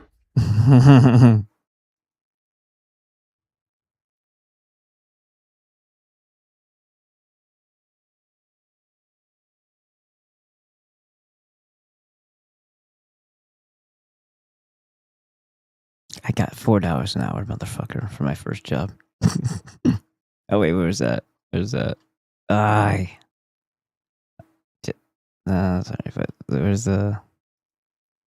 Let's look at where people go to survive resets. There have been at least 5 resets and people prepared to survive the last one. These so-called asylums were reset centers. Mainstream history states that they didn't go there to survive them. They were being liquidated, my friend. Building these asylums during the Civil War. Oregon became a state in 1859, yet they supposedly needed an insane asylum this big in 1862. Another Because they weren't asylums until they reused them for that. One built in Alabama during the Civil War. These buildings were not for the clinically insane. They were either some sort of government building or hotel from the previous civilization before colonization. Or the people were that fucking well off because they didn't have Jews stealing everything from them. That's why they can't fathom that type of wealth. Because it was a different system. That's the thing there. When you have the parasite off of your back, and also if you're leaders or nobles and you are doing right by your people, having a big ass place like that, they're okay with that because you make their lives awesome with your innovations and your fair, just laws and all that other shit and keep them protected. So yeah, they don't give a fuck if you have a big place. No, it must have been a hotel. Maybe. Or maybe it was just people were chill and they were living in, you know, maybe more than one family unit house. I don't know. Big ass place. You never even fucking see each other. Were repurposed into fallout shelters or survival compounds. They were completely self-sustaining and off-grid. Many old world buildings were repurposed into survival shelters. This looks like a state capitol, not an insane asylum. These are palatial, ultra-remote palaces, basically. Supposedly they were built as a part of the Kirkbride plan. Supposedly he didn't like the conditions of the clinically insane. But people were thrown into these asylums for a bunch of arbitrary reasons, including novel reading. They had been basically chaining novel reading. Now he's saying that those people escaped something, and he just told you that you could be sent into the asylum, quote unquote, asylum. Definitely not a torture chamber. The asylum for novel reading. Does that sound more communistic to you than anything else? Does that sound a little bit low? That's from the prohibited list. So he doesn't these people don't catch the shit that they're reading. They've already decided what it all means, and then any other detail, it just goes right through past them.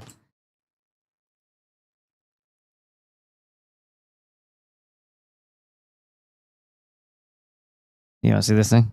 Fine. Hi friends, let's introduce Oropherion to you. He is a male martial eagle. Martial eagles are the largest species of eagle in Africa. Exactly. And he has also, as some of you noticed, the largest eyes of all eagle species and also the strongest. They can see over 5 kilometers far away. It's incredible and stares deeply in your soul. So he's not a wild injured bird. I don't live in Africa. He's bred in captivity for falconry, so he is my falconry partner. But he has a very important role to play as an educational ambassador. So he's like, blah, blah, blah, blah, blah, blah, blah, blah. Where'd you get to the point already? Blah, blah, blah, blah, blah, blah, blah, blah, blah. have to teach people and show people how incredible they are, amazing, but also how severely endangered they are because of all the actions of humans in the wild. Especially martial eagles are very persecuted in the wild. They're being shot, poisoned. A lot of them fall victim to electrocution as well, which is heartbreaking. So he does not only have a very important role as an educational ambassador, but he is also part of a very important bloodline as a backup population. In case it goes really wrong in the wild, that we still, as falconers, carry the responsibility to have backups that the species doesn't go lost entirely. So he's very important. He's absolutely amazing. Keep your questions coming. Let me know which one you want answered next. I'm gonna let him finish up. He can say it a lot better than I do. Yeah.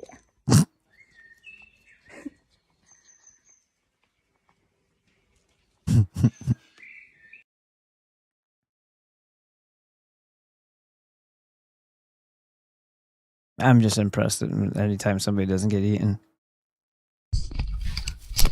Hey, sugar. Okay. Yeah. Hello. This is me with Rascal. Okay. Yeah. Yeah. Hey. Yeah. We found you. You've gone far away today. Were you hunting? Okay.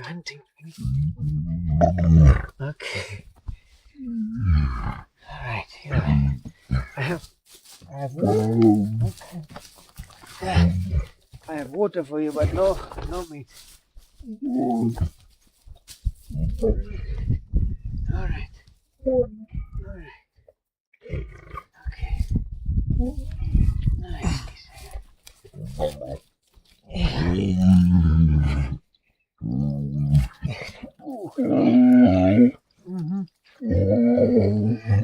Yeah. Okay, just wait for it.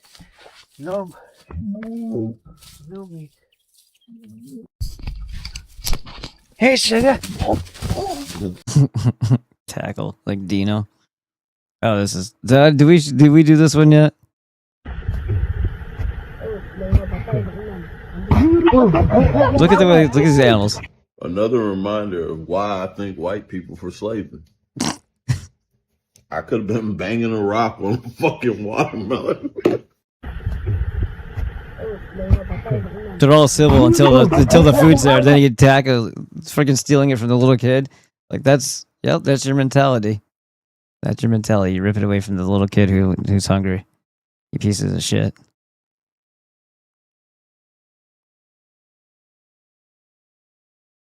All right. Now we gotta do this now. Ready? And go.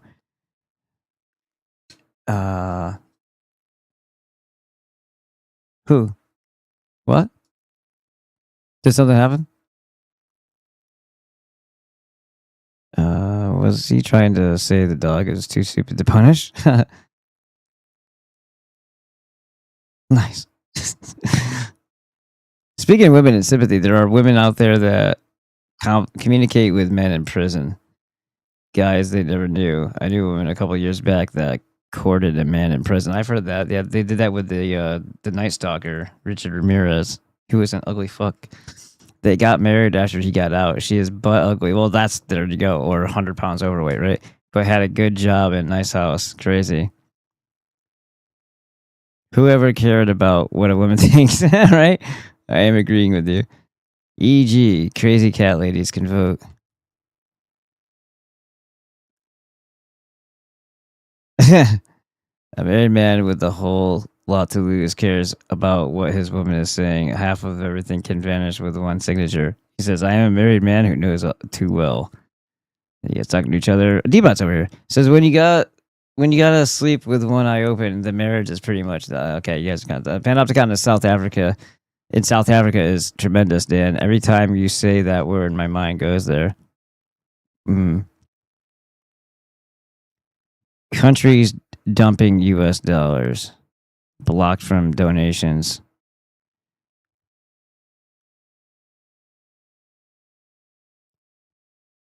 Scythians. Yep. Good night, all. It's late here in Michigan. Thank you all, and hail victory. Yes, sir. I wish I knew what that means to you. Give me I love to the mitten from me. Okay, you guys have bat boxes. You $3.75 an hour? How old are you? I was getting $4 an hour to stack the hay when I was like 13. And then I'm pretty sure that's where I started. I did that for like 2.5 years. And then I do it periodically, longer than that, but for like the full summers, I did it.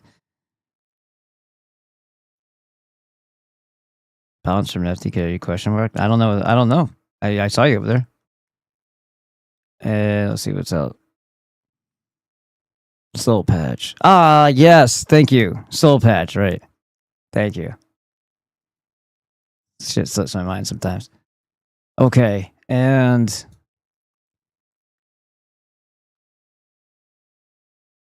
I think we're good. I'm just going to show you the one last thing. All right, so if you're watching... Oh, I didn't read this. The replacements are already here, both in population and in the military and police force. Literal, unholy, hateful beings will carry out what you thought could never happen here. It happened here. It happened here before, about 160 years ago. America was the first to fall. America first? Yep, they sure were. This time will be much worse and more complete. If it weren't the only thing to talk about, I'd much rather discuss anything else.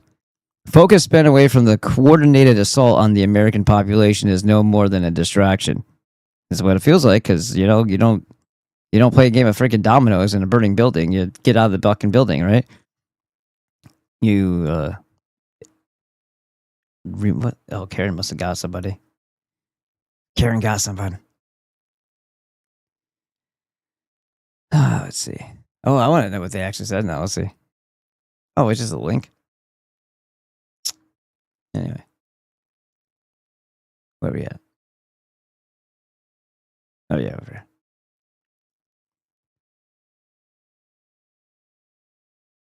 All other things are only important if we are in a stable environment where we are able to explore them. In a situation of active threat against our very existence, concerning ourselves with personal future goals is an exercise in futility. The countdown had commenced long ago. The false authority continues to make moves and announce greater, more egregious advances against our freedoms, our health, and our very lives.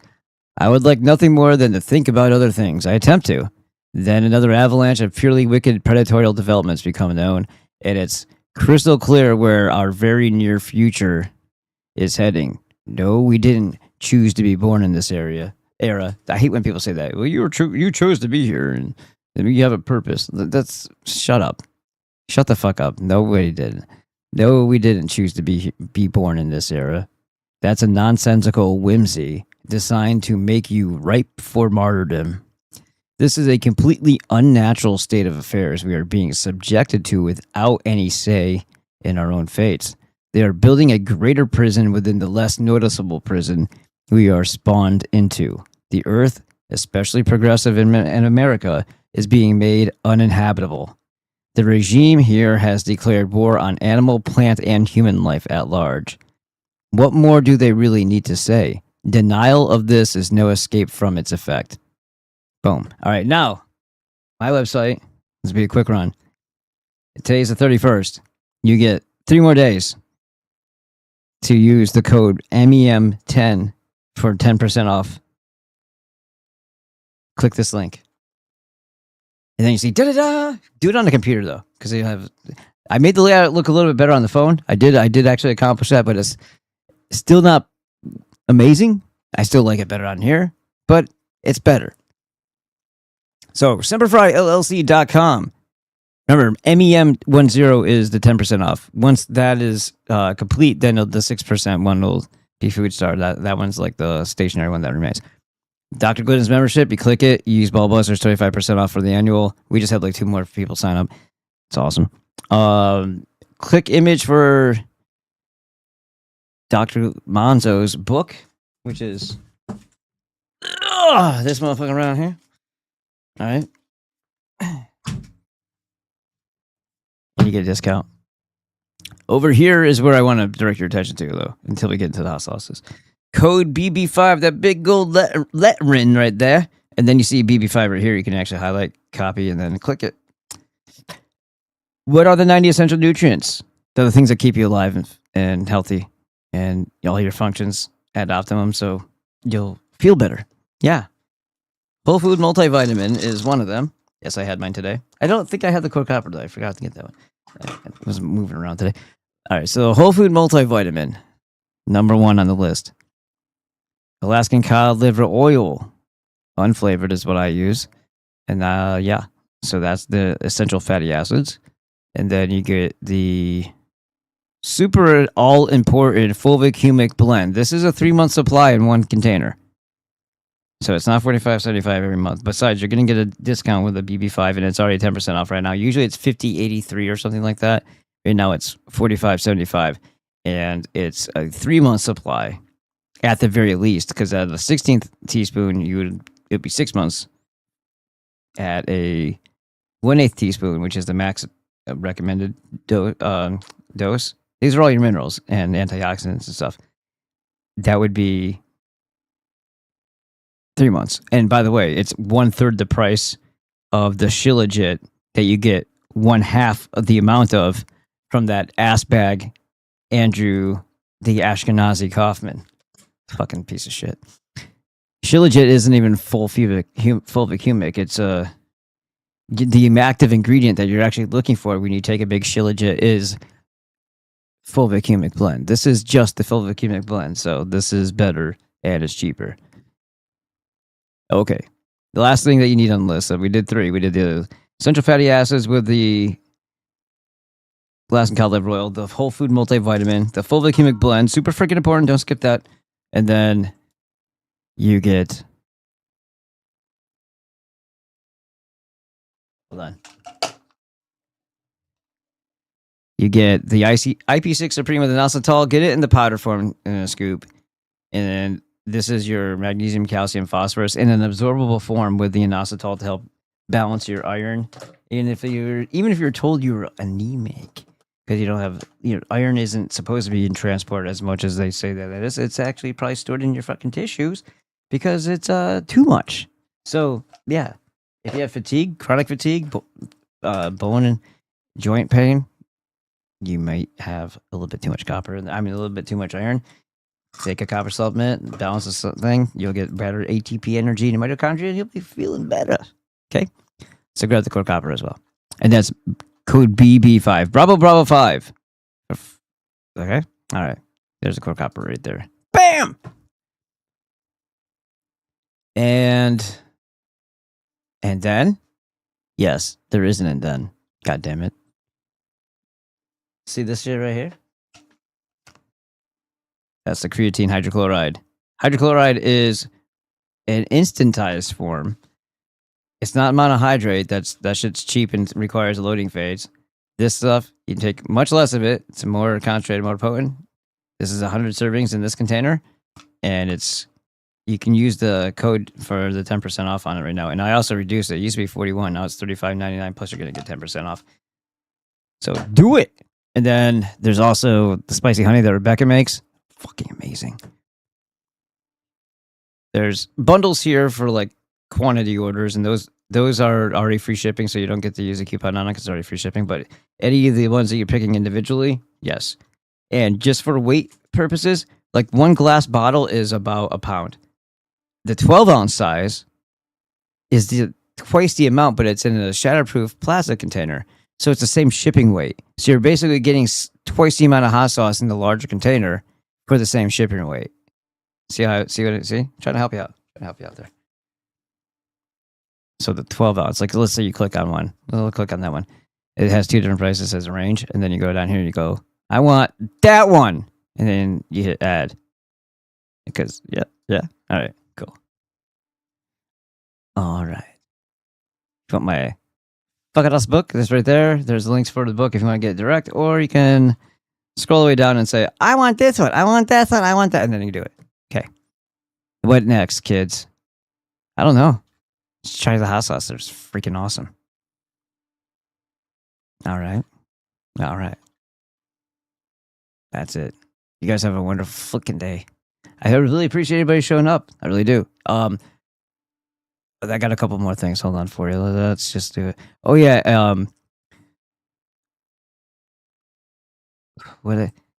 Like if you liked it, share. What's the other words? Oh yeah. Fold my laundry, bear my children, and until next time. All right, hold on. There's this one. No, that's one.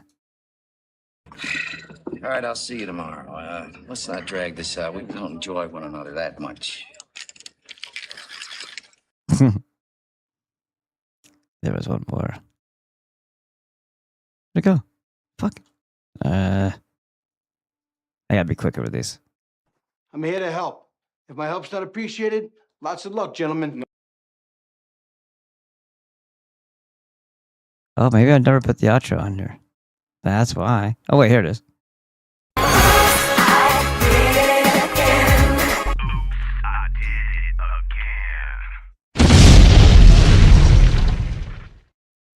You catch a nigga off guard with this shit. There you go. You guys have a wonderful night. Oh, let's drop back this. I was clucking because I was speaking in African. All right. Later. Thank you. Thanks for stopping by. But yeah, definitely follow the show. Jump on the YouTube if you want as well. It's Brosyphilophagus. Okay? Take a look at those descriptions. You'll find